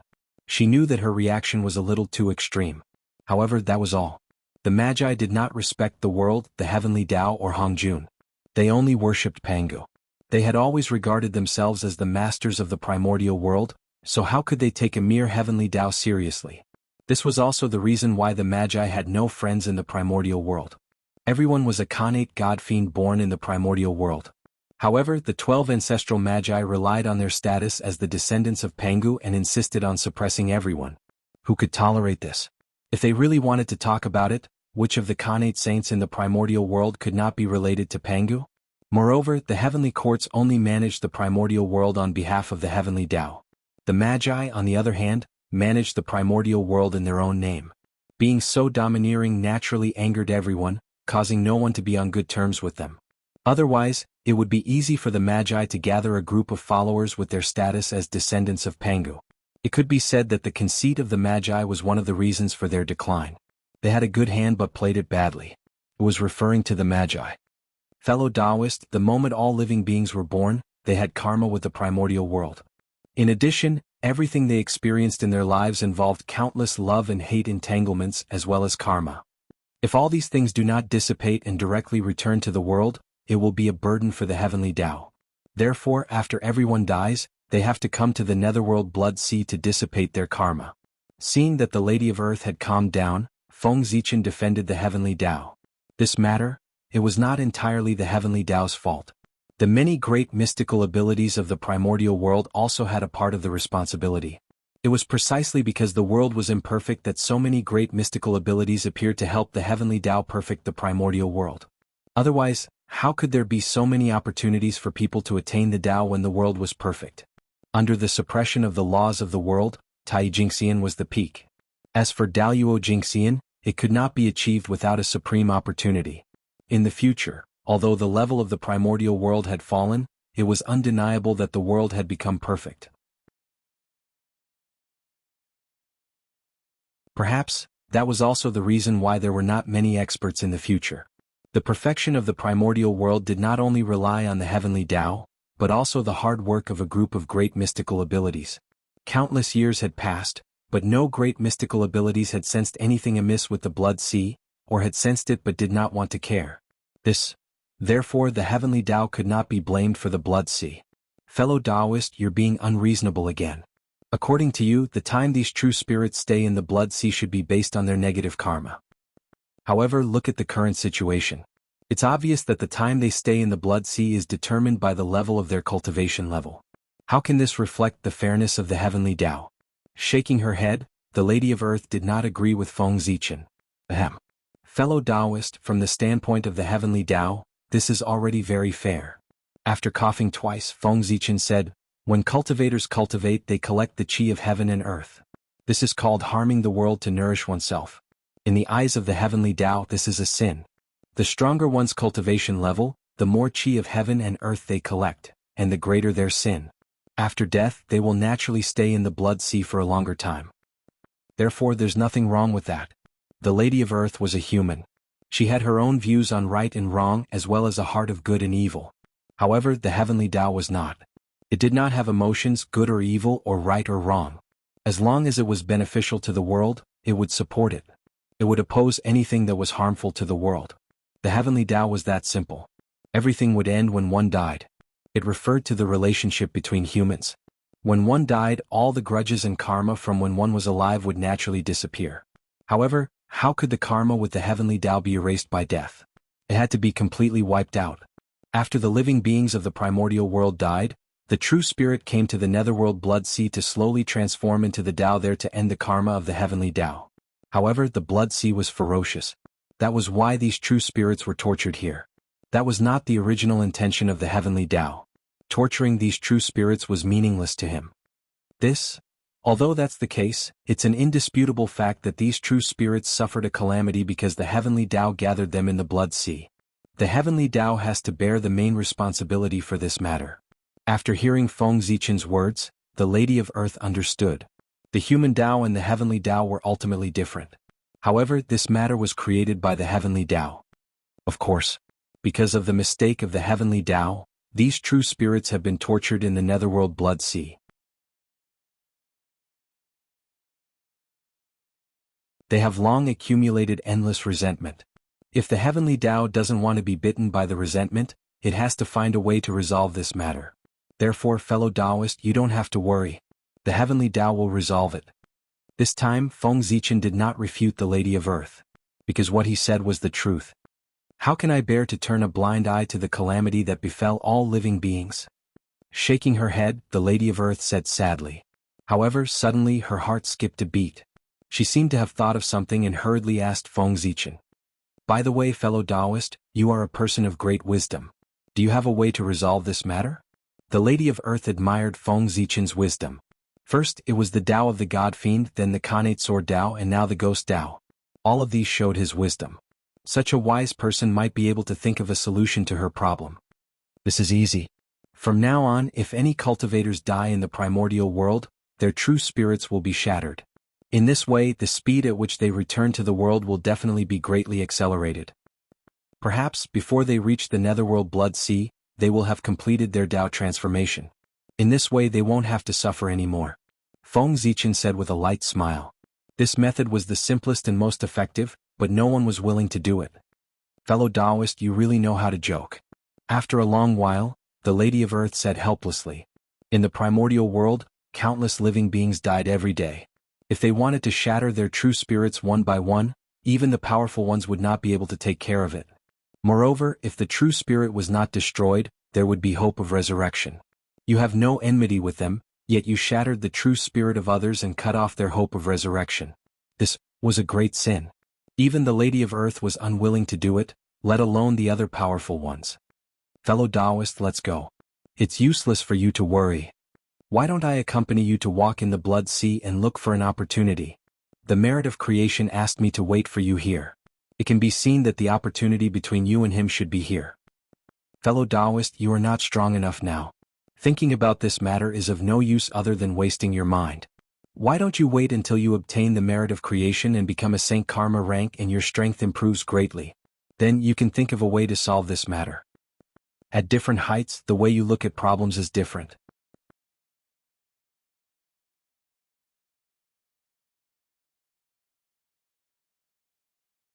Chapter 376. That was enough. It was time to get things back on track. Therefore, Feng Zichen took the initiative to invite Hutu to the depths of the blood sea. This was only the edge of the blood sea. The situation of those true spirits was not too bad. Hutu felt that she could not accept it. If she went to the depths of the nether blood sea and saw the situation there, her reaction would probably be even greater. In the future, Hutu went to the depths of the nether blood sea. When she saw the scene there, her heart was greatly impacted. Only then did she have the idea of turning her body into reincarnation. Now, Feng Zichen brought Hutu to the depths of the blood sea with such an idea. Fellow Taoist is right. With my current cultivation, I really can't think of any good methods. Let's wait until my cultivation is higher. It's just that these true spirits have suffered. With a sigh, Hutu followed Feng Zichen and walked forward. Alright, fellow Taoist. The name of my incarnation is Fengdu. It's the ancestor of the ghost path, the emperor of all ghosts. You can call me Fengdu in the future. Don't call me a wizard. I have great use for this incarnation. I can't expose it. On the way, Feng Zichen seemed to have thought of something and reminded Hutu. If Hutu accidentally revealed his identity, then he would be in big trouble. Therefore it was better to tell her in advance. Greetings, fellow Taoist Fengdu. Hutu took a deep look at Feng Zichen, smiled and said, hiding his identity, sneaking into the nether blood sea and even opening up the ghost path. It was obvious that he had a big plan. However, Hutu did not ask what the plan was. If she wanted to say, Feng Zichen would have explained before she took the initiative to say it. And now she only asked him to hide her identity for her. Obviously, she did not want outsiders to know about her plan. Since that was the case, why bother? Thank you, fellow Taoist. From Hutu's words, Feng Zichen understood what she meant and immediately thanked her. Fellow Taoist, you're too polite. We're family. Why are you being so polite? Seeing him being so polite, Hutu said unhappily. Yes, we are a family. Yes, we've been rude. Just like that, the two of them chatted as they walked deeper into the blood sea. As the two continued to go deeper into the blood sea, Hutu's expression was first shocked, and then she fell into silence. It was not until they reached the depths of the blood sea that Hutu's suppressed emotions finally exploded. How could this be? Hutu looked at the blood sea in a daze. Her face was full of disbelief, and there were even tears in her eyes. The true spirit in the depths of the Blood Sea had long been completely corroded by the brutal aura, turning into a blood-red monster that only knew how to kill. They didn't have any intelligence and they didn't even have any signs of life. They survived by devouring each other. This was an extremely twisted monster. Killing was the only value of their existence. Of course, these were nothing. They were just some ant-like monsters that could be exterminated with a single thought. It wasn't worth it for Hutu to do this. What really moved him was the form of these monsters. They fed on blood and chi, and they could constantly absorb energy from the Blood Sea to strengthen their true spirit. However, the true spirit came to the Blood Sea to dissipate its strength and return to the world. In this way, the true spirit would completely return to the world, and it would become unreachable. Moreover, these true spirits had long been corroded by the brutal aura. If they could not return to the world, they would be tortured by the brutal aura day and night, and they would be in extreme pain. They would have to reincarnate forever. If these monsters did not die, the true spirit in their bodies would be imprisoned in the 18 levels of hell. They would be tortured forever and would have to reincarnate forever. Miserable. How miserable. Hutu was lost and shed tears because of the suffering of these true spirits. What crimes did the common people commit? After muttering to herself, Hutu suddenly used her divine ability. Immediately, the power of creation of the earth surged from all directions and enveloped this place. Sizzle. One could see that as soon as the blood-red monsters came into contact with the power of creation of the earth, they turned into blood-red smoke as if they had met their natural enemy. As for the true spirit in their bodies, it was purified by Hutu's secret technique and turned into the purest innate spiritual light. Empress is merciful. The moment these true spirits were purified, they had a moment of clarity. They bowed to Hutu and turned into specks of light that returned to the world. Empress is merciful. Empress is merciful. Then, every true spirit that was purified regained a moment of clarity just like before. After bowing to Hutu one by one, they explained everything and returned to the world. Rumble. As more and more true spirits were purified, the heavenly Tao sensed it and mysterious yellow merit descended. It was abnormally mystical. However, Hutu did not accept the merit. Instead, she used her divine ability and sent it into the depths of the Blood Sea to continue purifying the true spirits. For a time, the creation chi in the depths of the Blood Sea filled the air and suppressed the bloody aura, turning a peerless dangerous place into a creation holy land. At this moment, a white lotus suddenly floated in the void. It was emitting a clear holy light. There were 12 grades and it took root in the Blood Sea. That was the 12th grade world-cleansing white lotus. It was, Xianqing was here. The Blood Sea was not far from the west. After Xianqing left Mount Meru, he did not return to the East Sea. Instead, he found a place near the Blood Sea and cultivated, waiting for the birth of reincarnation. Hutu's reincarnation was the greatest opportunity in the primordial world after Pangu opened the sky. If he missed it, he would never be able to find a second one. Thus, how could Xianqing not come and interfere? One had to know that his goal was to become the great emperor of the East Pole. And the great emperor of the East Pole had another identity, the heavenly venerable of seeking sound and saving suffering. This identity was not only for the living but also for the dead. He could guide the suffering souls to reincarnation, for those who had accumulated virtue and done good deeds, understood the mysteries and achieved great merit. The great emperor of the East Pole could also ride the immortal control of the 9 lions and scatter the auspicious light of 100 treasures, to guide them to ascend to the heavens and become immortals. He had the power to save all living beings, save the suffering, educate all living beings and transcend life and death. If Ksitigarbha Bodhisattva was the representative of Buddhism in the underworld, then the great emperor of the East Pole was the representative of Tao in the underworld. Corresponding to it, with such an identity for the sake of his future Tao career, Xianqing had to make a trip no matter what. Boom! After the white lotus of purification took root in the sea of blood, it suddenly erupted with a shocking brilliance. Strands of divine brilliance bloomed, and the power of purification was vast and mighty, sweeping across everything. In an instant, it was unknown how many true spirits there were. They were purified by the white lotus of purification. In terms of purification, the 12th grade white lotus of purification was the best in the primordial world. Although the Hutu's creation li was strong, it was still a little inferior to him. Thank you, fellow Taoist. How should I address you? With the help of the white lotus of purification, the pressure on the Hutu was greatly reduced. She took the time to thank Xianqing who had just appeared. The third-generation disciple of the celestial sect of wonders, Xianqing, greets ancestral Witch Hutu. Appearing from the void, Xianqing first told his origin and then praised, "You're right. It's been a long time since I heard the name of ancestral Witch Hutu's benevolence. Seeing you today, you really live up to your reputation." Unfortunately, at this time, the Hutu had no time to pay attention to Xianqing.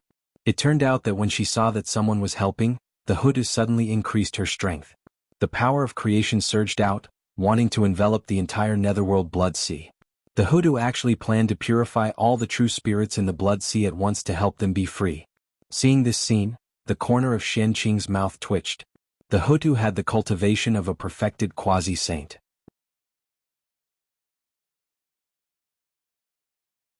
Of course she could do this.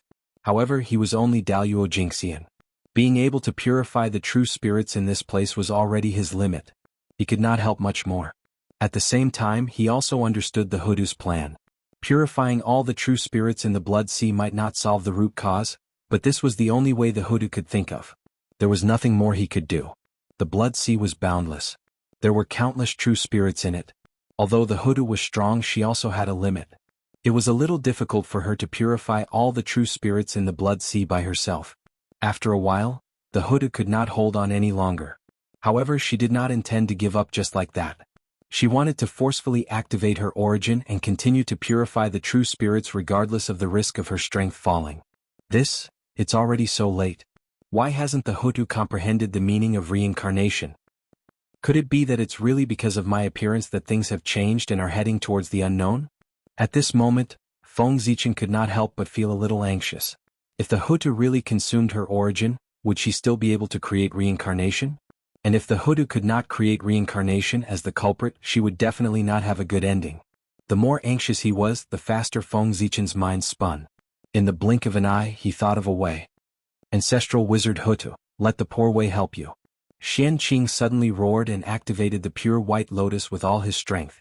At the same time, Feng Zichen also secretly strengthened the power of the pure white lotus. Hua hua hua, a white light flashed and a large number of lotus flowers suddenly bloomed in the blood sea. They almost covered the center of the blood sea and continued to spread out. After the lotus flowers appeared, they had been circulating between life and death. And with every birth and death of the lotus flowers, some of the hostility was dissipated. Seeing this scene, the Hutu seemed to have understood something and could not help but fall into deep thought. At the same time, her movements also stopped. Seeing this, Feng Zichen could not help but let out a sigh of relief. It was good that she had comprehended something. When the Hutu figured it out, it would be time for her to incarnate into reincarnation. The cycle of birth and death was also a kind of reincarnation. Xianqing had already extinguished the lotus flowers and performed the reincarnation of the lotus flowers to remind the Hutu. At the same time, by doing so, he also ensured that he did not interfere too much with the Hutu. He did not tell the Hutu anything. He only used a supernatural power. The Hutu could comprehend the meaning of reincarnation from it. That was because her talent was amazing. What did it have to do with others? The flowers withered and flourished, the world was destroyed and reborn. This was reincarnation, it was the truth of heaven and earth, it was also the process of the cycle of the universe.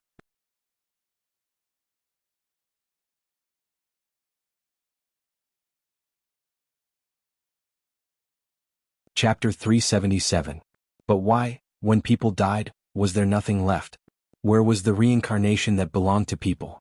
Because the world was incomplete, the reincarnation cycle was incomplete, and all living beings had no chance to turn the wheel of life and death. After death, they had to go to the netherworld blood sea and suffer endless pain. In a trance, the Lady of Earth understood and thought of a way to save the endless true spirits of the blood sea. As long as she set up reincarnation for all living beings and let them have something to rely on after death, this matter could naturally be solved. So, this is my destiny? After understanding the key points, the Lady of Earth felt that her spiritual platform was clear, and her thoughts were unprecedentedly clear. Even the secrets of heaven that she could not see through before were now revealed in front of her eyes. In an instant, she understood her purpose of coming to the netherworld blood sea. Using her body to make up for reincarnation. The reincarnation cycle was incomplete, and all living beings had no reincarnation cycle. Therefore she, the descendant of Pangu, needed to use her body to make up for it. At this moment, the Lady of Earth's true spirit was operating crazily, and a bright spiritual light erupted. That was the spark of her thoughts. She was in contact with the myriad Tao of heaven and earth to collect information about the reincarnation cycle. Originally, the Magi did not have primordial spirits and could not come into contact with the myriad Tao of heaven and earth. They did not have the ability to deduce the secrets of heaven, let alone collect information from the myriad Tao of heaven and earth. However, after Feng Zichen passed down the path of the God-Fiend, the only shortcoming of the Magi was made up for. In other words, the Magi also had the ability that normal cultivators should have. Deducing the secrets of heaven, it was not difficult for the current Magi. At this special moment, the Lady of Earth's spiritual perception reached an unprecedented peak. She had deduced all the consequences of the reincarnation cycle. Even she would die, all of them were deduced by the Lady of Earth. This death was the true meaning of death. She would completely cease to exist.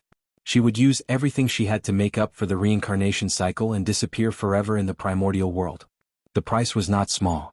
Die. I didn't expect that I would become the first great magician to truly die in the primordial world. I would completely disappear. With a self-deprecating smile, the Lady of Earth said with some melancholy. Obviously, even though she knew that she would die, she still did not intend to give up the reincarnation cycle. The Daoyuo Jingxian would not die if the primordial world was not destroyed. This was the truth that was recognized in the primordial world.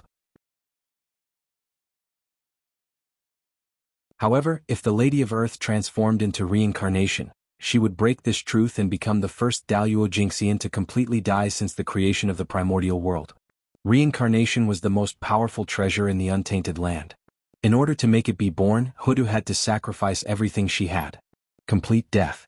This was a state that countless great magicians feared. However, when he spoke of it, it was so casual as if the one who was about to die was not him. His carefree attitude was admirable.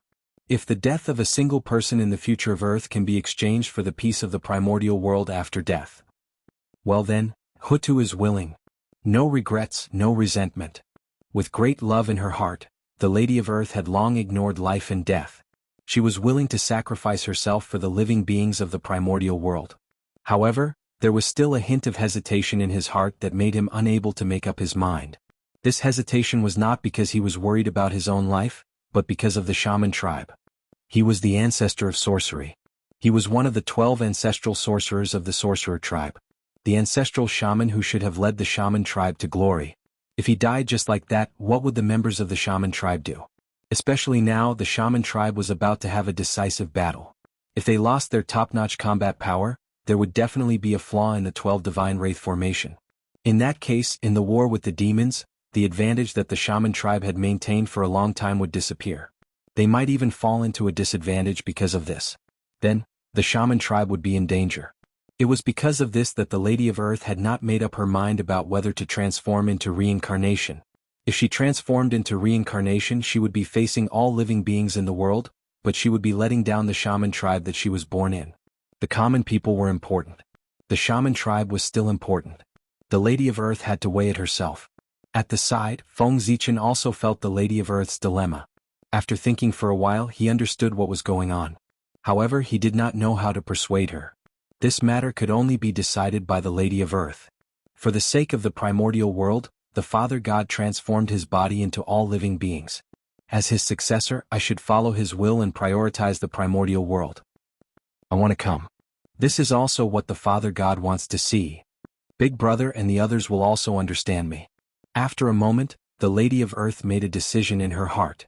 For the primordial world, for all living beings, she could only let down the shaman tribe. Fellow Taoist, please bring this back to the shaman tribe for me. Tell them that I, the Lady of Earth, have let them down. The Lady of Earth forced out a drop of blood essence from her body and handed it to Feng Zichen with a determined expression. This, fellow Taoist, have you really decided? After accepting the Lady of Earth's blood essence, Feng Zichen asked in an inexplicable mood. The Lady of Earth's reincarnation was the greatest change in the primordial world. It was also a sign that the shaman tribulation was coming to an end. After this matter, it would not be long before the demons attacked the humans. As the descendant of the Father God, I will not shirk my duty if the world is lacking. Seeing that Feng Zichen had accepted her blood essence, the Lady of Earth nodded as a final farewell. Then she took a step forward and walked towards the netherworld. At this point, the location of the netherworld could not be hidden from the Lady of Earth. Big Brother once said, "You can't be a good person in the primordial world. Good people have good karma. It's a joke in the primordial world. Because there is no absolute good thing in this world. If you help others, you will naturally harm their interests. In this way, karma will be formed. It will also plant the root of disaster for the future. In the primordial world, the outcome of being a good person is death. Only dead people can be called good people. Therefore, Big Brother often advises us not to be good people. Especially to me, he reminds me in all sorts of ways. But Big Brother didn't expect that today. I still failed to live up to his instructions. I had to be a good person, a great good person. But I don't regret it." As she walked, the Lady of Earth suddenly thought of the past and could not help but cry. She was not crying for all living beings but for herself. The brothers and sisters who had been together since they were born would never be able to see each other again from now on. And he, even his last farewell, did not do it. Thinking about it, it was really sad. This time he would lose everything. The primordial world would never hear of it again. Oh. After he left, the Witch Clan could be better. Witch Clan, goodbye. After taking one last look in the direction of the Pango Hall, the Lady of Earth said resolutely, "Father God, today the Witch Clan's ancestral witch, Pangu, the Lady of Earth, saw that the world was incomplete, and the reincarnation was incomplete. As a result, all living beings could not rest in peace after they died. Therefore, the Lady of Earth is willing to incarnate into reincarnation, to mend the world." As her voice fell, a bright purple light suddenly erupted from the Lady of Earth's body. It was incomparably mysterious and dazzling. And in this purple light, his body was also slowly dissolving. Rumble. In the sky, a terrifying majesty filled the air. A pair of purple eyes quietly crossed the void and arrived above the netherworld blood sea, the Lady of Earth. That was the way of the heavens. At this moment he had truly descended. It was not like before when his will descended, nor was it with Tao ancestor Hongjun as a carrier. Instead, it had truly manifested in the world. Obviously, the birth of reincarnation was too important. Even the way of the heavens could not help but descend personally to prevent any accidents. Great! A cold voice came from the way of the heavens, driving an inexplicable power to gather at the Lady of Earth, helping her to evolve the reincarnation. At the same time, in the depths of the netherworld, the reincarnation disk suddenly shook violently, emitting a great suction force, sucking the light ball that the Lady of Earth had turned into. Rumble. After obtaining the origin of the Lady of Earth, the figure of the reincarnation disk became more and more real. Moreover, it seemed to have suddenly gained power. It began to rotate with a rumbling sound, emitting a terrifying suction force that swept across the entire untainted land. In the next moment, after Pangu's body transformed into everything, the remaining power between heaven and earth was completely stimulated. It appeared from the void and surged toward the reincarnation disk. The Lady of Earth, the transformation of Pangu's blood essence. Using her as a guide, the reincarnation disk summoned the remaining power of Pangu in the untainted land to complete the final evolution and be born perfectly. This was also the meaning of the Lady of Earth's reincarnation. Such a big change happened in the netherworld blood sea. Those great mediums of the untainted land, no, it should be said that the entire untainted land was alarmed. What? The Lady of Earth, this is... After waking up from seclusion, the great mediums' hearts stirred and they understood the cause and effect. Immediately they were shocked. Was the Lady of Earth crazy? She wanted to sacrifice herself to perfect the untainted land. In this world, there was actually such a stupid person. At this moment, after learning of the Lady of Earth's actions, the hearts of the great mediums were filled with absurdity and disbelief. Wasn't it good to be alive? However, while they found it difficult to understand, they could not help but admire the Lady of Earth from the bottom of their hearts. Hundreds of millions of years of bitter cultivation had turned into flowing water in a day, just to perfect the untainted land. This kind of character could only be said to be worthy of the name of Pangu's descendant. The Lady of Earth is merciful. After tidying up their robes, the great mediums bowed in the direction of the Lady of Earth with serious faces. In the heavenly court, the demons, including Dijun and Tai, were the same. Even the saints were no exception. This matter had nothing to do with their positions. The Lady of Earth had turned her body into reincarnation. This was a great thing for the entire world. As a member of the untainted land, they had all received her favor, so they naturally had to show her. Moreover, after this matter, the untainted land would no longer have the Lady of Earth. So what if they bowed? The Lady of Earth is merciful. After the great mediums, the living beings of the untainted land also bowed in unison. For a time, the untainted land was filled with praises for the Lady of Earth. At this moment, the atmosphere in the Magi was unusually depressing, forming a sharp contrast with the other places in the untainted land. Sigh. Why do you have to do this? Why do you have to do this? In the Pangu's hall, the 11 ancestral Magi gathered together. Looking at the Lady of Earth in the sea of blood, they did not know what to say. Unlike others, they who were also descendants of Pangu, could naturally understand the Lady of Earth's actions. However, although they understood, who could accept that their sister, who had been with them for so many years, was suddenly going to be gone? Let's go. Let's go and see our sister for the last time. After a while, the emperor stood up and said,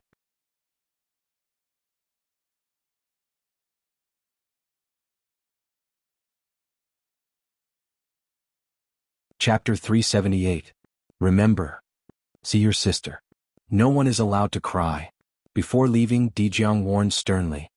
It's the mission of the wizard tribe to protect the primordial world created by the Father God. It's the honor of the wizard tribe to die for the primordial world. My sister got what she asked for. We should be happy for her, not sad for her. Dijiang suppressed the grief in his heart and said again. Hudu's reincarnation was following in Pangu's footsteps. It was the value of the wizard tribe's existence. They should be happy for Hudu. With Dijiang's help, the ancestral wizards arrived outside the Nether Blood Sea in the blink of an eye. However, the evolution of the reincarnation had reached a critical moment. The entire Nether Blood Sea was enveloped by the power of the Way of Heaven.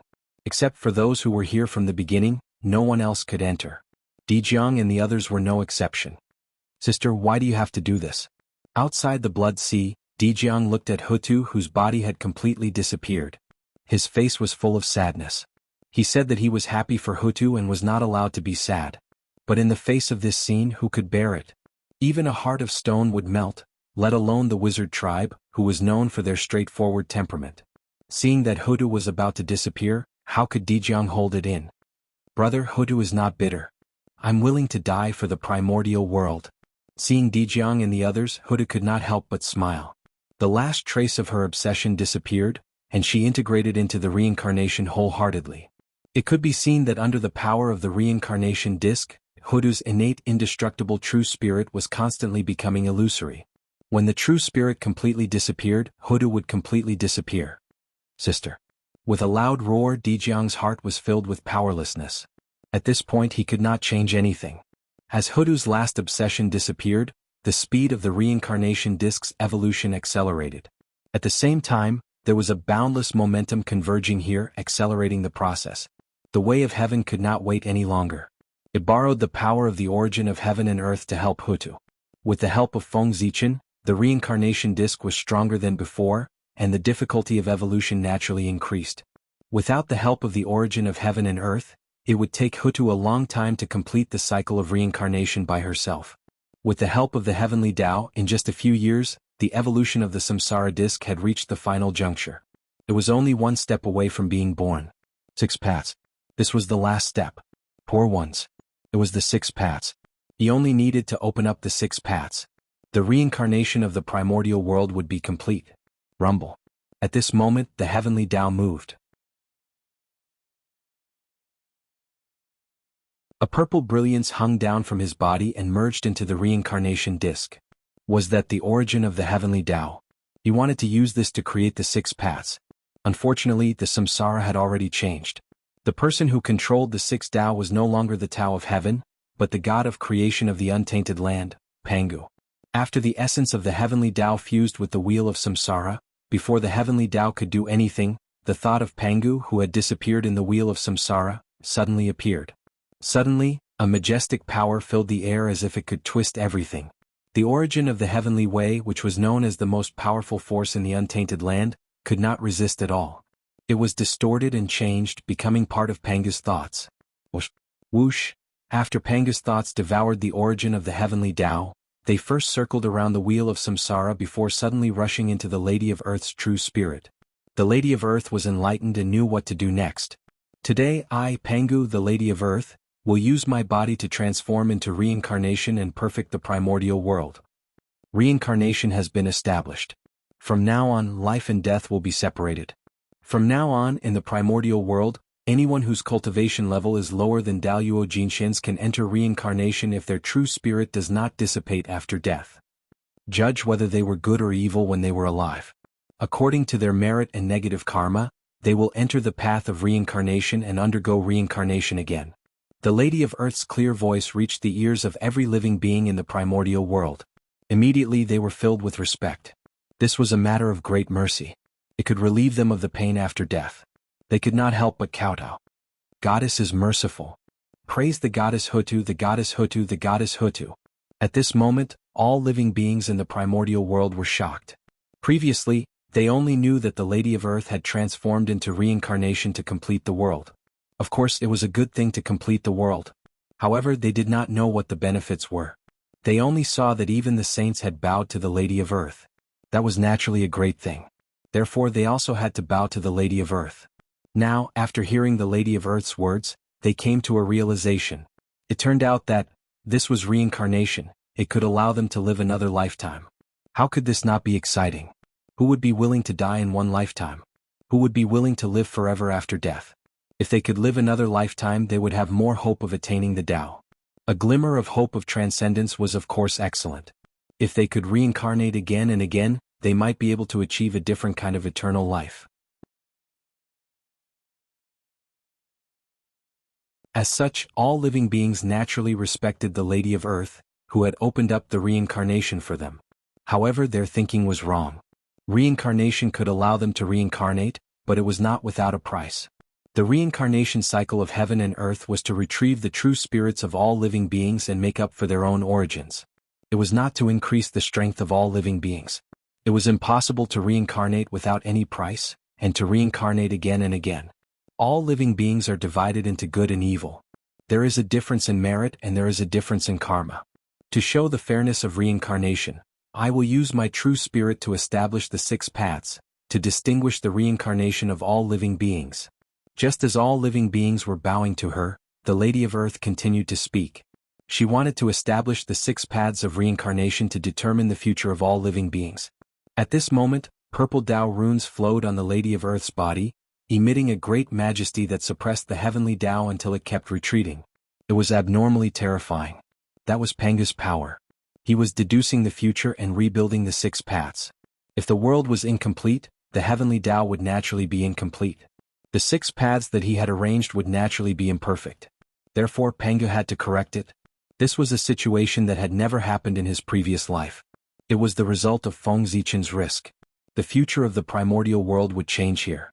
Not long after, 6 mysterious runes appeared from the darkness and fell into the Lady of Earth's heart.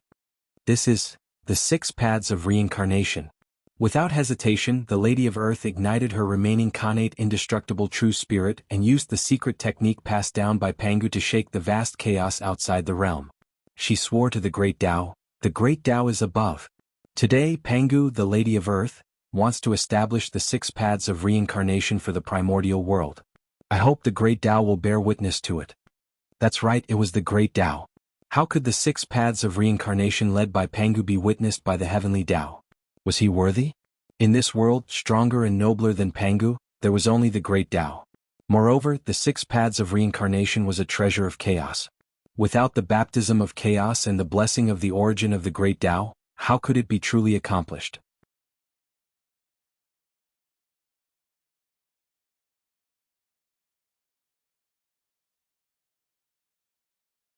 Chapter 379. Therefore, the Great Tao had to bear witness to the formation of the 6 paths of reincarnation. The first path of the 6 paths of reincarnation, the heavenly Tao. Anyone who has contributed greatly to the world and life can enter this path after death. As soon as Huda finished speaking, the Great Tao sensed something in the depths of the chaos. A beam of purple gold light wrapped around the origin of chaos emerged from the depths of the chaos. It broke through the barriers of heaven and earth, turning into Great Tao runes and landing on the reincarnation disk. The violet gold radiance was a strand of the quintessence of the Grand Tao, and it possessed supreme profundity. It was a true supreme treasure that was even more precious than primordial violet qi. So long as he could refine it, then the Chaos Tao fruit would be within reach. Treasures of the Chaos were treasures of the Chaos because of the origin of Great Tao. That was why they were superior to all spirit treasures. This was the source of their supremacy. If the 6 paths of reincarnation wanted to become a treasure of the Chaos, the origin of Great Tao was indispensable. That was why Pangu had directed Hutu to swear an oath to the Great Tao instead of the Heavenly Tao. After all, no matter how strong Pangu was, he couldn't conjure the origin of Great Tao. That was something only the Great Tao had. The origin of chaos was also a top treasure in the world. Although it couldn't help one become a saint, it could help one reach the origin Tao. It was as precious as Hongming's purple qi. The great Tao runes formed by the two were mysterious and simple, like an ancient Tian character that exuded a boundless aura. As soon as it landed on the reincarnation disc, it underwent a drastic change. Countless runes were born for it, covering the entire void in an extraordinarily dazzling manner. The runes bloomed, vast and unfathomable, surpassing the stars in the heavens. Even the great universe was as weak as a firefly compared to it. A mysterious aura permeated and blended with the heavenly Tao. Then the runes converged like flowing water into a ball with a whoosh. They transformed into a great Tao rune again and merged perfectly with the reincarnation disc. From simplification to complexity, then from complexity to simplicity. This was a cycle that symbolized the simplicity of the great Tao. In an instant, the reincarnation disc suddenly became more solid, and 1/6 of its body appeared. Rumble. A terrifying aura swept out, suppressing the entire untainted land. So strong, as the pressure swept over, many powerful cultivators couldn't help but feel the urge to test it out. They secretly mobilized their magic power to resist the pressure of reincarnation. Unexpectedly, the pressure was enhanced by the Grand Tao, so its might had long since attained an unimaginable level.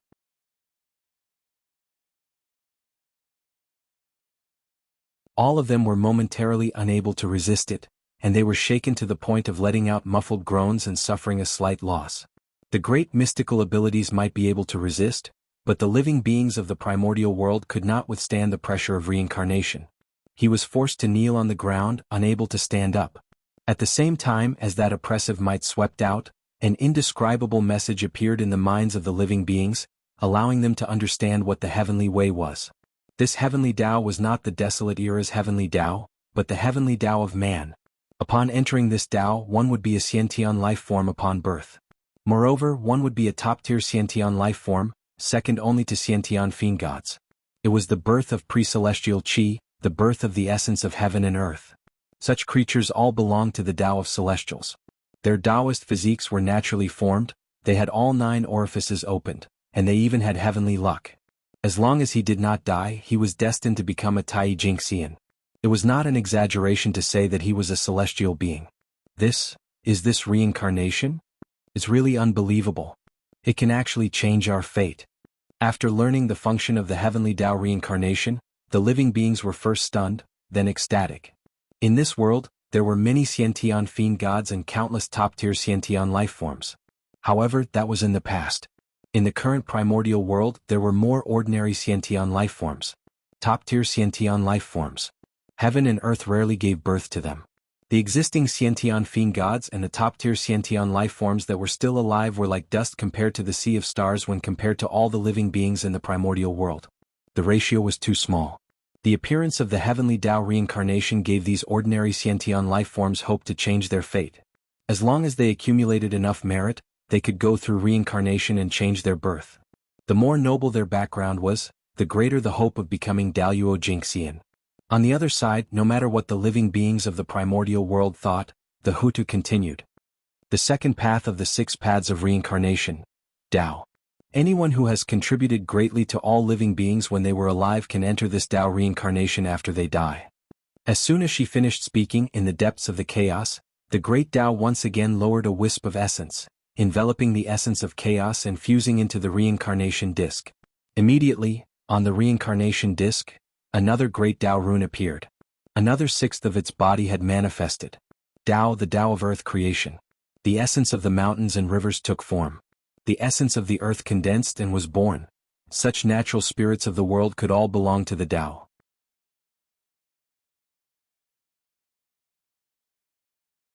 All such living beings were born with spirit bodies. Their appearances were different, but they were all people who had opened 9 orifices. They had great luck.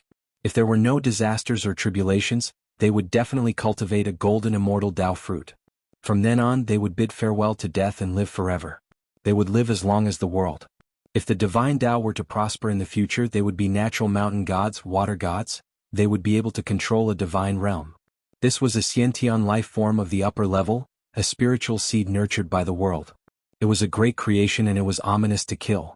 The third path of the 6 paths of reincarnation, human Tao. Those who did not do anything in their lives and did not commit any mistakes can enter this Tao reincarnation. With that, another purple light flew over from the chaos and fused into the reincarnation disk, causing its power to increase exponentially. Its body was already half corporeal. Human Tao, the Tao of all living beings, the Tao of life. In the primordial world, regardless of whether they were Xiantian or postnatal, they were emotionless or not. As long as there was a true spirit and a life mark, they belonged to the human Tao. In other words, in the primordial world, all living beings under Daoyuo Jingxian belonged to the human Tao. Even the flowers and trees were no exception. The living beings of the human Tao did not have the enhancement of their previous lives. The future depended on their own efforts. Hard work might not succeed. However, if they did not work hard, they would definitely not succeed. Of course, the environment of the world was here. Even if the living beings of the human Tao did not work hard, they could still cultivate to become heaven immortals. However, if they wanted to become stronger, it would depend on their own efforts and fate. This was also the last benefit of the primordial world. After the Magi and demon tribulation, the environment of the world would change drastically. It would be difficult for the living beings of the human Tao to cultivate the immortal Tao. The fourth Tao of the 6 paths of reincarnation, the karma Tao. Those who have sinned against the world and all living beings in their lives and bear negative karma will enter this Tao reincarnation. The origin of the great Tao transformed into Tao runes and flew over. The power of the reincarnation disk increased by a step, revealing 2/3 of it. What? Karma Tao. Hearing this unfamiliar name, Feng Zichen was first shocked, then overjoyed. The 6 paths had really changed. His plan to change the primordial world had succeeded. In Feng Zichen's memory, the original 6 paths of reincarnation were divided into heaven, earth, human, livestock, Azura, hungry ghost. These 6 paths did not have karma Tao.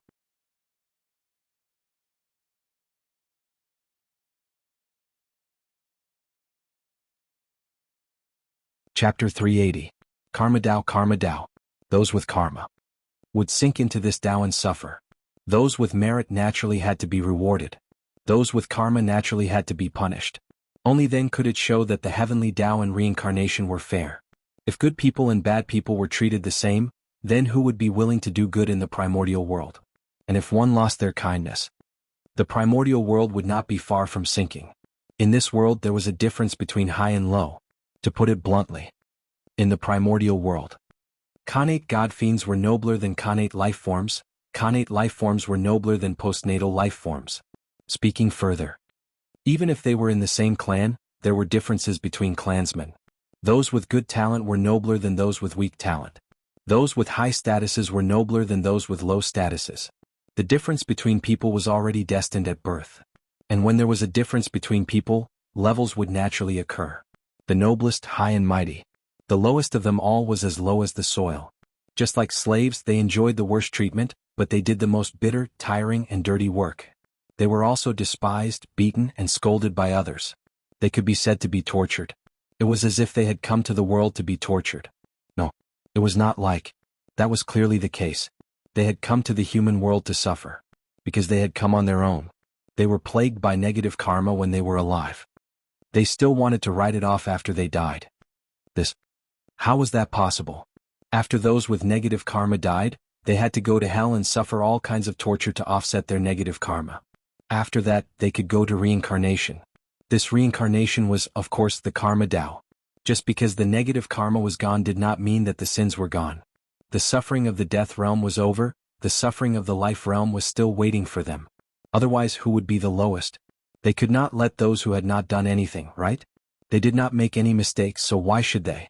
Moreover, this way, how could they show the fairness of the heavenly Tao in reincarnation? Therefore, it was better to let these people with negative karma go. This way, not only could it show the fairness of reincarnation, but it could also teach them a lesson so that they would not dare to do evil in the future. It could also warn all living beings in the primordial world to take this as a warning. It could be said to be killing several birds with one stone. What? Path of Karma. Once the karmic Tao was established, everyone felt a chill in their hearts. It was as if a sharp sword was hanging above their heads, constantly warning them so that they wouldn't dare to do evil.